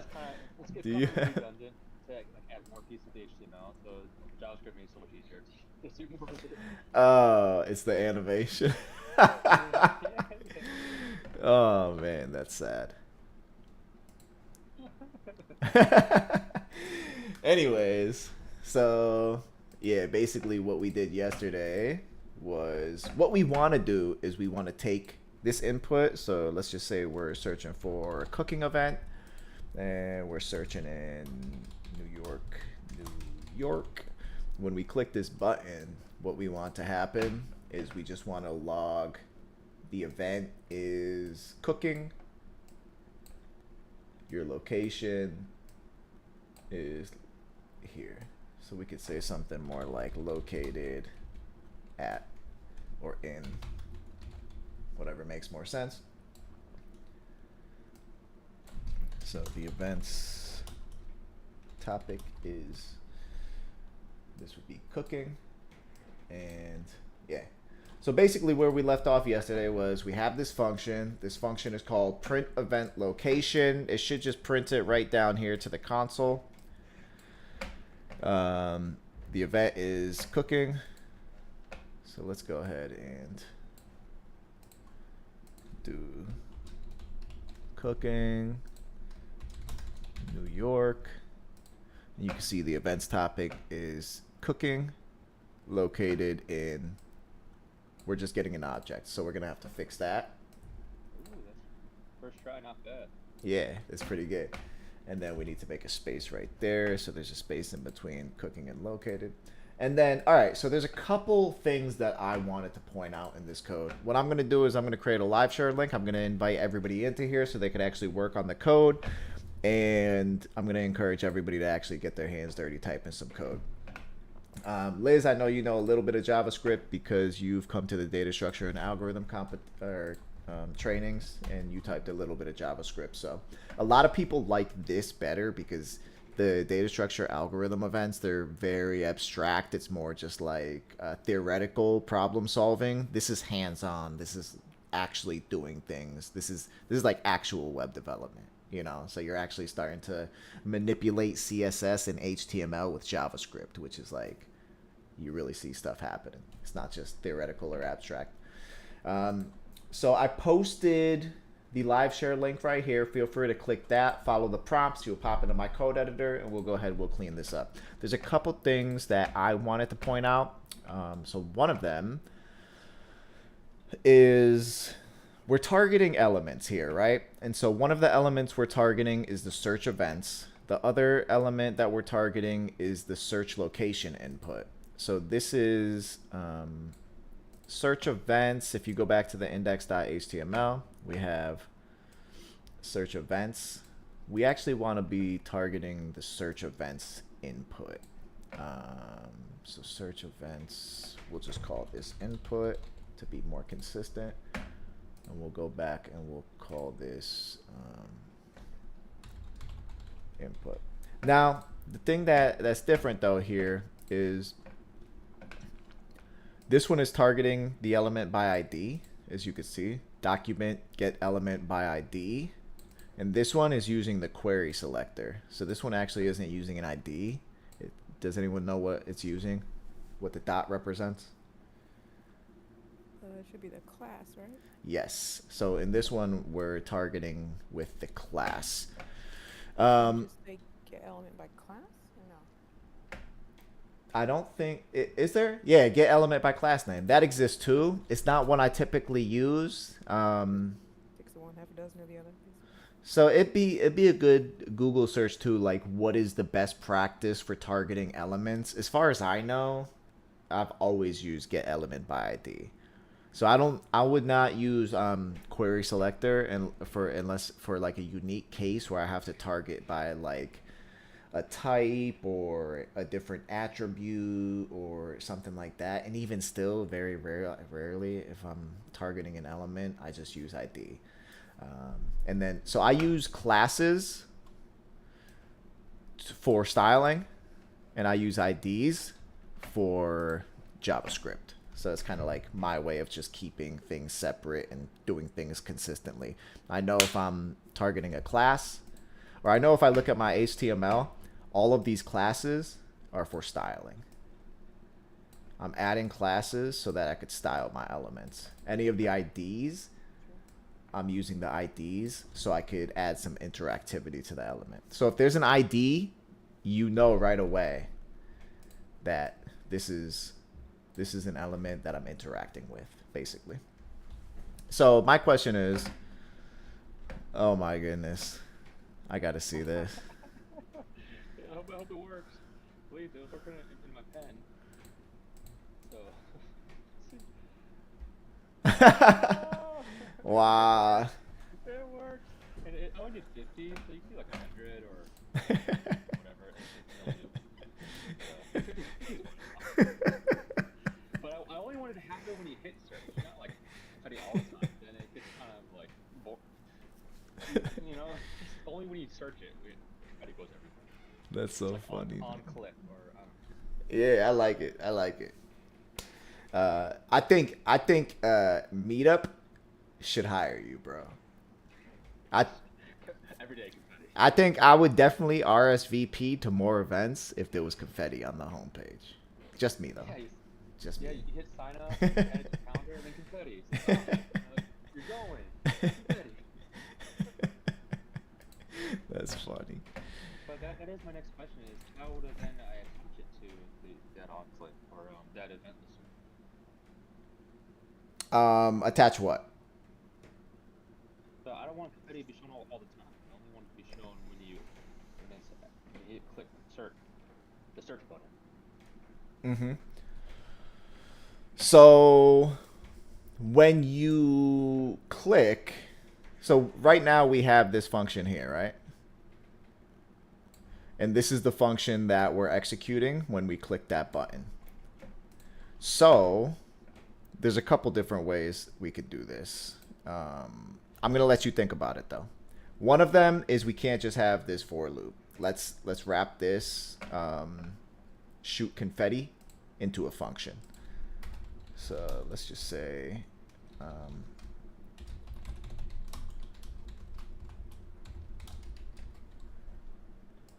let's just wrap this up in a function. And so that so we could execute it wherever we want to execute it. We'll also have to, I think you did an arrow function. let's just put this at the top. So we'll integrate the shoot confetti function after we clean up this function right here, after we have something to celebrate. Yeah, definitely. That's the bonus. Let's So go we should ahead. do the real work first. Yeah, well, I think this is real work too, man. At the end of the day, this is still JavaScript, you know? You're still learning something with this right here, so totally. That's the beautiful thing about coding, is that the sky's the limit for your creativity. Yeah, you're gonna learn no matter what, as long as you're building something. So this is cool. Yeah, we could analyze this a little bit later, or you could explain this a little bit later, just so everyone knows exactly how you did it. Yeah, cool. But did you build that from scratch, or did you find it somewhere? No, I mean, I use ChatGPT and Google, and then I try to use it in my code editor. So it started out with just HTML and CSS, but I'm like, I wanted to like, it was getting to be like really big. So I'm like, there's gotta be a simpler way to do it.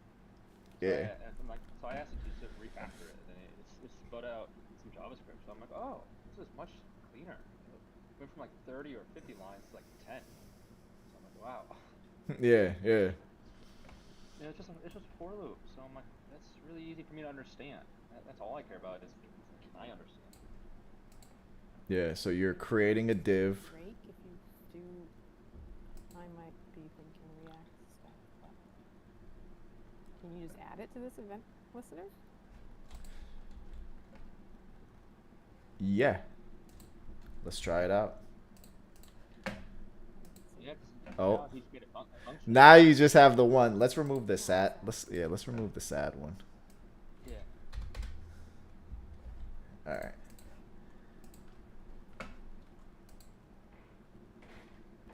No, you are empty. So It's still going to use that container. the what? It still wants to use that Which container? The confetti container that you got rid of the HTML. Oh, you're saying without the pieces. Yeah. Yeah. Maybe take just those pieces. But then we also, our function also stopped halfway. Yeah, so if you look at our function, you have if either one of these values are incomplete, then we're just gonna do console.log no, you're empty. Though if this is gonna execute, this is gonna execute no matter what. So like when I'm using Express.js, if I passed in multiple callbacks for what are they called, middleware, you could just pass like multiple arguments into the Express handlers basically, and it'll just execute them line by line. What I was thinking was something different here, but we'll go ahead and we'll add that later. It's all good. All right, but before we do that, let's just say, so how do we increase consistency? Like we just want to target our elements by ID. How do we change this code to only target elements by ID? There's two places we need to change. Yeah.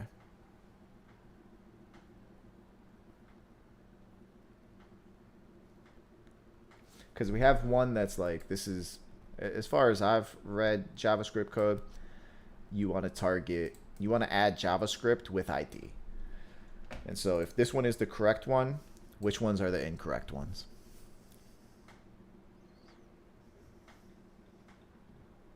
Yes, exactly. So how can we target that one by ID?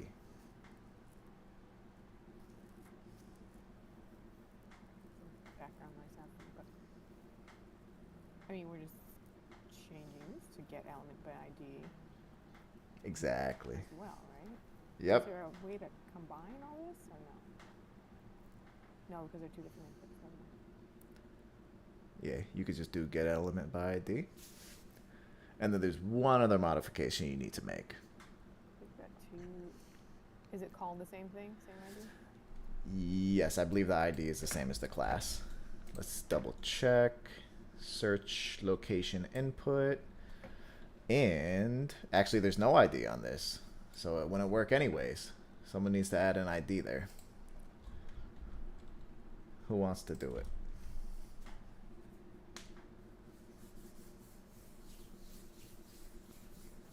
You call?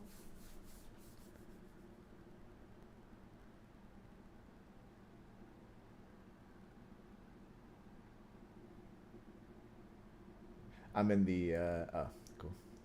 Liz is like, I got it. What did you say? We need, so if you look at the input that we're trying to target, there's only a class, there's no ID. So we actually need to add an ID with the search location input text in there. Yep. Bada bing, bada boom. Oops, my bad. All right, so we got that. Get element by ID. And this is like, once you start adding this stuff,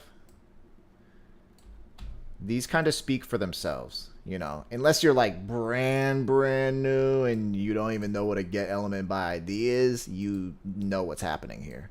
You know that you're targeting an element on the document, you're getting an element by ID, and this is the ID. I mean, this is the element that you're getting. Now this is a reference that we're using to this element. And so like these lines of code, they speak for themselves. They're very, very clear. All right. And then check if one of our values is empty. If event input.value or location input.value is empty, then we should console.log no, you are empty. All right, let's try that out. Let's make sure it works. So let's do cooking, and we're not going to put anything here. Yes, we get no, you are empty. Let's make this one empty. Let's just type New York, click it again. Yes, we also get no, you are empty. So cool. So that's looking good right there. We could eventually I wonder how it looks in the Meetup app, but this is good for now. And then there's one other thing that I wanted to do here. So instead of using this string where you're breaking up the string, actually, there is a problem with this console.log. So what I want to do is I want to actually enter cooking, and let's just say Boston, and when I click on this button, the events topic is cooking located in object. So for some reason the location is actually outputting an object. So let's look at this code. What's wrong here? I think we need the dot value. There's event input dot value, but not location input dot value. Yes, exactly. Can you explain what dot value is doing? Yeah, so this is just a reference to our element. If you look at, let me just take you to MDN HTML element. So if you look at HTML element, I believe this is the page here. Yeah. So you have an event target object or class, and every node in the document inherits from the event target. So basically, the event target is add event listener, remove event listener, and then like something else that I really use. But there's 3 methods on event target. That means every node in the document gets those 3 methods. And then the node also has, if you click on node, you see that node inherits from the event target, and the node has multiple properties like base URI, child nodes, first child, last child, node name, node type. These are the different types of nodes. So is it like a document node? Is it a comment node? So node covers more objects than just elements. So node will actually include, if you have comments in your HTML, that's a node. If you have text in your HTML, that's a node. If you have an attribute in your HTML, that's a node. Element nodes are unique. So element nodes are like, let me go back. You have element nodes and you have HTML elements. So if you click on HTML element, you can see that we have things like dataset, directory, hidden, inner text, input mode, tons of different properties. You could access all these different properties, and so maybe it's not HTML element. Yeah, for dot value to like a one-liner explanation somewhere. Yeah, so on element you have access to your class list, you have access to your IDs, you have access to your inner HTML. So basically what value is just one of the properties that you have access to on your elements. The value is a property you have access to from inputs. So every input is you're gonna have access to a value property, and the value property is what is currently in the input, like what is currently typed in this input. That's the value. But yep. So you're right about that though. We're actually outputting the object. We're not outputting the property. It looked like T popped in here. What's up? What's up, Tiffany? Welcome back. What's up, Harold? What's up, James? Welcome back. Welcome back, everyone. Thank you, Jim. We're all here. No, Harold, you're good. It's something in your settings because everyone else can hear me except you. Hey Jim, how's it going? Hey, hey. Let me just hold up one second. I just want to show him probably where the error is happening. So go to settings. Click on settings.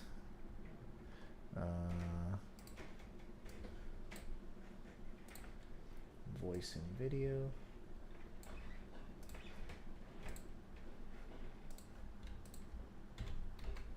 And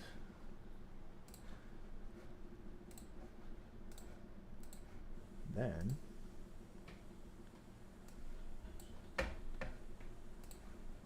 right here, output device.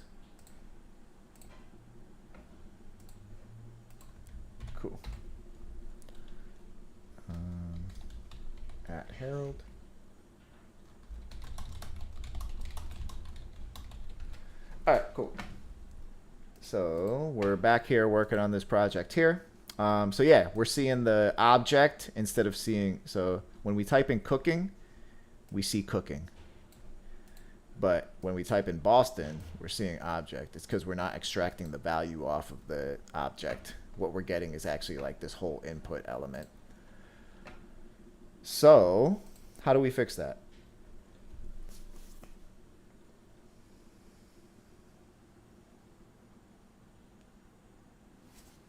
This is where we're logging it to the console, and what we're logging is not accurate. So what is it here that's incorrect? Wait, so we're not using dot value with location put? I don't see a dot value. So I need to add that. Mm-hmm.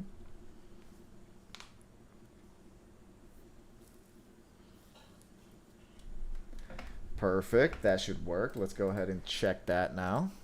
So, cooking. Boston. I just started using Boston instead of New York because there's no spaces. It's easier. Location, input, dot value is not a function. No, you just have to save. It's not a function, Parker. What's going on, man? We haven't created a function for it. There you go. First the confetti, now this, Parker. So the events topic is cooking, located in Boston. You are good to go. All right.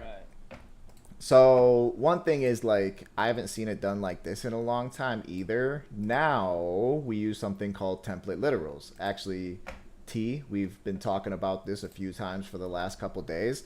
So any idea how we could just clean this up a little bit? Well, first, what's template literal again? Good question.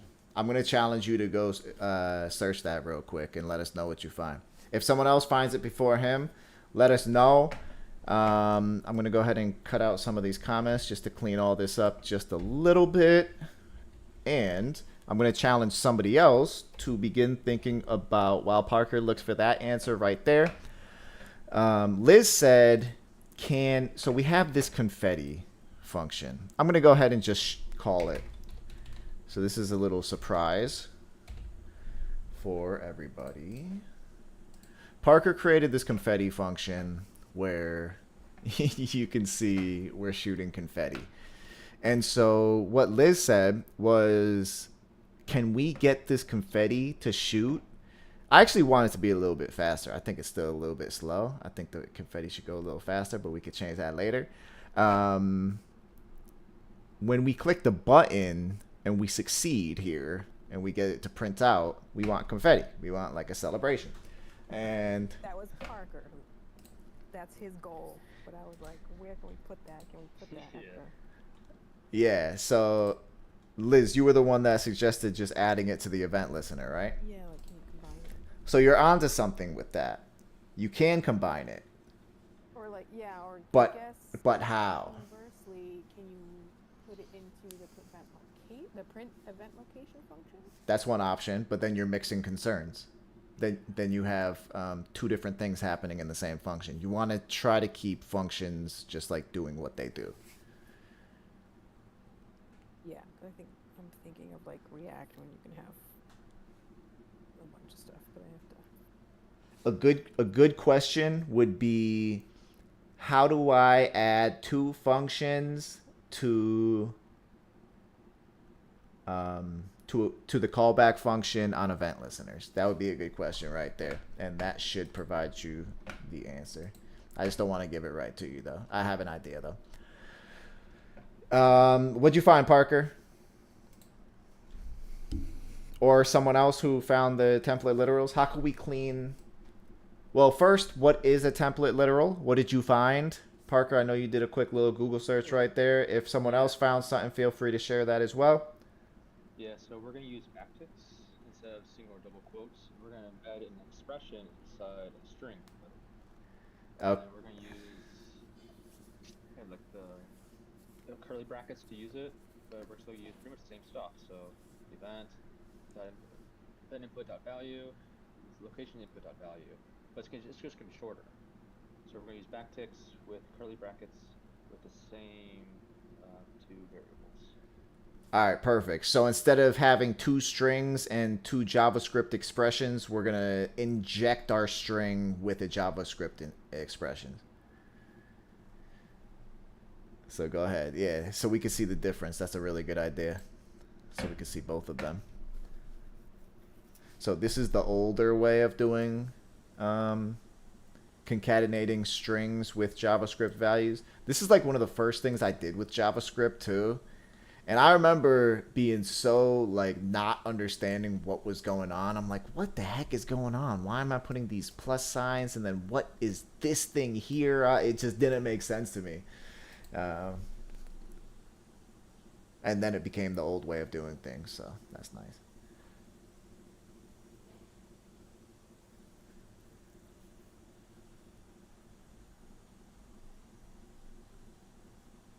There you go. And then, Liz, did you find anything on calling 2 functions inside of a callback? Or anyone else? When I like encourage someone else to go do a quick search or whatever, I'm not just encouraging that person. Like, I'm telling you right now, I don't know who here actually has experience in the industry, but everybody I know who has experience in the industry. I was talking to, for example, Tree. I think, Parker, you know Tree. He used to come to our in-person meetups, and he's a C# developer. And he works for a pretty big company. And basically, when he works with a very large code base. And so when they give him a task to do, he spends like 95% of his time reading code, understanding code, reading documentation, doing research. And only after sometimes he spends like 3 days just doing research. And then because he needs to understand not only the code that he's changing, he needs to understand how it's going to ripple and affect everything else. And he needs to understand like everything within the code. Ooh. My Discord just shut down for a minute. Yeah, he needs to understand not only that block of code that he's modifying, he also needs to understand all the code that's connected to it, anything in the code base that's related. He needs to understand the documentation. And so he literally spends 90 to 95% of his time doing research, reading documentation, and that sort of thing. And then only after he does all that research, he'll make like one small modification to the code. And he said the modification to the code that he actually makes is very, very quick. Like he'll do it in under 2 or 3 hours after all the research and reading. So like the quicker you just get used to doing searches, reading documentation, and making that a part of your life, the easier this is. Like you need to enjoy that process because that's a lot of coding. It's just doing research, just going out there, finding the answers, getting into the habit of finding the answers, and getting really good at asking the right questions. That's actually a skill. Because if you word something incorrectly, now you're being misled or you're going down a 45-minute rabbit hole that's just going to waste you time. So that's why I encourage everyone to do some research. So when I say like, Parker, go find out what a string literal is, I'm not doing that because I'm like lazy and I don't want to tell them. I could easily just tell you what the answer is. I don't know everything. A lot of stuff I do research for too. A lot of the time I do have the answer, but I don't want to just be like another lecture or tutorial for people. The information is already out there.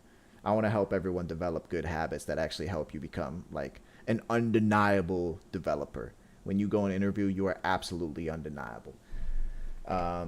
So what'd you find, Parker? Yeah, so whenever you call on me, it forces me to think. Like, all right, what do I know? And then I can find my gaps of what I don't know. So for this, I can already see it's just easier. Because like the first way, I was concatenating everything. So I had 3 concatenations, so inside double quotes.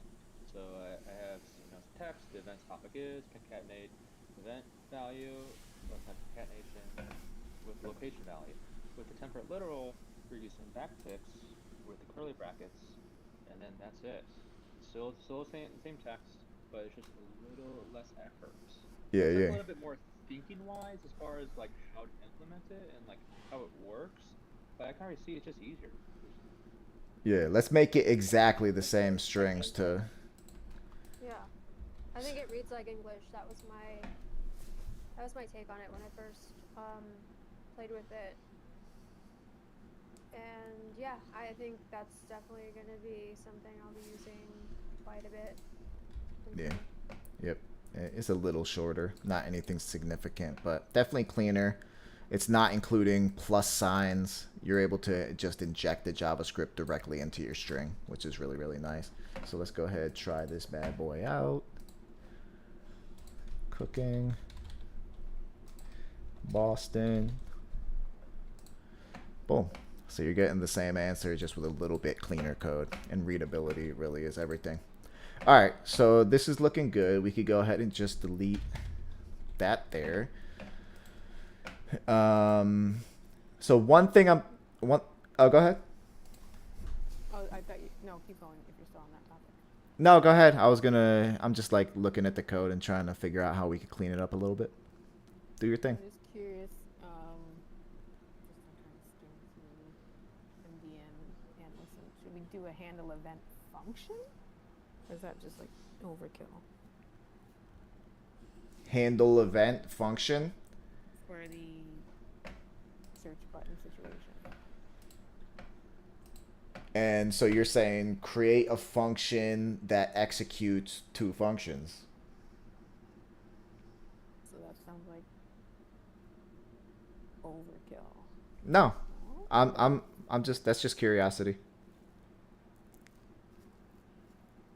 We do it for each, for each look for it.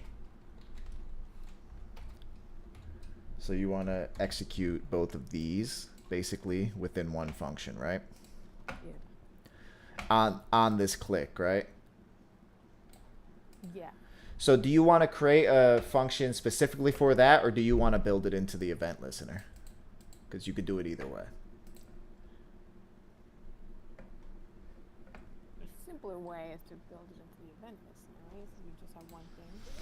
That would be, yeah, that would be simpler. The only way you wouldn't want to build it into the event listener is if you don't want the confetti to happen every single time. Like if you only wanted the confetti to happen when you actually got an answer instead of when you got this.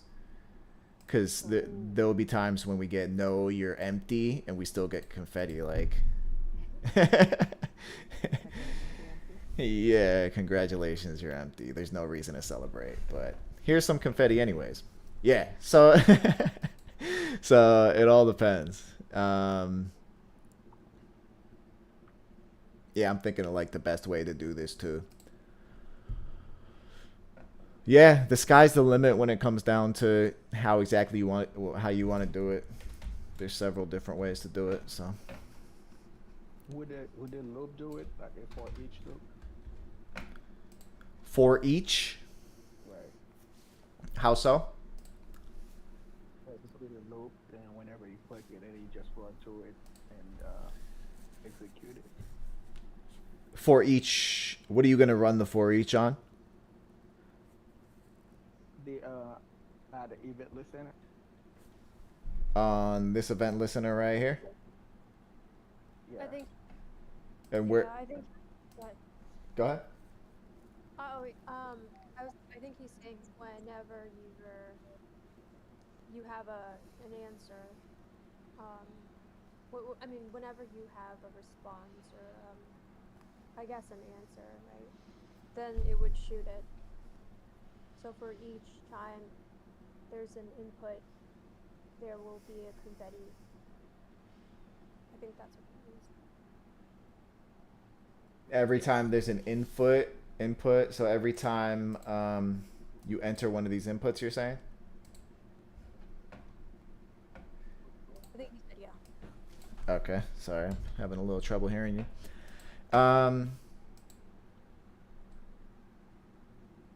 Yeah, so before you're saying before you even press the button, let the confetti go?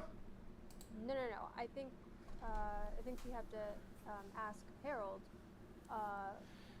for each, what exactly do you mean by for, like, I guess we can ask Jim. We can ask you about this. Well, I would want to ask this. You're saying run for each. For each is a method built. It's an array method. So what array are we running for each on? It's an array. That would be my question. Yeah, that would be my question too.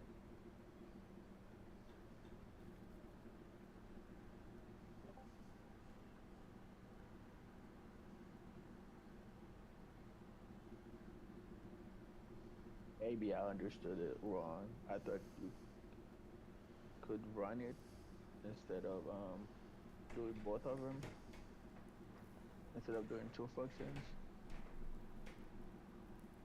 Yeah, so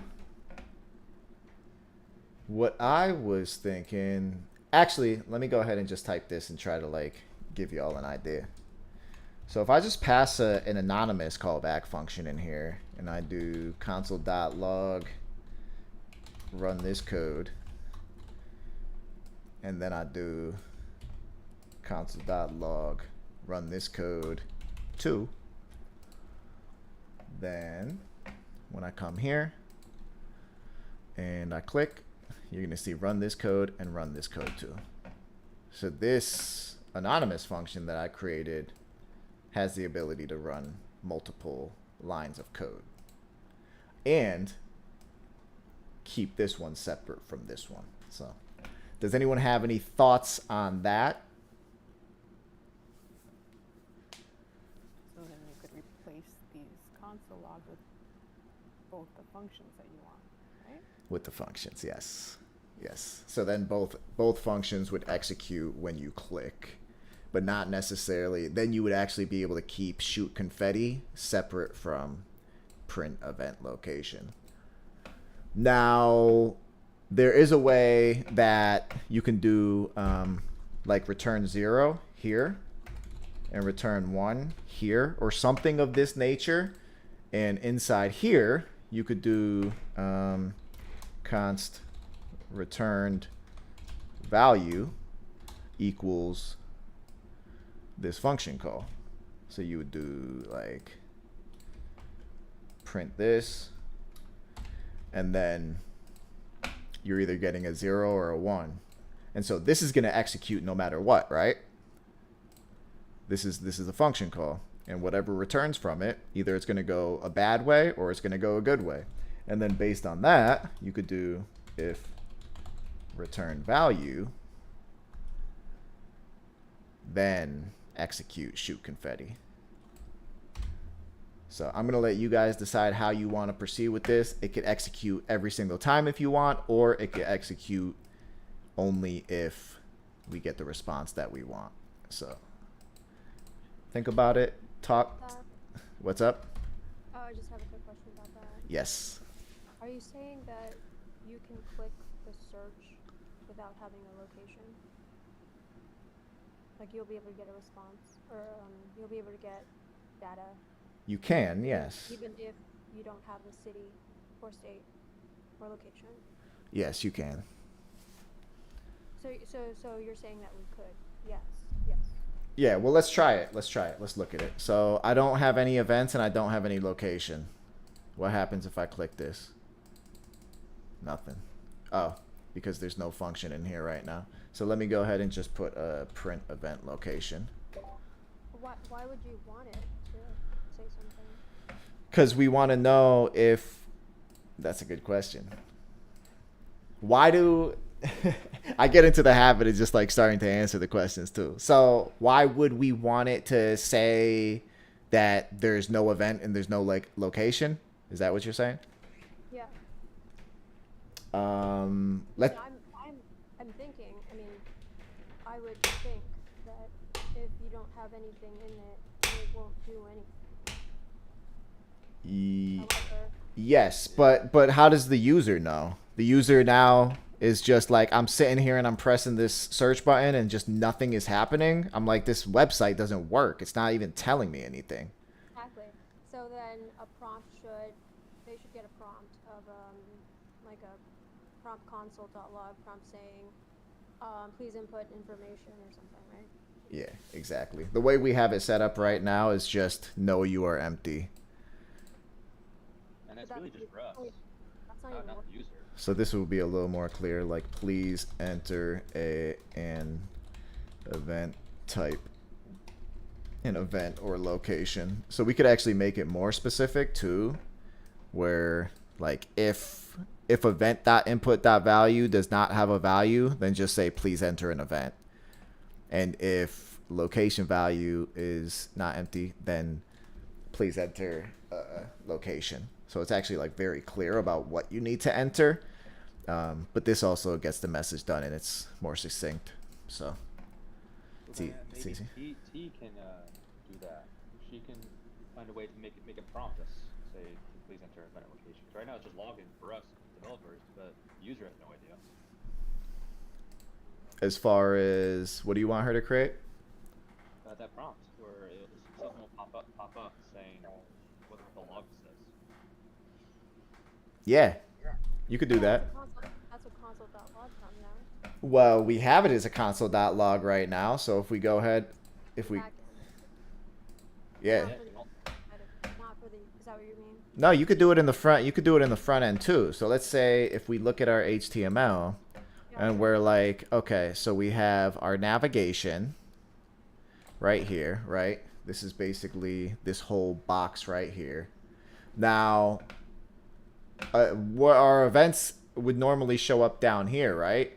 So if you don't enter an event or you don't enter a location, you could create an element here that instead of posting it in the console, posts it to the screen. So that would be a nice little challenge. That's a really good suggestion, Parker. I think that's like meets you right where you are, T, as well. So you need a couple things. I'm going to challenge you to do this. You need a couple things. You need HTML. So we have, you need an element to inject a message into. And then once you have that element, you'd be able to target that element with an ID. So with a get element by ID, you would be able to target that element. And now, if there's ever not an event input value or location input value, then you would just execute that function. So let's go ahead and just say, So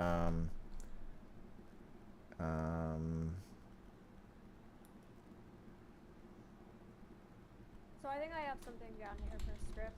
I guess that would be for the JavaScript. We can do function, validate input, parentheses.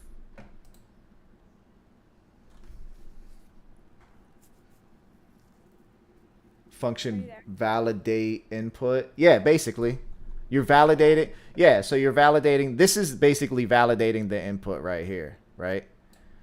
So this is validating the input. This is like, okay, there's not a value in the input here, so let's do something here. And so if it's invalid, if the input is invalid, we're going to run this code right here. So what code are we going to run? We want us to send a message to the user, right? So let's just create a function called send message. And inside that function, right now, we'll just say const send message,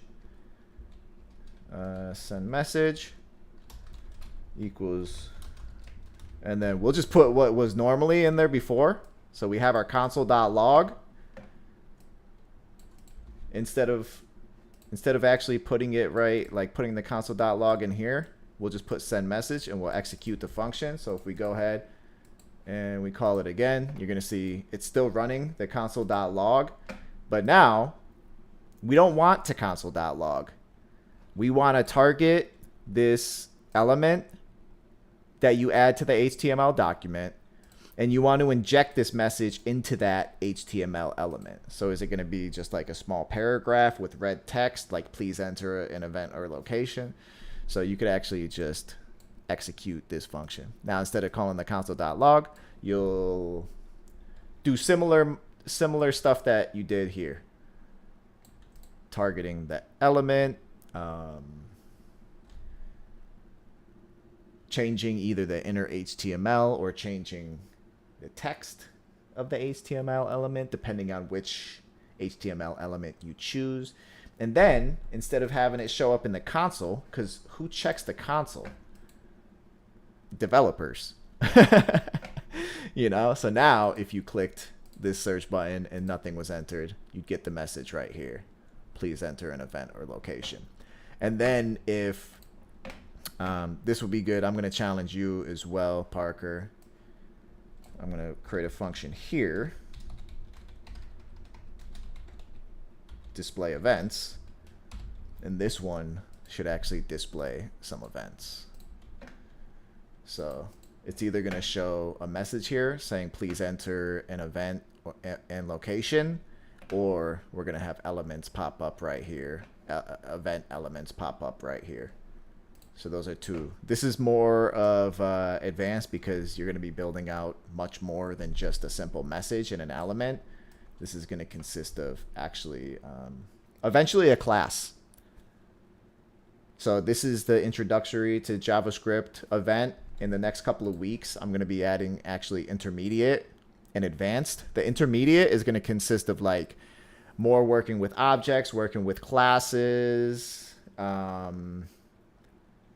getting into just more larger functions. Not really this introductory. I kind of want to keep it within the bounds of like people learning variables, arrays, like very basic objects, add event listener, really practical JavaScript, like super beginner JavaScript. And then we start getting into more advanced classes and modules in the intermediate one. And then the advanced JavaScript that's going to come after that is going to be more like MVC architecture, really to prepare people to start transitioning into frameworks, that sort of thing. But yeah, we got the boot camp starting in about 5 minutes, so I'm going to hop off for just a few minutes and take a quick little break. But does anyone have any questions before we start off? I think tomorrow when we come back, we'll start where we left off. I'm going to challenge T to go ahead and build this send message function with a couple other people, if whoever would like to join her. And then I'm going to challenge Parker, whoever wants to join him in the display events, to go ahead and do that one as well. And oh, before we sign off though, let's just go ahead and because Liz, you wanted to go ahead and try to execute both of those functions at the same time, so give it a shot. It's a small little modification here. I was gonna ask you whether a ternary works here. To, you know how you were saying like if you actually have value in there to like produce a result rather than producing a result every time.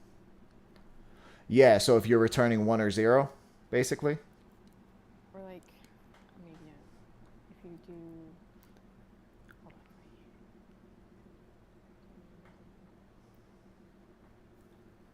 Like if you go like this. You can't do this.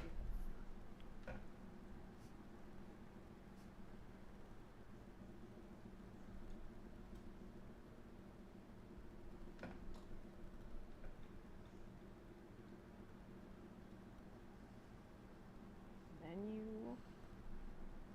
you do both.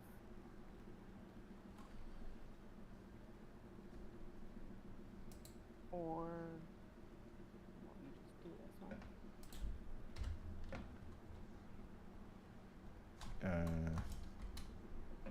There we go. Too much? And then if a positive value returns from this, a ternary will definitely work. The only problem is these values are limited to this function. Oh. Yeah, so only this function. Yeah, only this function will have access to these variables because we declared them within this block. So we'd have to like, I guess well, no, yeah, because if you nested this inside of here, then you'd be calling it inside of itself, and yeah. Yeah. You'd be trying to figure it out. Like, what's going on? But for now, we can just, do that there. Add a nice semicolon. And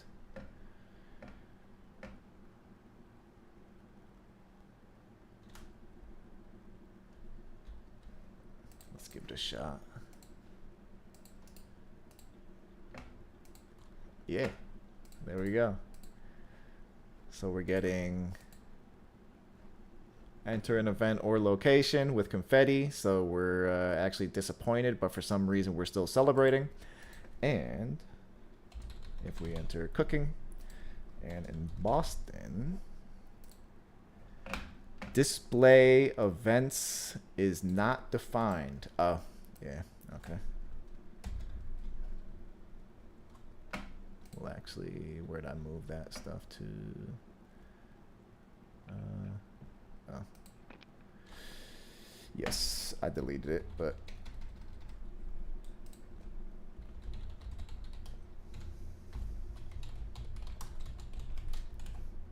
displaying events.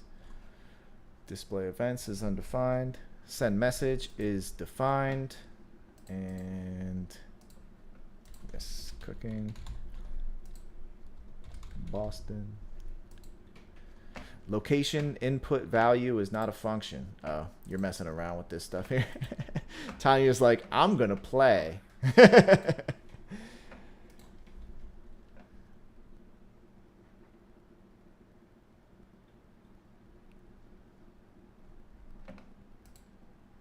these brackets just need to go. Yeah, you could validate. You could create a validate input function instead of having these if. I like that better, actually. I think that's way cleaner. Like, I like to just read my functions and you know exactly what it's doing. It's just plain English. Like, validate input, send message. Like, if validate input returns falsy value. If validate input is truthy, then display events. If it's not truthy, send message. Like, oh, if you could make it just so... I love good readable code without all this syntax. Ugh. But yeah, we'll go ahead and we'll... this doesn't exist yet. This doesn't exist yet. We'll start off where we left off yesterday, and we will go from there. Does anyone have any questions before we... I'm actually going to be moving down into the Coding Bootcamp channel. We're going to be working on the Nonprofit Navigator website, and today we're actually going to be in GitHub, and I'm just going to be assigning issues to everybody who's working on that project. So just letting everyone see kind of where we're at and what everyone wants to do. Yay! Woo! Go try and solve that leak code problem. Oh, which one are you on? The easy one. Okay, I did a challenging one for the easy one today. Did you? Did you see it? Well, I took a glance at it and, like, I mean, part of it seems similar to what we've done, just the binary number stuff. Yeah, true. Oh, yeah. You were there for the... Yeah. If you're familiar with the concepts, it's not so bad if you've done it before. But if you're brand new with no explanation, it's kind of like, what the heck is going on here? Yeah. Yeah. That's the challenging one. I'm going to be sharing that one in C tonight. So that'll be fun. Yeah. I have the medium one too. I'm going to be sharing it. I think Daniel said that he solved the medium one too. So. Oh, with the tree or a linked list? With the linked list, yeah. Yep. Yes, that I want to see because I'm not that familiar. Yeah. Cool. We're going to be doing that in about an hour, so I'll see you then. Yep. All right. And for those who are doing the boot camp, feel free to meet me down there. I'll be back in 2 minutes.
All right. What's up? What's up?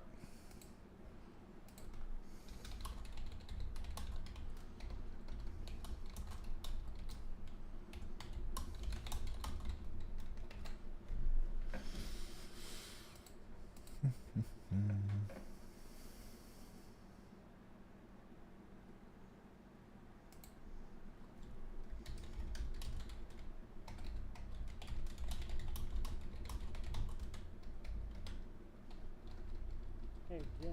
Hey. What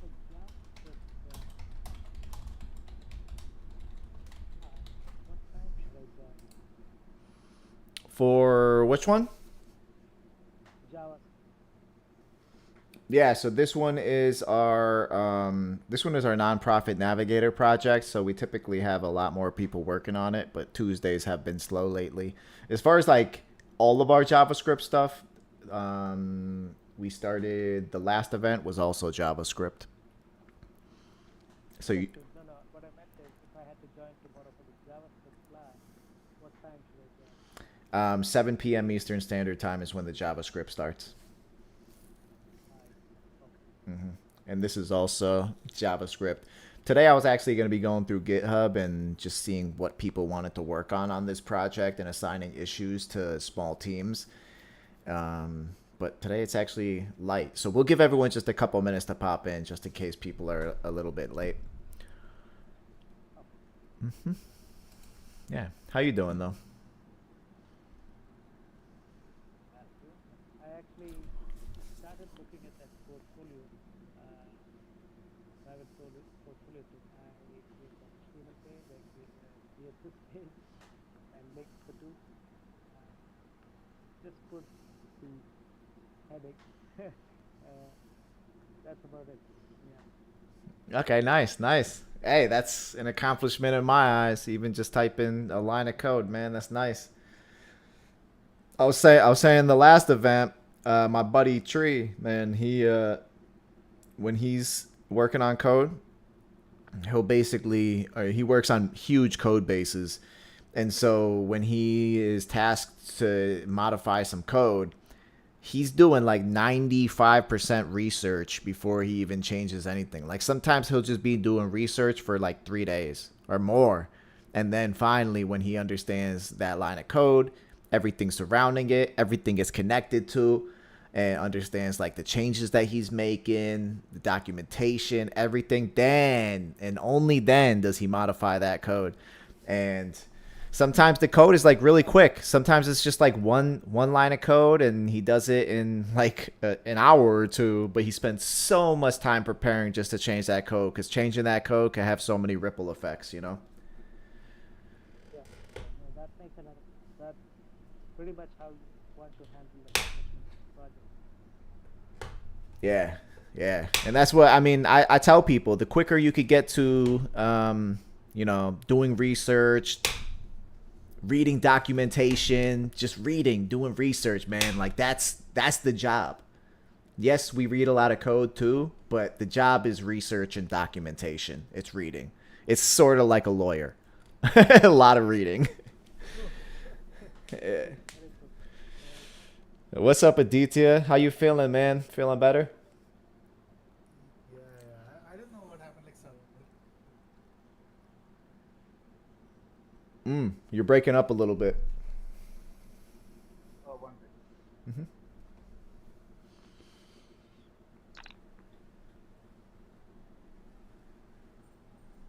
Is it clear now? Yes, there you go. Yeah, no, my head suddenly started paining. I was like, I don't know what happened. But yeah, now I'm good. Today I'm good. But like, I had like work backlog, so I was kind of stuck. I'm still like kind of stuck, but like parallelly I'm doing that. So I mean, most of the work is done, but like slight testing is left. So I have to do that. Yeah, nice. That's good. Like I heard you guys were talking about something like documentation and all. Oh, yeah. Yeah, because when I'm in these trainings, man, like everybody always has a ton of questions, and I don't want people to get into the habit of like searching for answers from some mentor or some trainer or something. Like, for one reason, because I'm not that guy. Like when I'm on a team, I'll ask you if you're like there right now and we're having that conversation. I'll be like, hey, what do you know about this? Like if we're just having a conversation, we'll have this conversation. But if I'm looking for answers on something, I'm gonna be grinding out, doing my best to find those answers, do the research. Like I'm not really trying to bother people or like take up other people's time, because I value my own time and I value other people's time. And if I'm like grinding out for a long time, people are gonna see that too, and they're gonna be like, hey, how's it going? And I'm gonna be like, I've been stuck on this problem for 3 days, and they're gonna be like, oh, let me help you. You know, if I've really been grinding out on it for a while. Not to say asking for help is a bad idea, but I think you should rather get in the habit of searching and finding and doing research, reading documentation, and just getting really good at asking the right questions to find your own answers. That's like a key skill. It's a key skill. You know, so a lot of people I know, that's like one of the most common things that I find, and that's part of tutorial hell, is people like going to other people and trying to find the answers. Like it's going to destroy you, man. Like not ask questions, have mentors and all that, but that shouldn't be your go-to. You should be excellent researcher. You should be excellent at reading and finding answers, you know. I mean, the thing is, my thought was like, when you're learning something new, it's better to try to learn, like for any particular domain or any language. If you want to know the basics, then better to go through documentation and learn. Agree. Because like documentation is nothing like it's nothing but kind of a mentor on it. Basically, you're learning from someone. Someone must have wrote that documentation, right? It's not like randomly some computer just generated the document. Yeah. So it's but the thing with like when you talk to people, like if you like, so the thing is when you talk to people, every person has its own mindset which he brings into that stuff when telling you. Like for example, if you ask me like you want to build this functionality, I'll tell you in a way which some other person would tell in different. Yeah, true. Like for that, if you want to build something over your basics, it's better to like talk to people and discuss. But if you want to just know the basics, then it's better to go through the documentation. So that's I agree, because coming to these meetups and like the data structure algorithm meetings that we have, that sort of thing, man, I never learn data structure algorithms faster than when I'm working with other people who are also, yeah. What we are doing is basically not learning the basics in data structure. Yeah. We are basically just building a thought process that you won't get through reading. But for that, you need to know what is a linked list, what is an array. Exactly. We cannot, if we tell you that, you would kind of get confused. It's better to go through the exact way, the way it is currently taught universally. So that's how it's better. Exactly. Yeah, vocabulary. Learning the vocabulary is key. For sure. All right, well, today we got like 45 minutes for this session right now. We were working on your function yesterday, Aditi. I'll go ahead and share my screen and just kind of show everybody what we're doing today. I love the way that this is set up right now. Like the type your first line of code event is just basic HTML and CSS. We're replicating the meetup application. And then in the introduction of JavaScript event, we're adding functionality to the inputs that we're creating. So it's like, man, one event kind of feeds off the other, but then you have the build a portfolio where it's like every event is sort of like different, and with each hour that passes, the difficulty level increases. So it's like, I'm loving it. I think it's really cool. There's something for everybody, and I just wish this existed when I was learning. Honestly, like I would pay double. I'd pay probably $100 a month if I actually found this. And I was just like, wow, like people I could talk to and ask questions and code. Like, man, I'm paying $100 a month for sure. I've paid $20, $30, $50 a month for things that were not even like this, that wasn't as hands-on, that wasn't as engaging or interactive or progressive. Like, I'm just loving this, man. I'm happy to be a part of it. Even though I'm the one doing it, I feel like I'm just happy to be a part of it, you know? You can imagine, like, people like me who come from India, we do our masters, and that masters we basically pay like $40,000-$50,000. Yeah. Then we learn all this stuff. So we are still paying money. I know. It's crazy, man. It's crazy. I know. Education is interesting now these days, man. It's expensive. I know some people. I know one of my friends went to school to be a lawyer, and they have like $200,000 in student loans, and they're gonna. It's crazy. It's one thing is about education, the second thing is about a label. So like just education nowadays doesn't matter. You need to have that label over stick on your forehead. Yeah. That you have done your masters. So if you did masters, then means doesn't matter how much you know. You have done your masters means you will get a call. Yeah, yeah. Yeah. It's almost guaranteeing. I think the greatest benefit of like a 4-year degree or a master's these days is you have to study on campus, and you're gonna meet people that you're gonna know for the rest of your life. Like you're gonna make lifelong friends in that program, and that's like the greatest benefit. Like sure. I know like the best professors now in my university. I'm actually working with a research scholar, research scientist now. So those contacts actually help you in the future. Like in future, if I ask him, he also told me like he can help me go to France as well. Wow. He has contacts there. So that's how you build a network. Yeah, that's what you're paying for, you know, in a way, because the knowledge is out there. The knowledge exists, but you're not meeting the people that you're meeting if you go to Harvard or Yale or one of these colleges. You pay that money to go to one of these colleges, you're meeting people, you know. So that's key right there. But if you could provide that same value, like the network, meeting people, building strong relationships without having to pay $200,000, like. Whew. Yeah, I mean, if I would have found out a way back in India, like years back, if this grew, then I might have not even come to US. You're like, I'll save the 50,000, bro. But the thing is, so that actually, when I came to US, I kind of felt like I came out of the bubble. So I actually got to know the world better. So I feel like whatever happens for a reason. So I agree. That's good. Yeah, true. Yeah, experience is awesome. So let's go ahead and go to O1 Software Network. We're replicating the Boston Dynamics website. We have a Boston Dynamics clone, bro. All right, Nonprofit Navigator. Okay, I'll be back in a minute. I'll just get my coffee. Yeah. All right, so let's go to Intro, Nonprofit Navigator. So this is the event where we do the nonprofit. Yes, yeah. So the coding bootcamp is the event where we do the Nonprofit Navigator. But in the next couple of weeks, I'm actually gonna be adding an intermediate JavaScript and an advanced JavaScript. So like introduction to JavaScript is just teaching the basics, expressions, statements, functions, objects, arrays, conditionals, that sort of thing. Intermediate is gonna start teaching like classes, so like advanced objects, modules, starting to add like the modulating system just to start organizing your code. And then the advanced JavaScript is going to start talking about like architecture, like the MVC.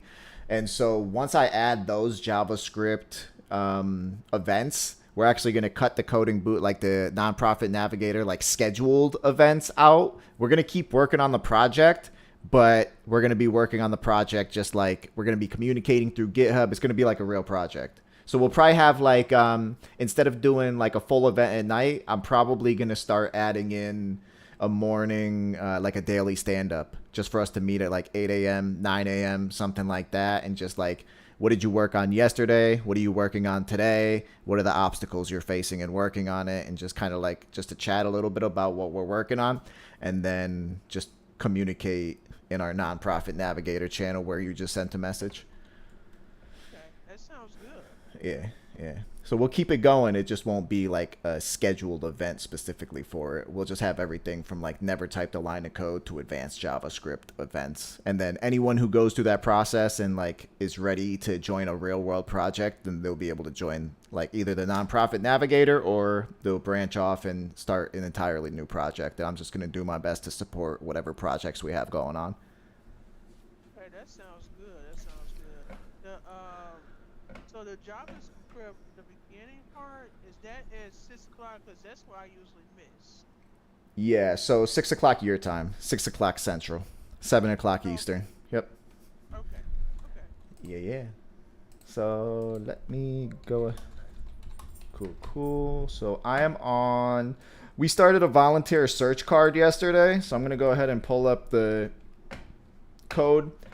And let me go ahead and just put it in the browser so you can see what we did. We basically added to what you did, Aditya, and there's a lot that needs to be done. I mean, we're not adding any like fancy style. If you look at the Figma file right now, you can see nonprofit navigator. We'll go to the lo-fi wireframe, and like, man, like we're not trying to make anything fancy right now. We're just trying to get the thing wired up. Though I have tons of ideas for. I was thinking last night, Aditya, just about like the more advanced JavaScript stuff. Like, we do have that link. We have the API to actually start pulling in real nonprofit companies. So we can figure out which properties from those nonprofit companies we want to like use to build the card. There's going to be... Have you like used this software called as Postman? Postman? Yeah. So that helps you to understand, like, without depending on the backend people, that what data you're getting. So you can quickly see in that Postman that what is the data format, everything, and that way you don't have to every time run your code. That just put that URL in the Postman and you'll see all the data you want. Yeah, yeah. I got to understand the data and build the model in your code. Yeah, all right, cool. Yeah, I'm going to install Postman. I have it on my laptop. I just haven't. Since I got this set up, I haven't been doing any back end stuff, just been all front end. But yeah, I'm going to install that. Yeah, but yeah, there's so much to do, man. So there's so much with just this feature alone where we're just building the home page, the volunteer search page, and then the volunteer details page. It's not too difficult. Aditya, you could definitely handle all this stuff. And so like creating yeah, we'll talk about it more. Let me just show you what we got so far. So we click on volunteer, and then so the search functionality that you built, you type in NSF, and we just start building the mobile version of the cards. So you type in NSF and you get yeah. So we do have to build the we do have to add some media queries into it so it looks nice. But what's up? I have a question, Jim. I haven't had a chance to do any kind of coding on this project, so I don't know if you have provided some tasks with this particular project on GitHub. If you can do that, I really appreciate that, because I haven't got a chance to do any coding on this particular project. Yeah, perfect. That's actually what we're doing tonight. Tonight I'm going to create some issues for people, and that's actually what one of the things I was thinking of for this. Let me go ahead and show you the code. So basically what we have going on here is, if you look at show search results, so when you click on this button here, it's going to run show search results, which is basically getting just the input from this one right here for now, just the keyword, and it's building in HTML. So my challenge to you, Tiffany, is to convert everything from line 39 to 54 into pure JavaScript. No HTML templates. No. So for example, if for each volunteer opportunity in the list, so we have our volunteer list right now. This is just a dummy list. We'll use this for now until Aditya makes the API call. And so for each one, you're going to start with this one, then this one, then this one. you're going to check if the name on each one of these matches the input keyword. And the input keyword is typed right here. So instead of doing all this, creating the HTML, what would be better is, I think even just having all this code inside of the show search results is just, it just doesn't look good.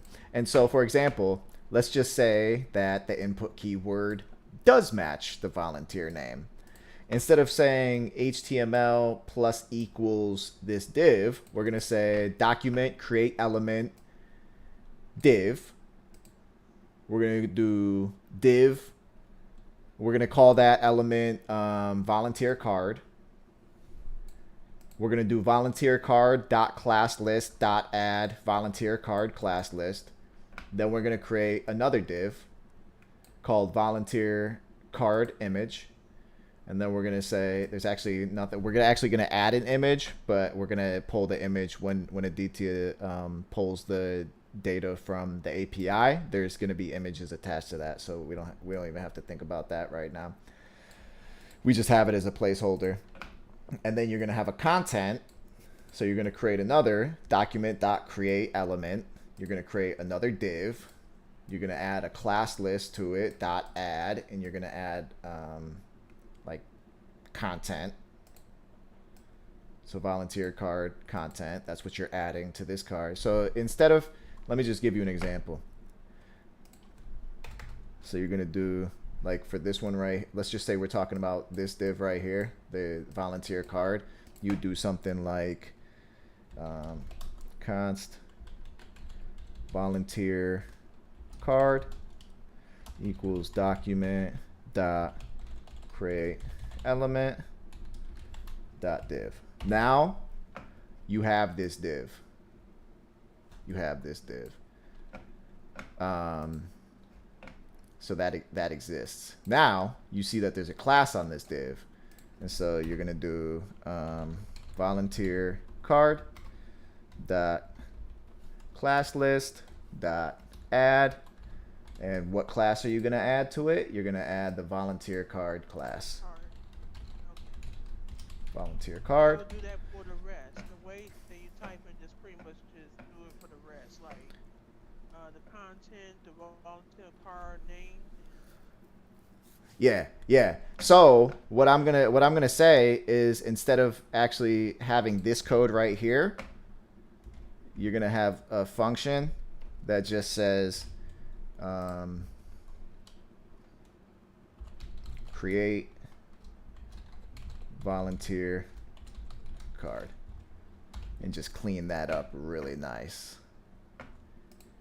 So you're gonna have that. This is gonna return actually some HTML, a volunteer card, and then we'll tag everything onto the results div at the end, after we have all of our volunteer, after we create our search results, basically, after we create each card. And we're only creating a card for the volunteer. So we want to create like an entire separate function. I'll work with you on this one if you want, but that's basically like just to clean up this function a little bit, make it look a lot better, cut out all this HTML, and just turn it into something that's more programmatic and reusable. That sounds good. So I will go over to our nonprofit navigator. I will create a new issue, and I will say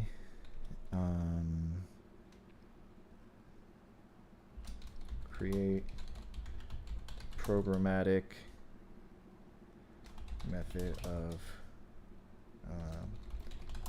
creating volunteer card for each valid search result.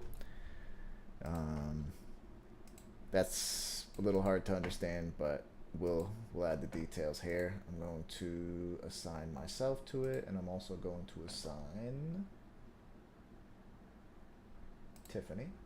And who else wants to work on this with Tiffany?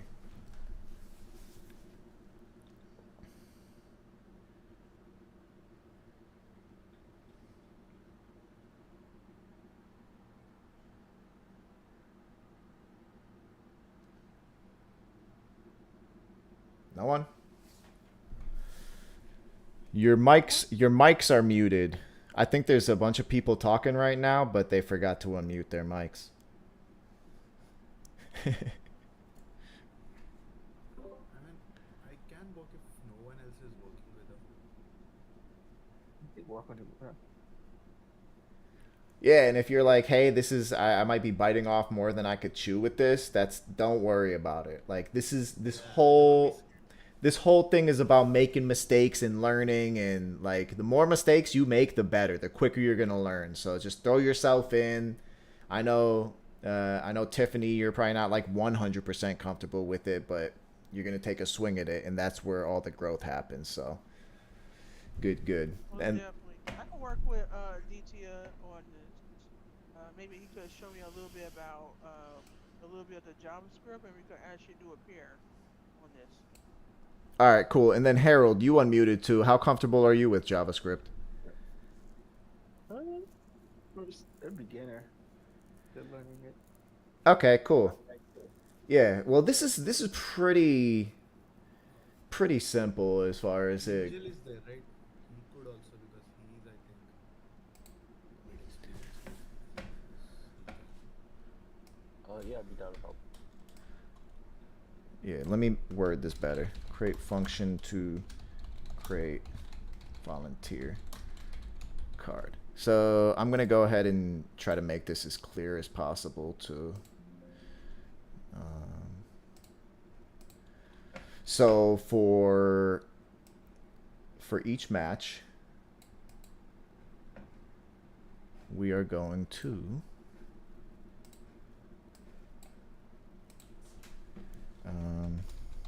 create volunteer card div, add volunteer card class to volunteer card div, create volunteer card create volunteer card image div, add volunteer card image class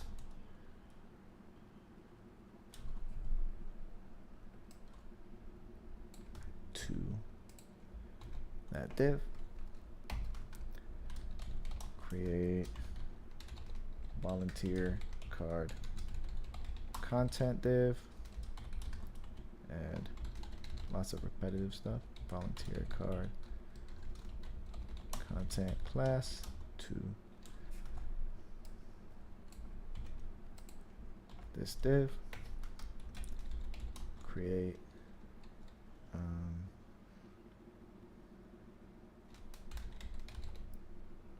volunteer card name. Actually, we could just do image. This will make it easier to make it more clear, because this is really just for styling.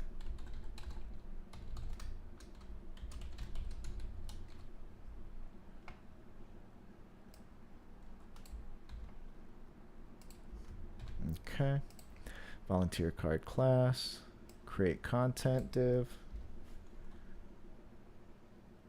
to content div, create volunteer card name, or create name div, add volunteer card name class to name div, create location div, add volunteer card location class to location div. Last one, create description div, add volunteer card description class to description div, and for each one and then at the end of that function, so we're basically creating volunteer card. And after we create the volunteer card, append volunteer card div. So the first one, this one that contains all of these ones, append that to our search results div. And that should be good. And you could just write this all in a function right here just to clean this up really nice. Just add the function like here. So write create volunteer card function here.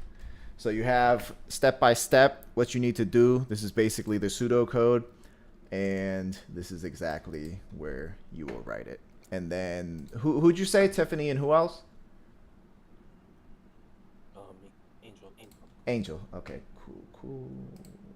Awesome. Okay. Labels. This is JavaScript only. Cool. All right, so we have this issue here. And so when you create a branch for this one, just call it 20. That way I could connect issues with the branches that y'all are creating. So similar, like when make sure we have get branch A. You want to branch off from volunteer search. So do get checkout volunteer search, go over to this branch, and then do get checkout dash B 20. So you create like a 20 branch. So I know that it's for that issue right there. And we should be good to go. So let me see. I'm on volunteer search card right now. Let me go ahead and actually, I didn't make any modifications. All I did was just add this comment. So we're pretty good. Y'all got this. Which branch did you say? Volunteer search card. Yeah, so just look at the issue name. So the issue is called creating function to create volunteer card. And then number 20, that's the issue number. So just use 20. Or at least start it with 20. Like you could call it whatever you want. Like you could like 20 underscore 20 is good because you're going to have to type out the branch when you're switching between branches and pushing it and all that stuff. It's so much easier if you just use something that's shorter. 20 is good. It'll be clear for everybody. All right, cool. So that's y'all. And then we have Aditya, Harold, Naveen, and Ricky. So based on this Figma that we have, we do still need the volunteer details page added. I know Aditya, we were talking about doing the API call. I'm down with doing the API call too if you... Yeah, we can do the API call. But like once you have figured out for other people, I will tell you like how we can do it. I mean, I have an idea. But like one thing is the API which you sent, that candid one, that has some issue right? Because that is a trial version. It's not a free API. After a while, it starts charging. After 30 days. Gotcha. I got one more API which is free. So once you have figured out for other people, like we can talk about that on this call itself. Okay, cool. So we got Harold, Naveen, and Ricky. So we have HTML. Hey.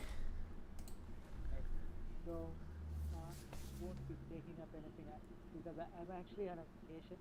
So, because it's going to be questionable. Okay. Because I've tried to set this up quickly. Right, so that would be difficult. Once I'm done with the vacation, maybe I'll join back. Join on the group that you guys are running. And All right. it's very extremely useful stuff. Like Aditya was saying, it's good at having a proper going to a proper college and paying a bunch of money. But I might not be able to, attend. But I'll complete 2 days classes. I've already scheduled something. Yeah, totally. How much JavaScript experience do you have, Naveen? Not much. I have read JavaScript book and but all the JavaScript books I think. In fact, not quite coded because it's a professional website. So Okay, cool. So you understand some of the syntax, you just haven't gotten too much. the entire front, I think that's pretty Okay, gotcha. Yeah. All right. Yeah, so you understand the syntax, you just don't have too much hands-on experience. So, yeah, I mean, if you want to learn it, you def but yeah, pretty good. So write a website and I write it because something else. Yeah. Okay, cool. Yeah, so you're just I remember you were on one of the other calls too, and you were like, "Hey, I gotta go too." So yeah, no sweat, man. When you get back from vacation, we'll talk a little bit more. No worries at all. It is gonna be. Exactly, I'll be joining back sometime after my vacation. So sometime this time I can Yeah, totally. Did I add you to this GitHub repo yet, though? I don't even think I added you to this repo, honestly. Okay. Nah, I haven't even added you. Yeah, so just when you get back from vacation, feel free to reach out to me, send me your email, and I'll add you if this is the project you want to work on. If there's another project you want to work on, like you have an idea for something that you want to build, definitely throw that out there as well, because it's not only going to be this project that people. I'll join back and I'll do something. Yeah, cool. All right, and then we got who else? We got Ricky. I think Ricky's new. What's up, Ricky? Where are you checking in from? Hey guys, yeah, you're right. I joined 2 hours ago. Cool. I was too shy to ask, hey, how do I get sign stuff? What's your way of working? What's the GitHub repository itself? I don't know much. Yeah. Okay. So have you?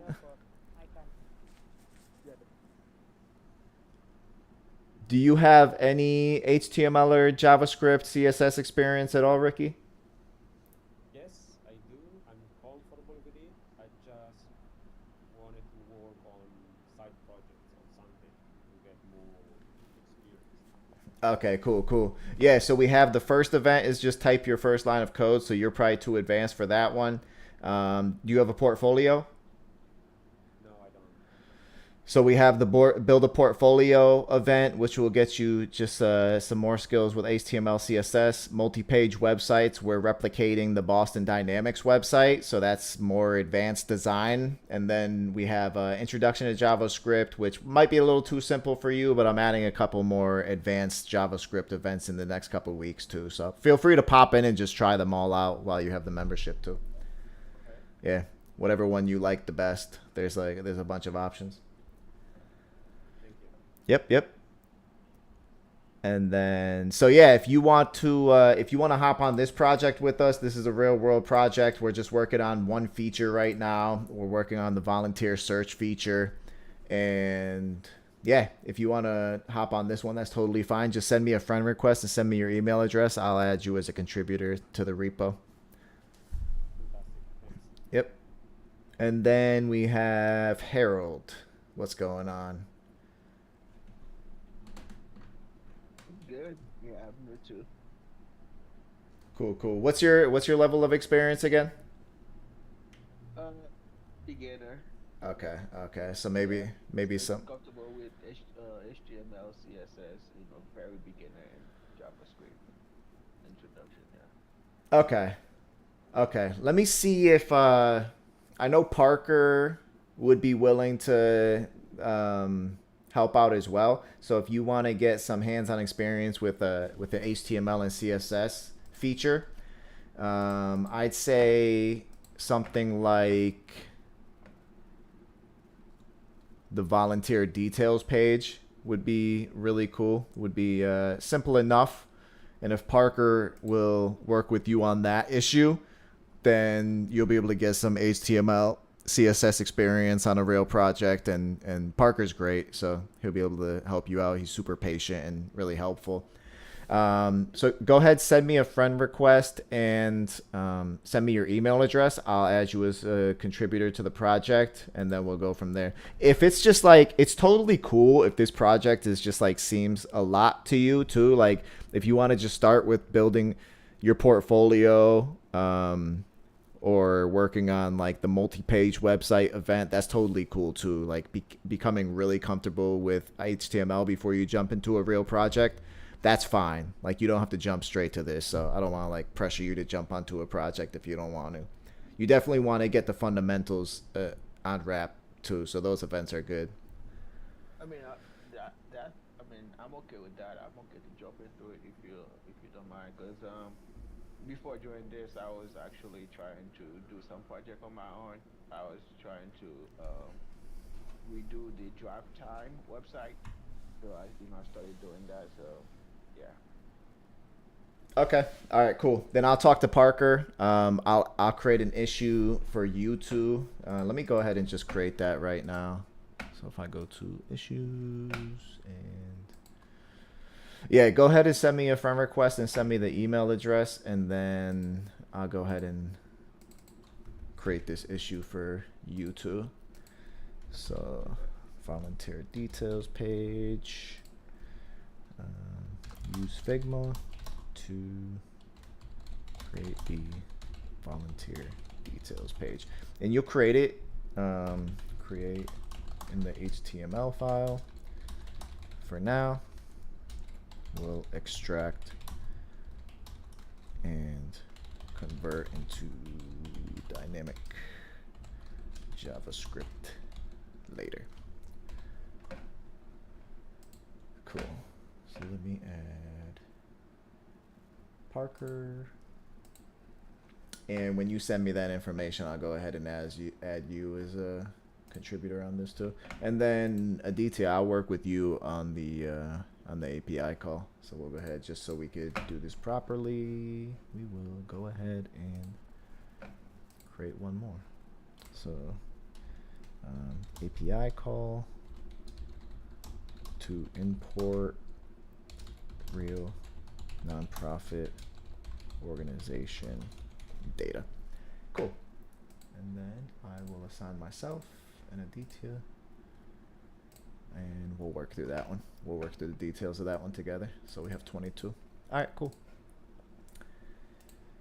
Cool. I believe I already pushed this volunteer search card. Volunteer list, HTML, volunteer search.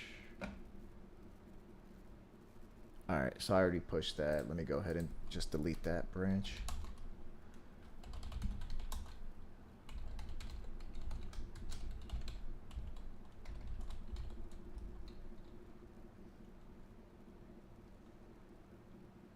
Totally cool.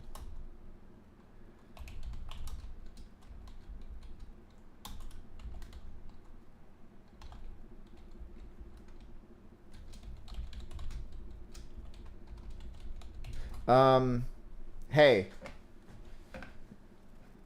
Oh yeah. I'm trying to get set up so that me and Tiffany can work together. I'm not really sure how to do it. All right, cool. So yeah, I'll help you guys get set up really quickly. If you want to, let me ask you this. Are you in the project directory in your command line? I think I'm in the right place. I cloned volunteer search card. All right, so when you do git branch -a, what does it say? It gives me a list of the branches. Which one are you on? 20. 20. Okay, cool. And then if you press git push, what does it say? Says current branch 20 has no upstream branch. All right, so do git push origin 20. It's just 20? Yeah. Yeah, so do git push origin 20. Alright. do set upstream? Because that's what it says here. Git push -u, I believe. Origin 20. Okay.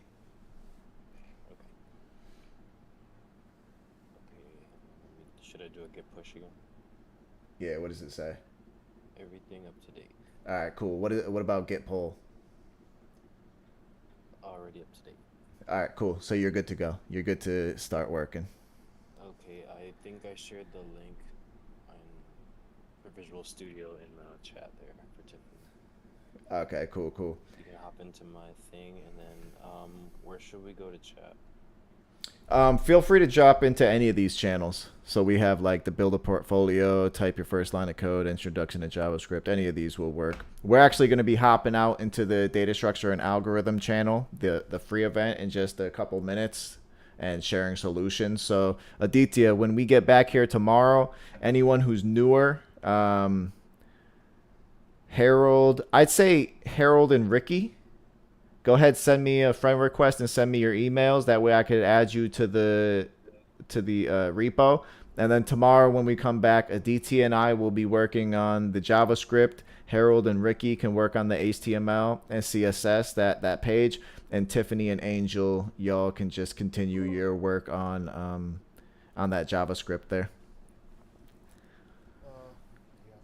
Jim, like, if you have time, can you open that charityapi.org link which I posted on the chat? Yeah. You can see charity API over there. Yep. So this one, if you like, just Tiffany, can you go to the data structures? Yes, let me go ahead. Yeah, go to sign up now. Just go to sign up now. So it will tell you, let's see, so the free trial one, the free plan, with basically one live, one test, and we don't need any kind of standard support. So doc support is good. Mm-hmm. And rate limited, I think that's fine because there's not going to be like heavy load. So I think we can use this. Okay.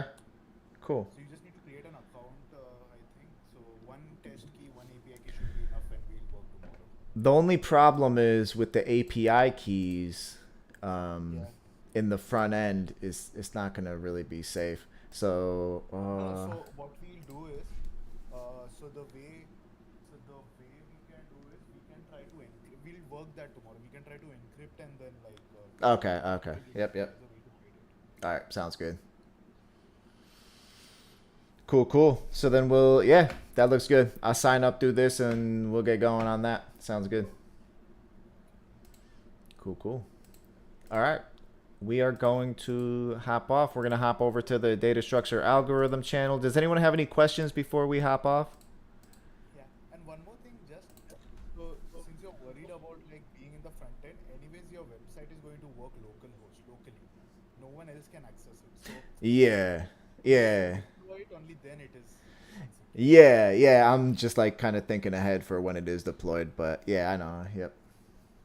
Yeah, for deployment there are ways to hide it. You can do that. Cool. Sounds good. Hey, Cool. Jim, I sent you my email chat. All right, sounds good. I'm gonna add you to GitHub just after the next event. Then we're done for the day. I don't want anything showing on video or anything like that. Okay. Cool. Yep. Thank you. Yeah, for sure. Alrighty, for those who are going into the data structure algorithm, I'll see you in a minute. And for those who are hopping off now, thank you for attending, and I will see y'all tomorrow. See you tomorrow. See ya. Learning how to add a class to that. Hey, we're gonna have people meeting up in here in just a minute. So if you want to just hop in one of the other channels and newbie developer, that'd be cool. Okay. Yeah. Lead developer? Okay. Yeah, any of those ones down there. Oh, really? I only see one of them. I only see the one that says Coding Bootcamp. Let me see. You're a newbie nonprofit navigator. You're a member. Oh, is it? Click on newbie developer. Maybe it's just hiding everything. Click on the arrow. I see the Coding Bootcamp class only. So you see the newbie developer category, like the name just above it. Do you see a little arrow on the left of that? Yeah, but it's already clicked downward. Oh, it's clicked down, and you can't see any of those. No, I only see the one that says Coding Bootcamp Introduction to Web Dev. Huh. It might be something that you have permissions for. Everyone else sees it though. You are a member. Hey, go up to the rules and accept the rules. Okay. Is it And that. introductions? Yeah. So we have start here. You have to click the red flag rules. You have to click the rules. So you basically, all the new people are kind of like working through a process to make sure they have all the information they need to navigate the server properly. So there's probably other channels that you're not seeing right now as well. But yeah. Okay, click that. You click the rules. Yeah, but I still don't see anything. And then go to, you chose a location already, right?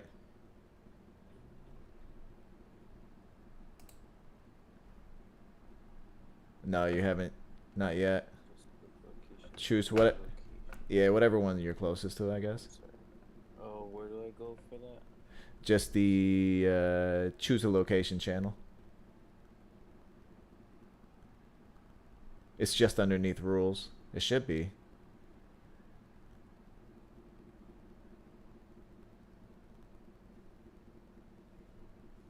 Let's see, start here, rules and introduction. Huh. And in start here, you click the flag already too? Yeah. And in rules, you click the little document or whatever?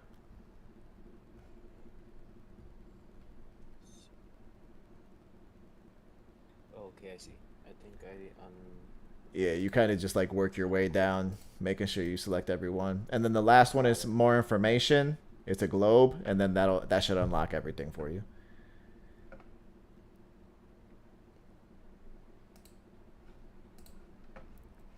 Well, I can see the stuff now, but I don't know if I solved the other problem with location, but I'll figure that out later. I can meet at the introduction to JavaScript. Does that work? Yeah. All right, cool. So you can see it all now. Cool. Okay. All right. Janet's been chilling in the machine learning channel by herself for a little while now. She's building a model over there. All right, give me just a minute. I'm gonna be back in like 2 minutes, and then we'll get started. We'll just start sharing solutions right away.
All right, what's going on?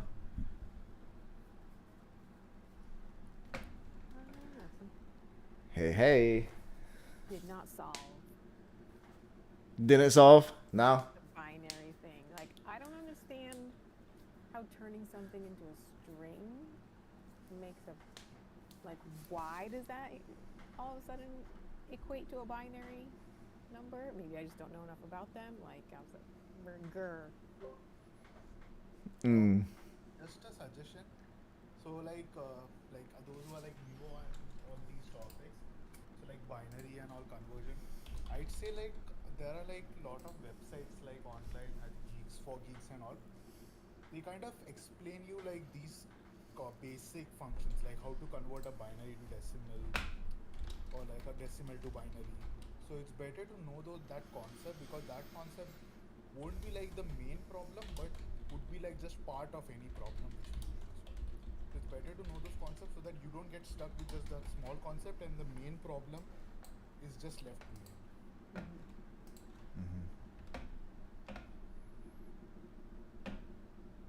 Good advice. So we're going to do the easy one first. I want to see Daniel's. Daniel, did you solve it? Hi, I solved both easy and medium. I didn't try the hard ones. No, I didn't even get to the hard ones either, and I'm still really trying to break down the medium one as well. But yeah, go ahead and let's go ahead and I'm going to share my screen and I'll just share the problem, and then we'll go ahead and share some of our solutions. So we have leak code problem set, and we are looking at problem number 2859. 2859. Boom, sum of values and indices with k set bits. So you're given a 0 indexed integer array nums and an integer k. Return an integer that denotes the sum of elements in nums whose corresponding indices have exactly k set bits in their binary representation. And so what we want to do is we want to find the binary representation of each element number. Yeah, that's fine. We want to find the binary representation of the index that we're at. So the first one is like 0, the next one is 1, the next one is 2, the next one is 3. And how many set bits does the binary representation of the index have? So if we're looking at like 1, and you're looking at the decimal is 1, but if you look at the binary representation, it's just like 0, 0, just 1 as well. But let's say we have 0, 1, 2, 3, 4. With this first one, there's just one set bit because only one of them are set to 1. But if we're looking at 4, then we have, let's just say 0, 1, 0, 0. So also this is one set bit. And so if it's 5, then we're looking at, let's just say 0, 1, 0, 1. And so this one has 2 set bits because we have, this is the index, see? This is the index number. And then we want to convert the index number to binary to see how many of their bits are actually set to 1. So return an integer that denotes the sum of elements in nums whose corresponding indices have exactly k set bits. So the only time that it matters how many set bits is when the number of set bits matches k. So if the first example we have 1 equals k, so this one doesn't matter. Index 5 doesn't matter, but index 1 and index 4 matter because both of them only have k number of set bits, and a set bit is just a bit that's set as 1. So the set bits in an integer are the ones present when it's written in binary. For example, the binary representation of 21 is 10101, which has 3 set bits because there's 3 ones available in the binary representation of 21, which is the index number. So just looking at the first example, we have 5 elements. So we're only going to be looking at index number 0, 1, 2, 3, and 4. We're looking for the ones with 1 set bit. 0 obviously has no set bits. 1, we already checked, has 1 set bit. 2 has 1 set bit. 3 has 1 set bit. And 4 has 1 set. Actually, 3 has 2 set bits, and 4 has 1 set bit. So you can see, since 0 has 0 set bits. We don't include that one. We're only looking for ones that have 1. Since 1 has 1 set bit, we take the value at 1 and we add that to our total. Then, since 2 also has 1 set bit, the second one, we take that and we add it to our total. So now we have 10 plus 11. 3, that has 2 set bits, so it doesn't equal k. That doesn't matter. And then 4 has 1 set bit as well, so we take that and we add it to our total, which is 10 plus 1 plus 2, and we get an output of 3. 13. 13. Yeah, there we go. So who wants to share their solution? Well, I can do it if you want, but it's gonna be different than yours. Yeah, that's fine. You did JavaScript? Yeah, I did like a different way because I don't know how to manipulate bits, and I didn't want to like Google that because I thought that would be cheating, so I came up with an alternative solution that works. Nah, it's not cheating, dude. I do so much research before I even start typing out any solution. I use like a named, it's like some dude came up with this method of doing it, and it's someone else's, Yeah. but it works. Yeah, the only thing that I did was but that was for the other problem. For the other problem, I had to look up how to calculate a grade common divisor because I had no idea how to. Yeah, that's another one that's another algorithm that's just been around since like BC, bro. Yeah. The only thing I quote unquote cheated was getting that algorithm. But other than that, yeah, I can share my screen if you want. Cool. Yeah, do your thing. Okay.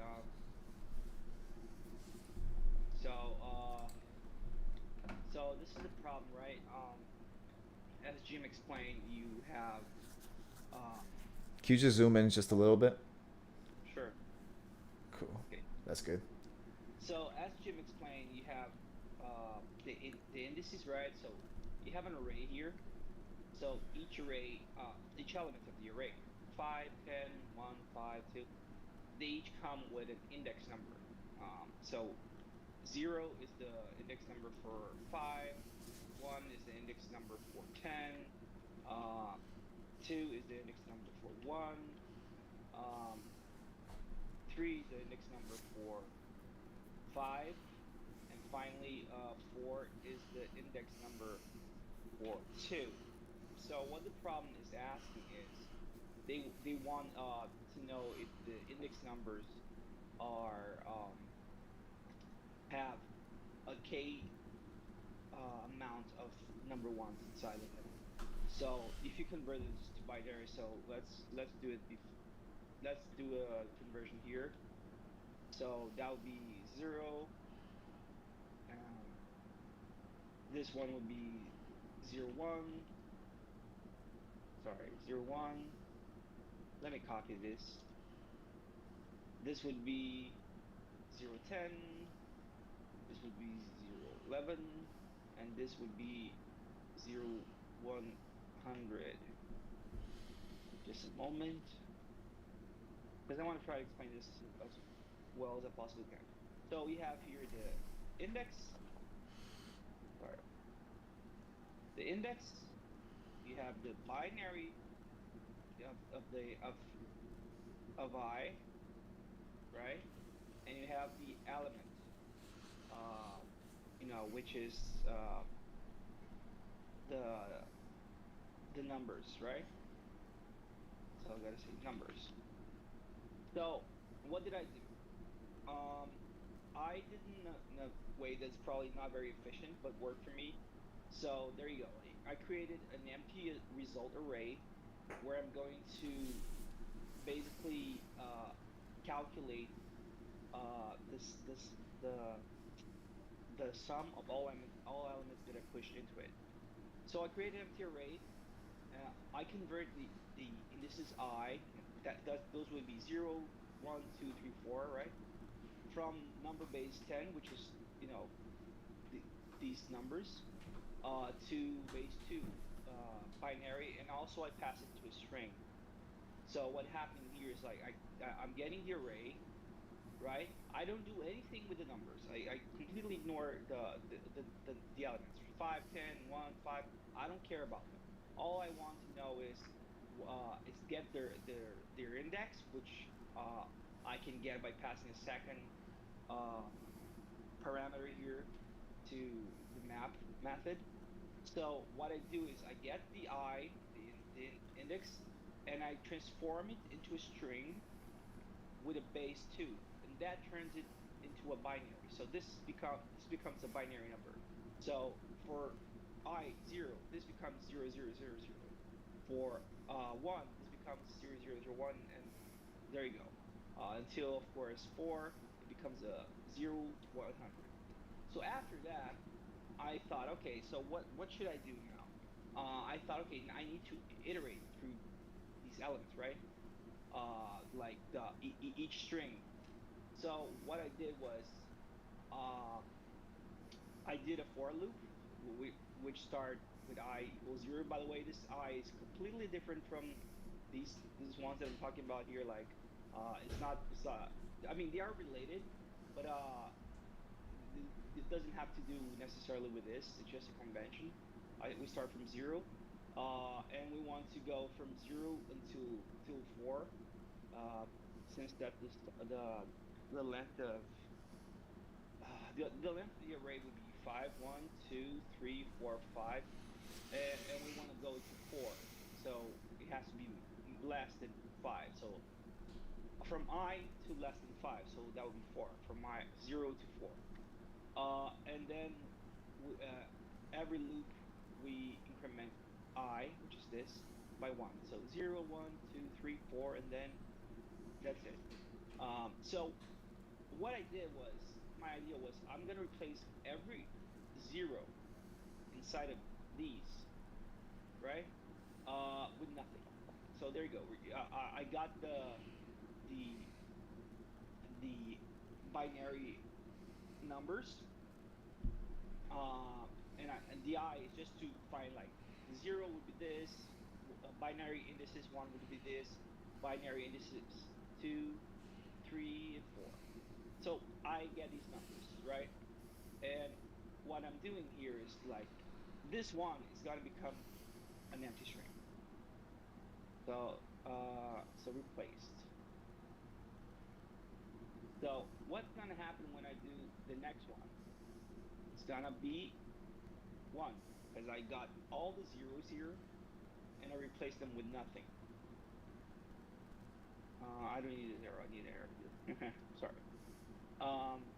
For this, we also have just 1.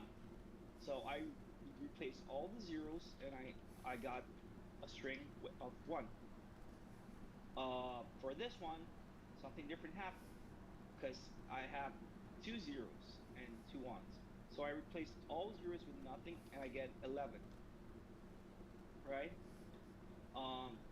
And for this one, the last one, also it only has one number of 1, and the other are 0. So in the end, what I get is, I'm doing this, right? This becomes nothing. This becomes 1. This becomes 1. This becomes 11, and this becomes 1. So what I need to do now that I have this array, that I went through this array, I replaced every single 0 with nothing, and now I have this empty, 1, 1, 11, and 1. So what I need to do is, we're looking for the k size, which is being passed here, right? So we want k to be 1.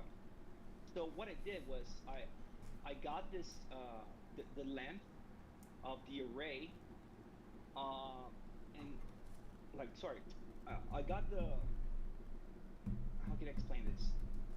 Basically, let's say, let's do it like this. So the current number here is going to be this, right? So for the first number, it's going to be empty, right? Because 0 becomes empty, because I replace all the zeros. It's going to compare the length of this array to k. We know the length of this array is 0. Length is 0, right? Because it's empty. There's nothing. So that's not going to be equal to 2. like, which is k, this is not going to be the same. So it's not going to push, you know, it's not going to push it, the current element. This is not going to be pushed to the result array. So let's forget about it. Let's try the other one. So 1, it's 1. The length of it is 1. Sorry, by the way, I missed the k. The k is 1, not 2. But it would, the empty string would be 0, and it would be different than 1, so it wouldn't be pushed to the result array. For the second element, I replace all zeros with nothing. I just get this one digit to 1, and when I get the length of this string, the length is 1 because it has one digit, and it is equal to 1, which is the k that's being asked. So I do push it to result array. So now result array is like this. I just filled it. The other one I didn't push it because it's not a length of 1. So what happens when I do it for the second one? Same thing. The same exact thing. The difference is that the 1's here. So I basically substitute every 0, right? It becomes a string of 1.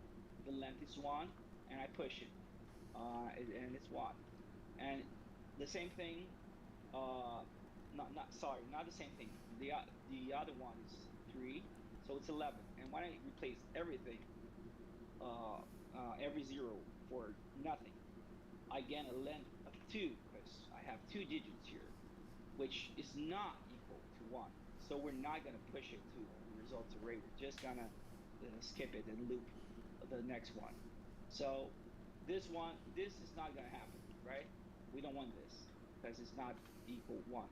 So the last one is 800, which is for index 4. So for this, we also get 1, which is length 1, which is equal to k, and therefore we push it to the result. And since we already got to the end, Are you pushing current or are you pushing num's I? I'm pushing oh, you're right. I'm pushing num's I. Hang on. Or let me see. Oh, you're right. I'm pushing num's I. I'm so sorry, guys. Nah, you're good. Yeah, I'm kind of tired. Yeah, you're absolutely right, Jim. I'm pushing num's I. So that would be 10. 1. Yeah, I screwed up. I'm so sorry. Nah, you're good. It makes total sense. You're doing a great job at explaining it, though. I like this. It's O of N. It's a good solution. Thanks. So let me try to just rephrase this. This is not gonna push it because it's size 0, so we don't push 5. This is gonna be pushed because it's size 1, so we push 10 to the array, like here. The same here. It's k size is 1, just like what's being asked. So we push 1. So now it's 10 and 1. This one is length 2. We don't want that. We don't push 5.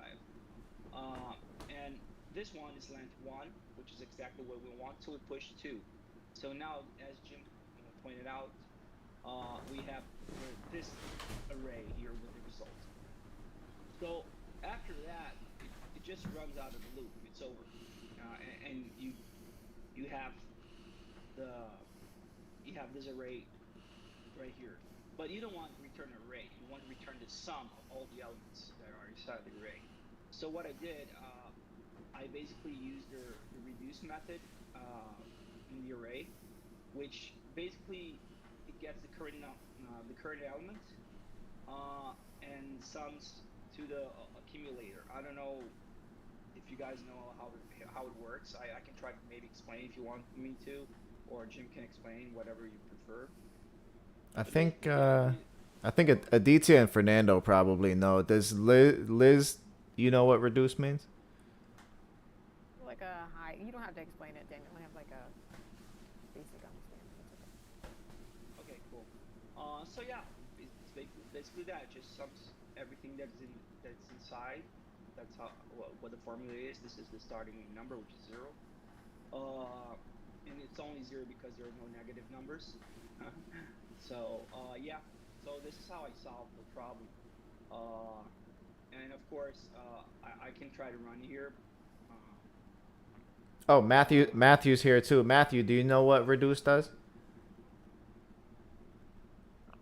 I was just looking it up right now. Gotcha. Gotcha. You're good, man. You're good. Yeah, Daniel, you did a good job explaining this, man. yeah, and let's just run it like node 2A59. Yeah, and you get exactly 13 and 1. And let me get the link to the problem of the day, so I can show you that it actually passed. This is the same thing, right? The same. It just doesn't have the comments, but it's the same thing. If I run the test cases, pass, and if I submit it, it's not the fastest algorithm you've ever seen. As you can see, it's pretty slow, but it works. Nice. If for somebody like me who is not really used to manipulating bits. Bits. Yeah. I think it's okay. Nah, that's good. That's good. It works and it's O of N. I thought it was worse than O of N at first because the replace all. But then if I think if you look at the constraints of the problem, then it looks like num's I is only ever going to be up to 100,000, like the number 100,000. But to represent 100,000 with bits is actually like not that many characters. And so I would consider that a constant personally. Yeah. I think Yeah, it's that's not what I O thought. of n, it's n log n. N log N? Why? Because one thing is you go through so map function goes through every index, right? So that basically is n. And transferring your decimal to binary is log n, basically. Or, yeah, log n. What is login? Log n is, so basically so what you have done is Replace all. you have used. Oh, the two string you're saying? No, yeah, so in the dot two string with the base 2, that function is basically converting your decimal value to binary directly. Yeah. So instead, like, if you actually understand how exactly it does the conversion, you will understand it basically keep on dividing that number by 2. And at every time when it divides, it basically takes the mod and check if that remainder is 1 or 0. Yeah. If it's 1, then the bit is set. So when you're dividing a number by 2 every time, that basically generates a time complexity of log to the base 2. Nice. Makes sense. That's why it's n log n. Like I actually thought about O of n because so my thought process was like I was thinking of actually like using just like one number, like the maximum index, because that maximum index can help me get all the binaries for all the indexes below that. Like if I know the binary of 5, I somehow can get the binary of 3 and 1. Yeah, if I know the binary of 5, I can get the binary of 3 and 1. If I know the binary of 4, I can get the binary of 2 and 0. Yeah. Mm-hmm. Because it's basically that's how it does. So that way, I'm not sure it will get O of n, but it would definitely be less than O of n log n. Yeah, I think you're correct. Yeah, the two string is the O of N. Yeah. One more thing, like you don't need to actually just like kind of like an improvement. You don't need an array actually, result array. What you can do is you already have a string with ones and zeros, right? So what you can do is you can just use a integer variable and basically keep on counting the number of ones, that is like 1, and then add it to the to basically the result. That's what I thought, like, but I didn't know how to do it without having 2 for loops. That's what I was like, okay, what should I do? Yeah, one for loop should be like one for, because it's a string. Yeah, so what this is doing, like replace all, I think it also uses kind of a for loop only, right? It goes through every character, check if it's a 0, then it replaces it to basically. Yeah, I actually thought of that because I thought, just add the numbers, right? But Yeah. you know, Yeah, so Daniel, try this out. Go to the top and replace result, the array at the top, do const total equals 0. sure. And change the array to 0. And then where it says if current dot length equals k, at the bottom result dot push nums I, just Sorry, where? at the bottom line 12, 12, okay. instead of result dot push Mm-hmm. nums I, do total plus equals nums I. Okay. And then return total instead of the result reduce at the end. And that should be good. Okay, let's see. Yeah, because then... Yeah, this is constant, right? I just do, let's see. Yeah. Yeah, there, Yeah, works. there you go. That saves you some space. I think it was O of... worst case scenario would have been like O of n space. Now it's O of 1 space. Well, Yeah, that makes sense. you're still creating binary indices, which is... It's still not O of 1 space.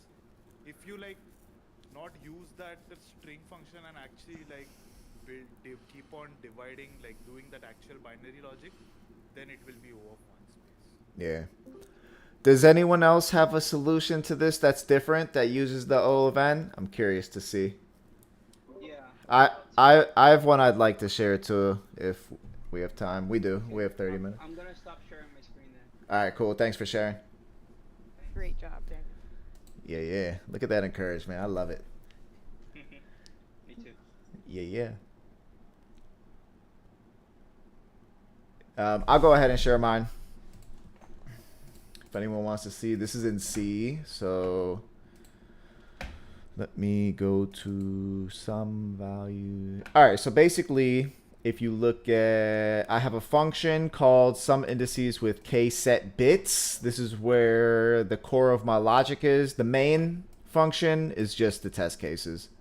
So I built up some test cases so I could. This is in C, okay. Yeah, yeah. So I have my some indices with k set bits. The function, this is just saying that the function is going to return an integer. So I'm expecting a number to be returned from this function. If a number doesn't return from this function, I'm going to get an error. You're going to see that's very common in C, is if it doesn't return the right thing, you're going to get an error, just like with Java and other languages. So this function takes a pointer to an array, so basically an array. It takes num size, so the size of the array, and it takes k. And the first thing I do is I just initialize a total variable. So this is going to be an integer. It's just going to be initialized as 0. And so I just loop from 0 to the size of the array. I'm iterating over this array that we were given. And then I'm checking to see if I, so the index, equals k. And so I'm passing I into a function called count bits. And this is going to return the number of bits in I. And so if you look at count bits, it's pretty simple actually, if you understand the functionality of these things. And so I'm passing in an integer. I'm expecting it to return an integer. And so the number I'm passing in is actually just an index. So I initialize the count of set bits to 0. And then while number is greater than 0, or yeah, because eventually it's going to become 0. While it isn't 0, then we continue iterating this logic right here. And so what I'm checking is if the least significant bit is a 1, add 1 to our count. So basically what I have is like, let's say that I passed in I and I equals 5. Actually, let's say I equals 21. So what was it? This?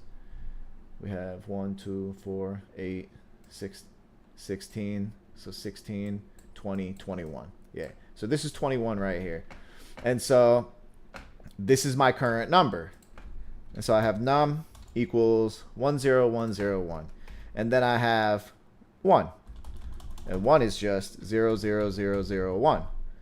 And so basically what I'm doing is I'm running the xand, and I'm seeing I'm basically comparing the least significant bit. So the one on the end, the one with the least amount of value, because the one on the end has a value of 1.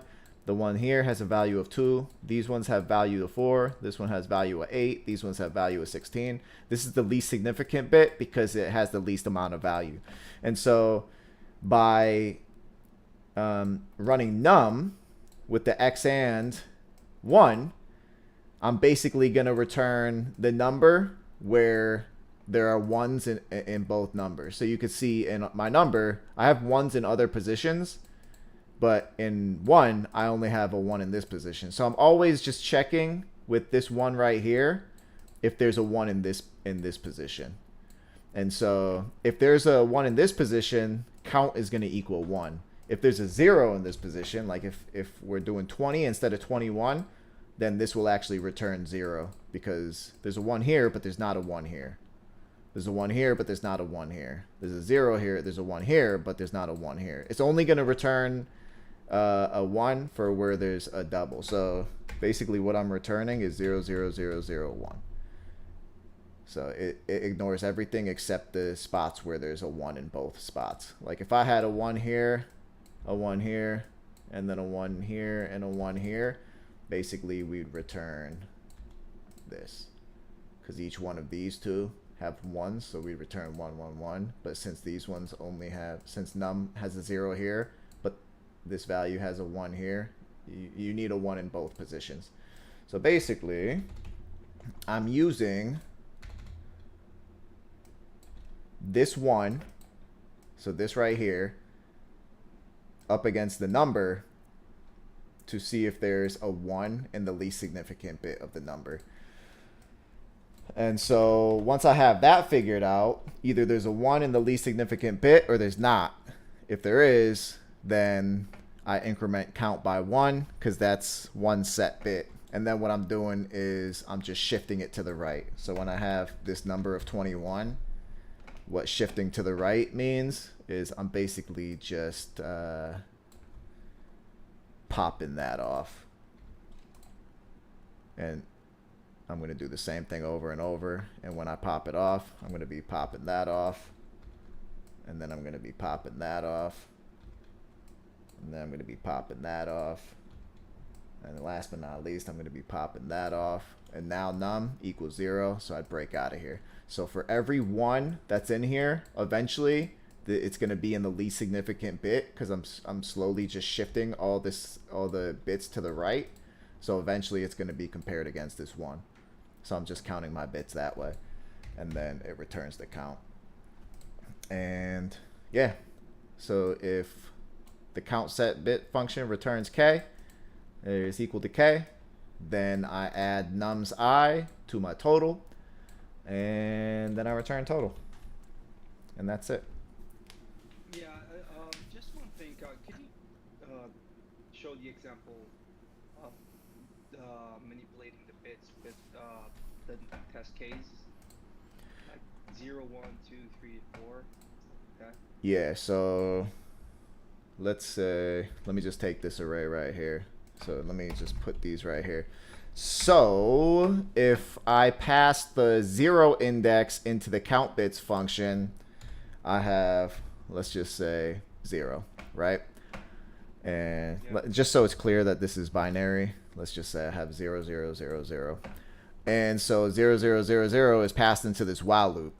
And since 0 is not truthy, it's falsy, you wouldn't ever execute this. You just return 0.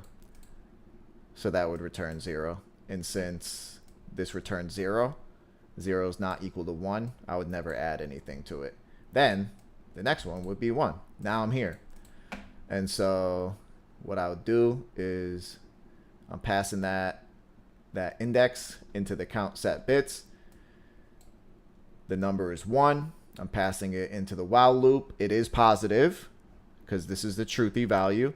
And so what I'm doing is I'm comparing 0, 0, 0, 1. So I'm comparing the number that I passed in, the index, to just the number 1, which looks like this in binary. And since both of these are truthy, or both of these have set bits in the least significant position, the one that represents the number 1, then I'm adding 1 to count.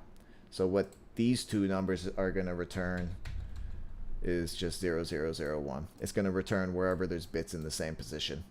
And so this returns 1, count becomes 1, and then I shift this to the right. So I'm basically, this is 0 now, and that while loop stops, and then I return 1. So when I do count bits I equals k, which is 1, that's true. And so I add nums I, which is 10, to my total. So now total equals 10. The next one is 2. So I have this. This is passed in to my count bits function. I pass in 2 to the while loop. It's greater than 0. It's a truthy value. So we start running this while loop. I compared num. So 0, 1, 0 to 1, which is this right here. And since there are none in the least significant, this isn't a 1 in the least significant bit position, but there is a 1 here because 1 is always going to be a 1 in the least significant bit position, the last position. Then I get 0, 0, 0, 0. And since the return value of these two, so the num and the 1 is 0, 0, 0, 0, because there's not a 1 in two positions, then we just add 0 to count. And then we shift our number to the right. And then we do the same thing. So now our number, this right here, is shifting my index number to the right by 1. So even though the 1 was in the 2 position before, this is going to shift it 1 position to the right. So now that 1 moved to the right position. So this allows you to like shift bits and left and right. And this is a cool tool for like bit masking, but that's definitely outside of the scope of this. So then you get to count again, and you have count, you have num, and you have 1.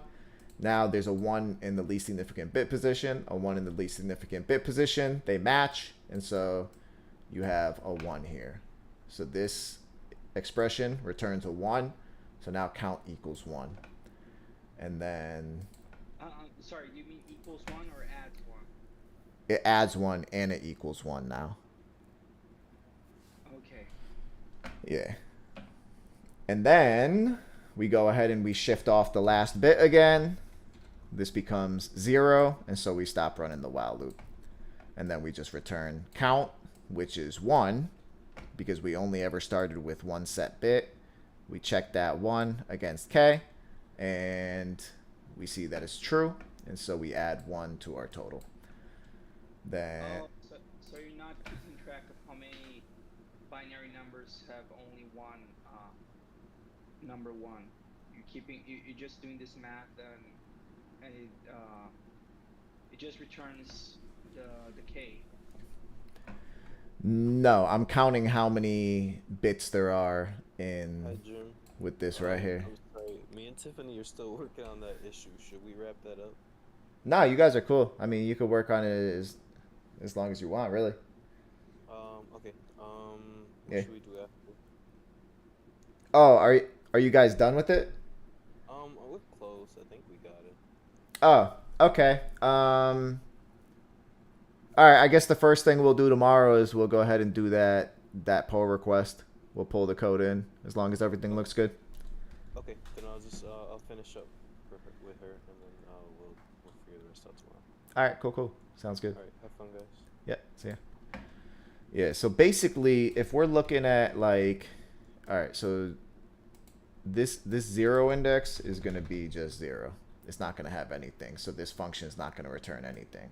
This 1 position, 0, 0, 0, 1. So this has 1 set bit. It's going to return 1. So 4, same thing, 0, 1, 0, 0. It has 1 set bit. So the first 2 times, like on this number 4, the first 2 times you run this, it's just going to return 0. Because you're always checking your number, your current number, against just 1. You're always checking it against 1. 1 is a constant that you're running every single time. This stays the same no matter what. It's always just 1. This num is what changes. And the way this is going to change is on the first time you run that loop, it's 0, 1, 0, 0. On the second time, it's 0, 0, 1, 0. On the third time, it's 0001, and the last time it's 0001. So the only time you're actually going to add anything to count is on this one. Okay. When it's equal to 4, then you're not going to add 1 to count. When it's equal to 2, you're not going to add anything to count. When it's equal to 1, you're going to add something to count, because now you have 1 set in the least significant bit position. You're comparing it up against 1.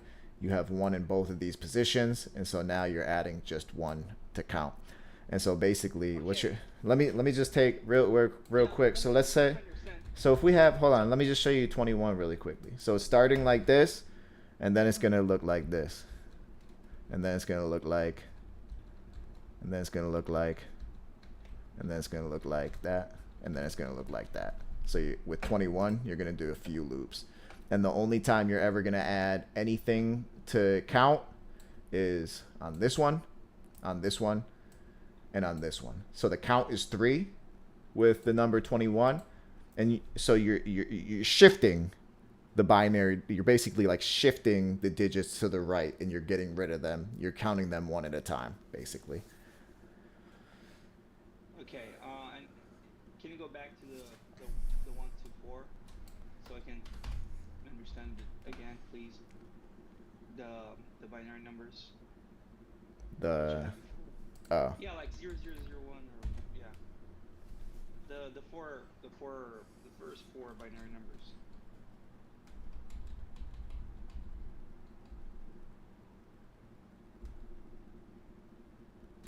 What do you mean? Yeah. 0001, 0010, 0011, 0100. You know, the first 4 binaries. Yeah. So we have 0001. Yeah.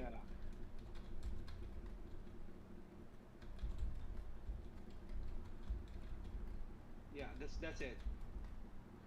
Yeah, we don't. I just need the first 4, so I understand what's going on. We don't need the 5th one. Mhm. So so basically, when it does the operation in the first one, it's gonna count because the least significant number is 1, right? It's gonna add up to count. Yeah. Okay, cool. And then it's gonna shift to the right, and since the next number is 0, it just goes away. Yeah.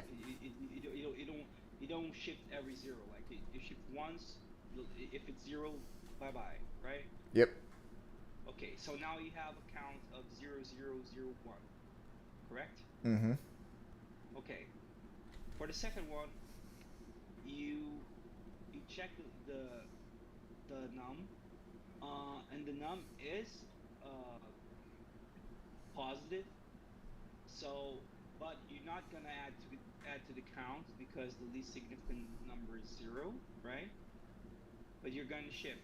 Yeah. After that, and after you shift, it's gonna be 001, or sorry, 0001. Yeah. Which is still positive, and then you're gonna count it. Now we count to 2. So, or maybe, sorry, you're adding that to the previous, which so 0001 and 0001. When you add them up with this, like bitwise or whatever, I forgot what it's called. It's gonna be 0001. Yeah. So 1. Yeah. Yeah. What I fail to understand here is like, how is it ever not going to be count 1? How is it ever not going to become 1?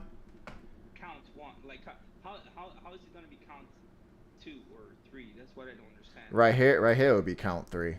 Right here it'll be count 2, I mean.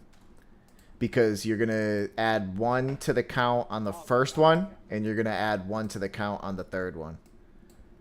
So, yeah, because when you add, let's say, number 5, so let's say you keep that, right? So the total is 0001, and then you do the same operation, and now you do for the number 5.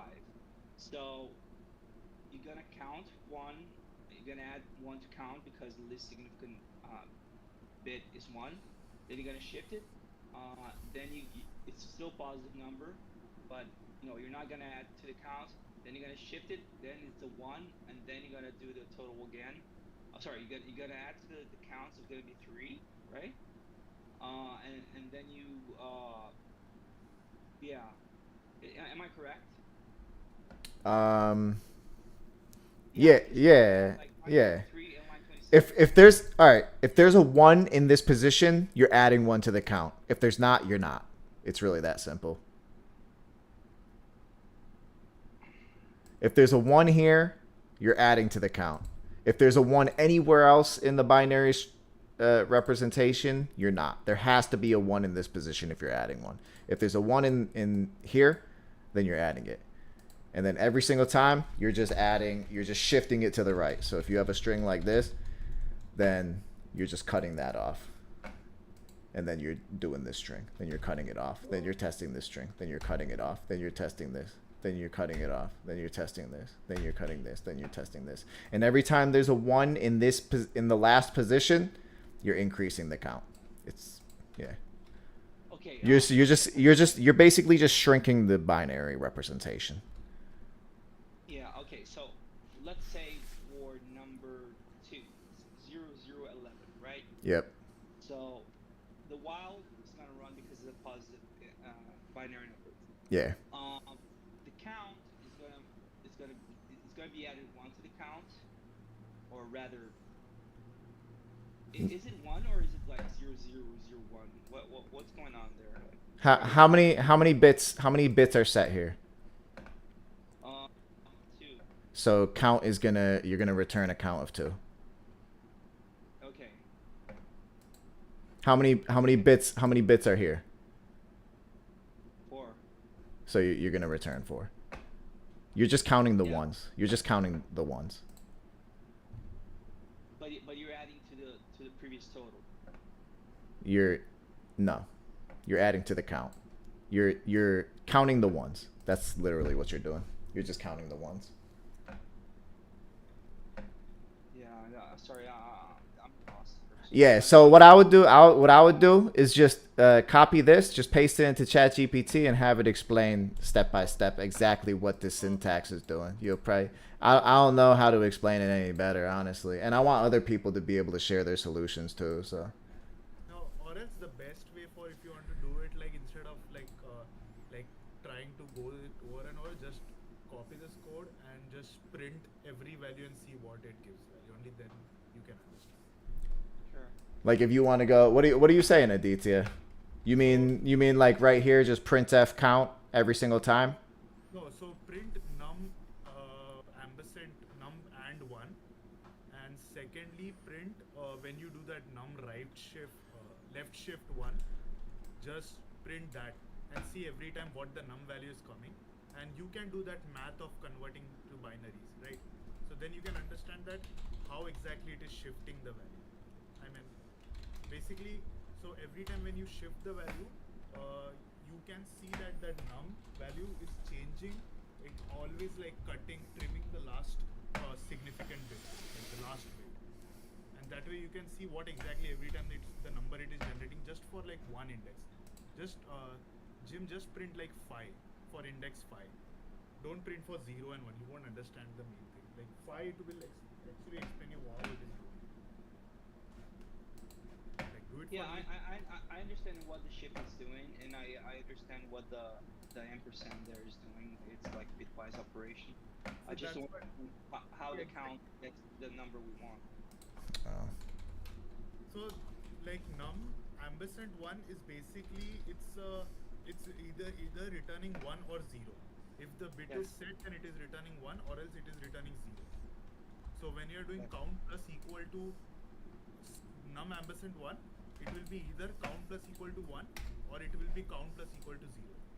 Yes. So if the bit is not set, you basically are just doing count is equal to count plus 0. So nothing is happening, it's still count. But if the bit is set, that means that num ampersand 1 will return 1. That means it is count plus equal to 1. So only when it is set, the count is increasing by 1. If it is not set, then the count is still count. Yeah, the problem that I have is that you have a count outside of the while, right? Yeah. And every time you set count plus equals num bitwise operation 1, Yeah. and every time the least significant digit is a 1, it should add to the count. So it should add like for 0001 it's gonna add 1. For Don't check the entire number. Check every bit, one bit. Like when you are talking about 0001, it will check 1, then it will check 0, then it will check 0, then it will check 0. So 4 times. Okay. So do it in that way. Don't like directly consider 0001. Consider it bit by bit. So okay, cool. When you're talking about 0001, there are 4 bits. So in that one loop, it is going to check 4 times. Okay, it checks 4 times. Okay, that makes sense.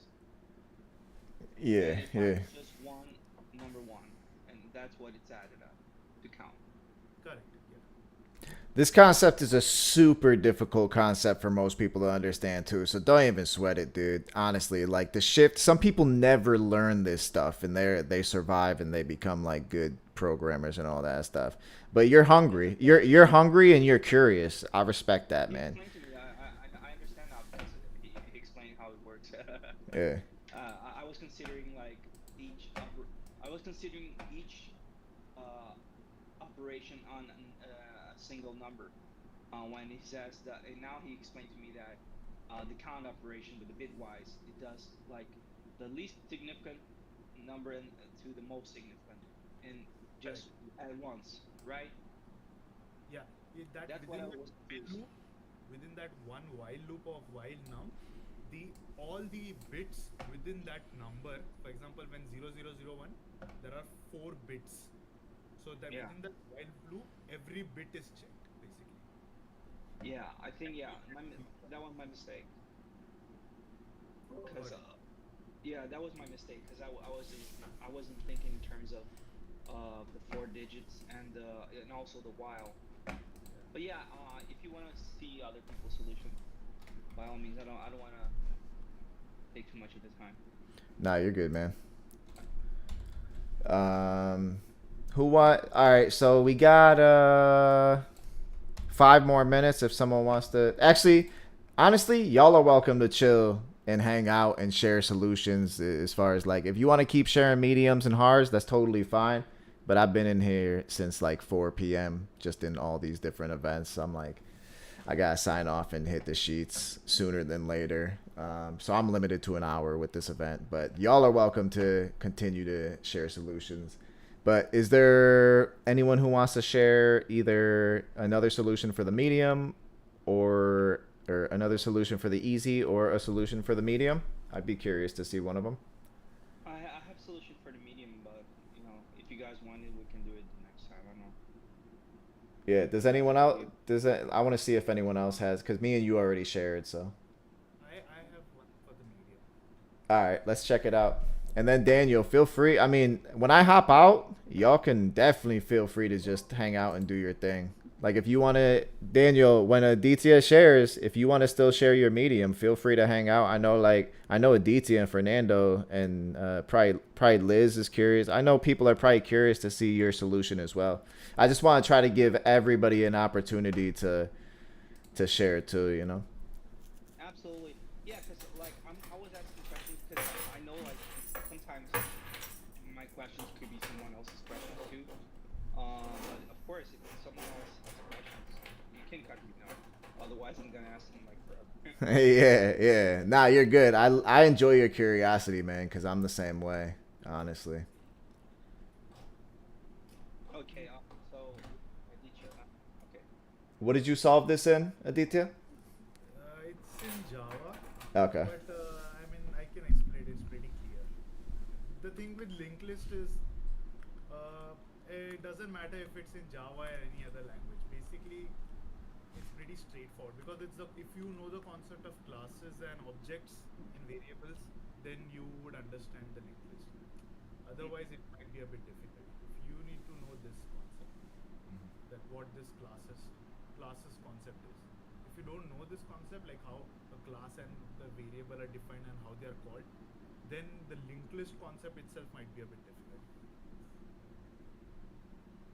So that's that's one takeaway. Mm-hmm. But yeah, I can show you how I'm doing it. At least first I'm just show what I'm doing here. So the concept basically is this: you have given a linked list, and then there are like the linked list. I think it will always be. I think it should always be an even number of nodes. Otherwise, there has to be only even number of nodes, because otherwise there would be an issue to calculate linked list. I didn't check that extreme case. Yeah, that says that evenly divides both numbers. Maybe that's what I'm Yeah, talking about. so that's the concept of greatest common, but they haven't mentioned how Okay. they're in the linked list. But I'm just assumed like there are even number, because then only this logic. So the way it works is every within no there shouldn't be even number. Sorry. Yeah, there can be odd numbers. Yeah. So the concept works is if all two adjacent nodes need to have basically this is a linked list given by 4 nodes. So what you need to do is between every two adjacent nodes you need to insert another node which will be the greatest common divisor of those two adjacent nodes. Mm-hmm. For example, the greatest common divisor of 18 and 6 is basically 6. So you need to insert a node 6 within it. The greatest common divisor of 6 and 10 is basically 2, I think, right? 2, yeah. So you need to insert 2 within these two. The greatest common divisor of 10 and 3 is basically 1, I think. Yeah, 1. Yeah. So you need to insert 1 within that. Mm-hmm. So that's it. So this should be your output array, where between every two adjacent nodes, a new node will be inserted, and that will be the greatest common divisor of those two adjacent nodes. Yeah. So that's the concept. Can you zoom in just a little bit? It's just a little blurry. Sure. All right, cool. So this was clear, right? The concept. The Yeah. question. Yeah. Yeah. Now to calculate, now there are two parts to this part. This question. One thing is to calculate the greatest common divisor of every two nodes, and the other part is inserting a new node within the two linked list. Now to calculate the greatest common divisor, it's this very small function. So you need to know how exactly a GCD is calculated. For that, you need to know what exactly is a GCD. So just to explain, like GCD is basically nothing but which is the highest divisor, a number which you can divide by both those two numbers and you'll get remainder 0. So for example, it was 18 and let's say 18 and 12. So what basically you need to do is you need to basically capture all its factors. So like for example, for 18, what are the factors? 1, 2, 3, 6, 9, 18. These are the factors of 18. Like basically, these are the numbers which basically are which if you divide by 18, you'll get 0 remainder. And similarly, don't consider 0. And similarly for 12, it will be 1, 2, 3, 4, 6, 12. Now, what is the greatest common divisor between all these factors for both the numbers, which is 6? Because if there would have been here 9, then it would have been 9. But after 9, since 9 is not there common in these two, 6 is the only one which is common and which is the highest factor. Yeah. Just let me add something to the conversation, if you will. Like when you're comparing the first node to the second node, I think it's would be useful to say that the greatest common divisor can never be bigger than the smallest of the numbers. So it couldn't be like if you have 18 and 6, it couldn't be 9, because 9 is more than 6. It's bigger than 6. So it has to be 6 or less than 6, right? Yeah, right. Like I mean, that's the reason. Like so that's the concept of divisor, right? Like you cannot have a divisor greater than that number, right? Divisor always have to be smaller than the number. So divisor concept, the word divisor tells you that it also always have to be smaller. Yeah. Like you cannot have so what you're talking about is basically if you say the term multiple, then it makes sense to have a number higher than it. But when you say divisor, that means it always has to be smaller. So so that's why you can see all the divisor which I've added, they it stops at that number. So you cannot have like 20, 24 or something to be divisor, because that number is not going to, you need divisor number which is dividing these two numbers. So you could say that, but that's like, you don't need to check that condition in your code. Like, so so the way it does is, so what the concept is basically, it's kind of like a very, like a utility function which you need to know. Just be aware of this function, because this function can be used in any other problem. Yeah, It's like just small part. can I just add a little bit on that as well? I've had that question before, and a lot of the times when we go through these data structure algorithm problems, people will be like, well, what are we ever going to use this for? And GCD is something I see across a lot of problems in competitive programming, but I've also seen the need for it in real world applications. And so if you're interested in the real world applications of when you're going to use something like GCD, I just posted them in the chat. So feel free to take a look at those right there. Okay, thanks. Yep. Yeah. So the way this GCD function is doing is, so this, let's say this 18 and 12. Okay, you need to find the GCD for these two numbers. So in order to find GCD, what basically you do is, like, if you divide 12 by 18, let's say, obviously you won't get remainder 0, but you will get certain remainder. If you get remainder 0, then well and good. But if you don't get remainder 0, you will get a certain remainder. So let's say if you divide 18 by 12, the remainder will be 6. Now when you do that, you always get a value, the remainder, which will be basically divisible by both the numbers. You will get that when you divide these two numbers. So you can try with any number. You will understand that the number which you get will always be dividing, will always be a divisor of both the numbers. So if I do 18 mod 18 divided by 12, the remainder which I get is 6. Now that 6 would be a number which will be actually the highest, won't be the highest number, but the number which is highest than at least these two numbers. So how I'll tell you. So let's say you divide 18 by like, take a mod, I would say. Mod is the right term. If you do 18 mod 12, the value which you get is 6. Now you're getting 6, so 6, basically this 6 which you get is this 6, not this 6, because you're doing 18 mod 12. It's not 12 mod 18. So 18 mod 12 means the number which you're getting is this 6. Now this 18 loop, this part 18 is basically reduced to 6 now. But this 12 will be as it is, because you haven't divided anything by 12. So 12 will be as it is. Now you have 6 and 12, because 18 is gone. Because you did 18 mod 12, you got 6. Now you have 6 and 12. 12 is as it is. Now you will do the reverse. You will do 12 mod 6. So 12 mod 6, what you get? You basically get 0. So it would be somewhere here, 0. Now your top, that is the 18 array, it is still 18 is still 6, because it hasn't reduced. You haven't divided anything with 6. But you have divided 12 mod 6, so you are getting 0. Now it's basically 6 and 0. Now as soon as your b, which is this, like the next number, gets 0, the one which is a non-zero number will be your answer. So that's how the GCD function works. You can try it with any two GCD combinations, it will work. Right. This is mostly like a math. I mean, like when you actually try it, solve it with numbers, only then you'll understand. I mean, there is no like kind of like a direct explanation for it, but it's like math. So these math are like concepts. Like when you do it with pen paper, with numbers, you'll understand that. So exactly that logic I've used and I've written. This is exactly the code. So I start with 18 and 12, which is a comma b. This b, I've kind of made it as a single function, but like it's not better to look like this, but it's more like the concept is, if your b, which is like 12 number, this at any point if this gets 0, then return the a, which was 6 value.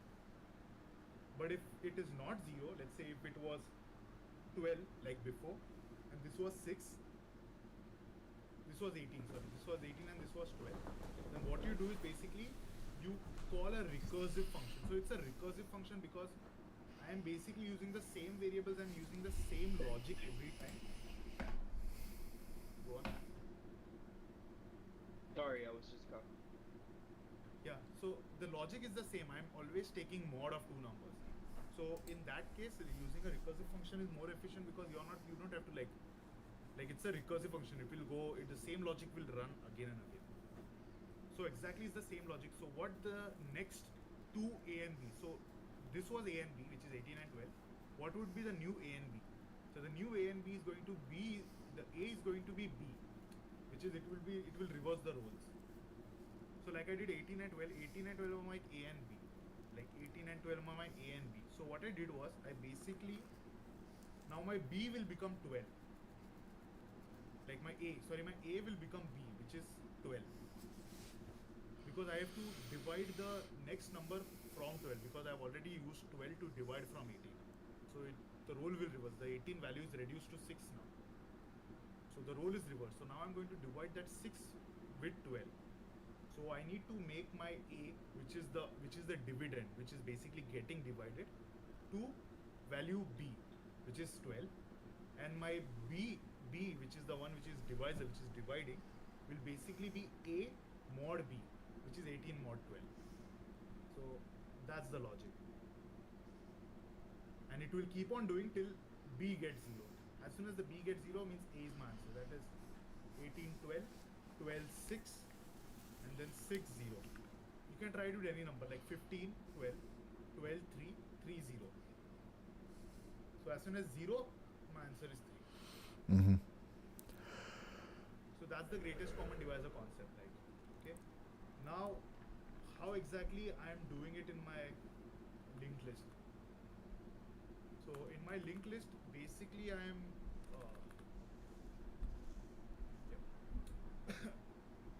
so this is my 4 nodes.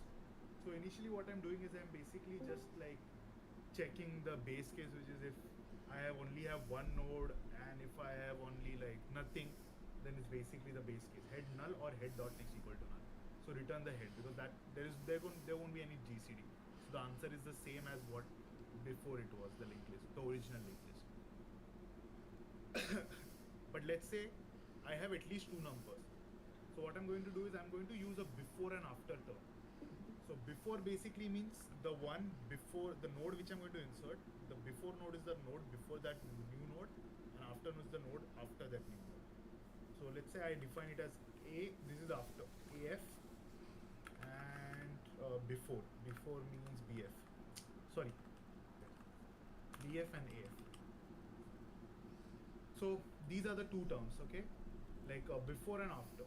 So now these 2 are the nodes which I have initialized as before and after. Now I'm going to check if before is null or after and after is null. Both of them need to be not null, only then this logic will work. If either of them is null, let's say my BF was like here, my AF will be null because AF will be here, and this last node ends with always null. Mm-hmm.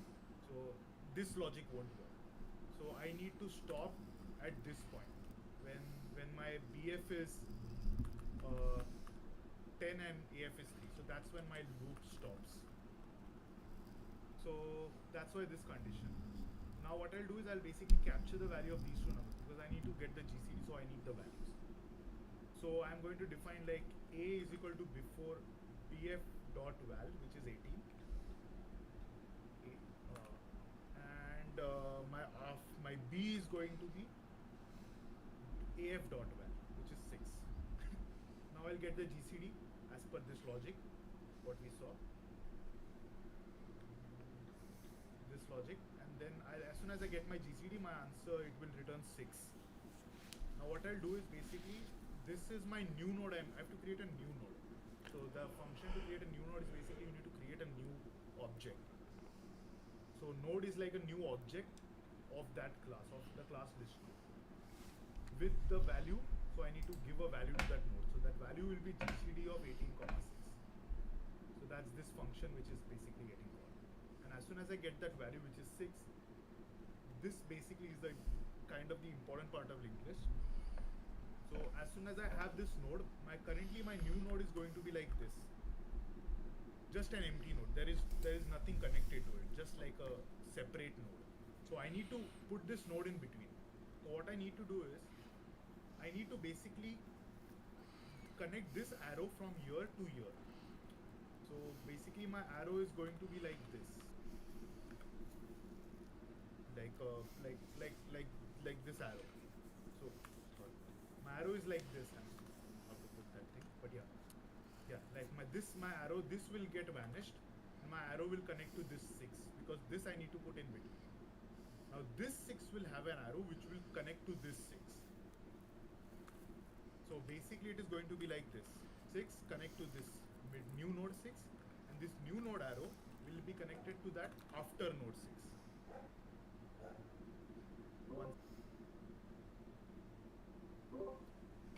So after node 6.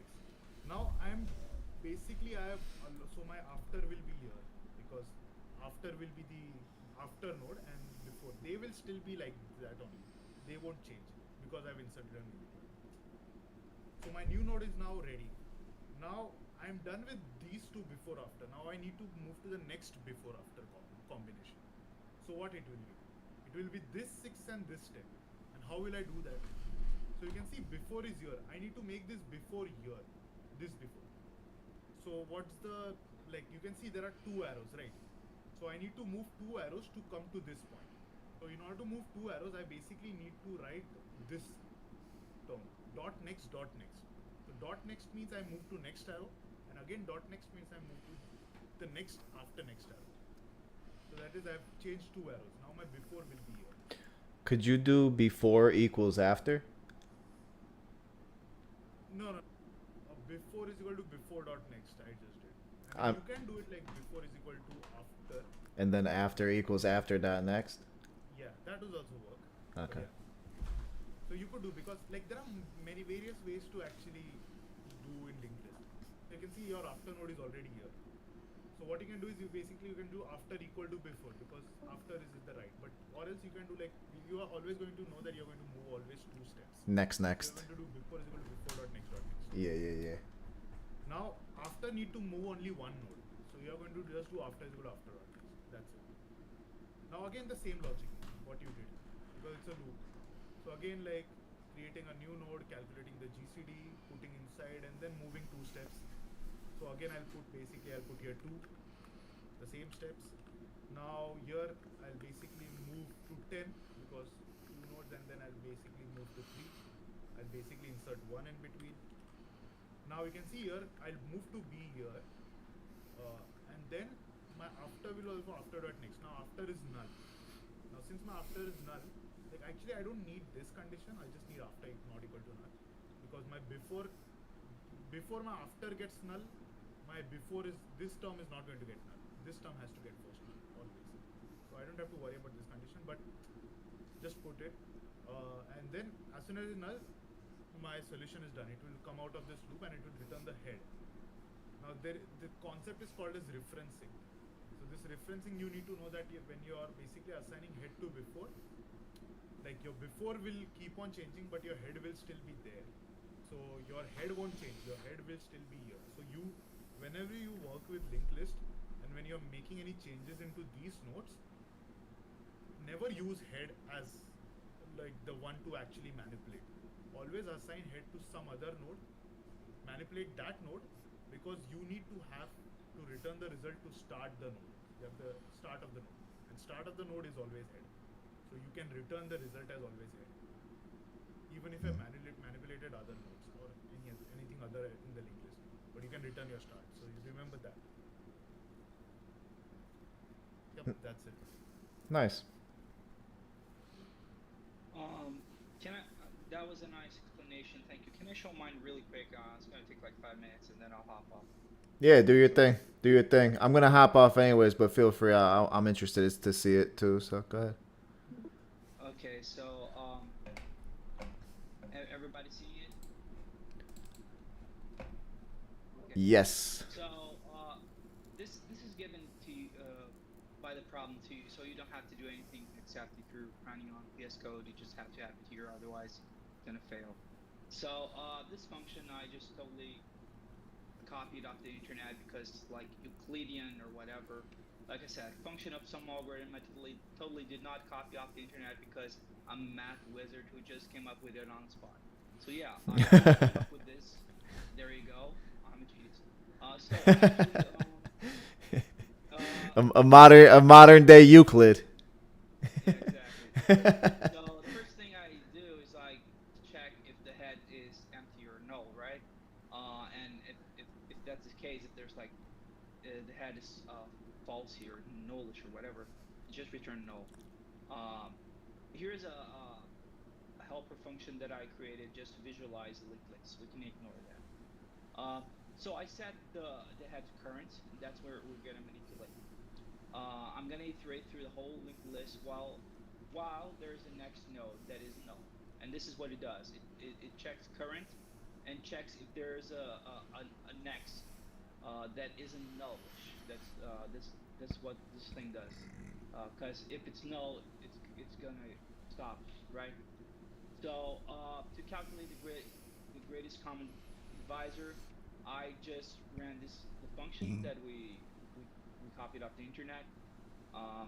I passed the current value and the next value. So when we're talking about the node, the first value would be 18, and the second value would be 6, right? Uh, and I think that was very well explained. But the way I thought about it was, so let's say you're passing these two numbers, right? Uh, so the first thing that I realized is that the greatest common divisor cannot be more than the smallest one, right? So you think, okay, so uh, is what if we divide this by 6? Do we get an integer? Yes, we do get an integer, 3. If we divide it by 5, do we get an integer? No. By 4, do we get an integer? No. If we divide it by 3, do we get an integer? Yes, we get 6. Uh, if we divide it by 2, do we get an integer? Yes, 9. If we divide it by, you know, you keep going, right? Uh, but those are basically the ones I believe you can divide. So if you notice, 6 is less than all these, so you can just ignore these. It's either 3 or 6, and since we want the biggest one, that was going to be 6. And it turns out you can also divide 6 by 6 and get an integer. That would be 1, right? 6 divided by 6, you get 1. So that's how I kind of thought about it, but I didn't really give it a lot of thought since the function already does it for you. But basically, we're passing two values: the current node, and the one in the next node, which is the like this is a node, and then the second node here with a value of 6. So cool. So it gives me the answer is going to be stored here. So it's going to be 6, right? So GCD is going to be 6 for the first time around. So what we want to do is we want to make sure that we insert the node between current and the next node, right? We don't because when I was doing this, I was having a problem because I was overriding it. I was trying to do like current dot next or stuff like that, and then I realized, okay, it doesn't make sense. So what I did was I created a new node, and there you go. We have new list node, um, and I passed the number 6, right? But this new node, it needs to point to something, okay? And what we're doing here is that we're pointing it to current dot next. So if we check here, I'm gonna run the solution right away, just a moment, because I think it better helps visualize it. That's why I have the helper function, right? Um, you start 18 and 6. This is the original linked list. So you want to add the 6 between the 18 and the 6, right? You want them to be in the middle. So you need to give it a value, which is you give it a value, which is the greatest common divisor, which is 6. So we have the number 6, but we also need to point this node to the next one. And the way to do it is to get the pointer from your current node, which is 18, because 18 is pointing to 6, right? So we kind of say, okay, we put this value here, and also we point this that was previously from this to this. So now this is pointing to this. You get the same pointer from the first node and pass it to it. So now you're basically getting like a node that has value 6 and is pointing to 6. That's what's happening. But the problem is your original node is still pointing to this, the third. You inserted this, but 18 is still pointing at this, which is right here. So you need to change the address, the pointer to that. So you get current next, and then point it to the new node that you just created. And it's important that you do that later, because otherwise this is gonna be different, right? You don't want to accidentally point the new node to itself. But basically, you change the address for the current nodes next from the original one to the new node that you just created.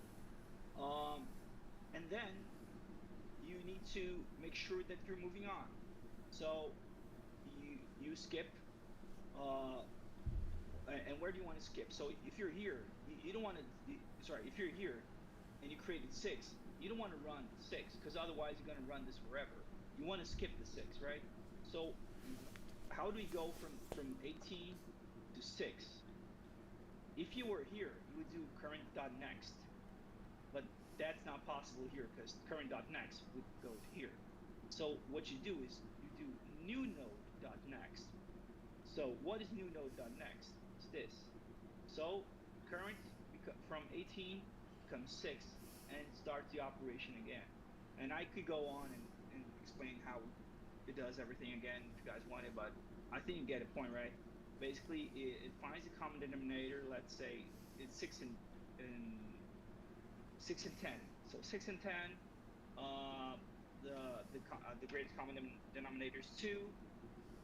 So the value is going to be 2, and it's going to be pointing out. Sorry, the value is 2 is going to be pointing out to 10. So you insert it right here. 6 is still pointing out to 10. You want it to point out to 2, and you want 2 to point out to 10. So here is where 2 point out to 10, and here is where 6 points out to 2. So you're always doing this change where you get the pointer from your current node, and you point it and you put it in the new node or the next. And you also make sure that you update your current next to new node. So you skip this, right? Sorry. So it points to this, and then you skip it later. I know it's a little bit confusing, but hopefully it helps you visualize. And this function here is just to help it display in this beautiful way. Like this is before, right? And this is after. As you can see, just does some things like add an arrow and all that, and console log as a result. And I made sure to console log it here to better visualize the initial length before we do anything with it. And I console log it here at the end to see what the final version is. So this is how it was in the beginning, how it was in the end. So basically, just to summarize, the secret is you want to create a node. You want to point the original node to this node that you created, but you also want to make sure that you point the node you created to the node that originally was the next node. So that's how you do it. Yeah, probably is not the most straightforward explanation you've ever seen in your life, but that's how I was able to do it to the best of my abilities. And if you want to check, let's see, check on on the problems of the day. If you go there, now this is my code. I eliminated the display code because it's not necessary for this, and also I eliminated this because already you're in the definition. But if you run, it just should pass. Yes, it passes. And if you submit it, it should also pass because it did before. So yeah, it does. I'm not crazy. Nice. So hopefully, I was able to help you guys visualize what's going on. I'm not as good as Adia in this. I'm kind of a newbie, but you know, I try to give my best shot here. So yeah, hopefully someone got it. Nah, that was super clear. That was a good explanation. Thank you. Thanks. Awesome. The question?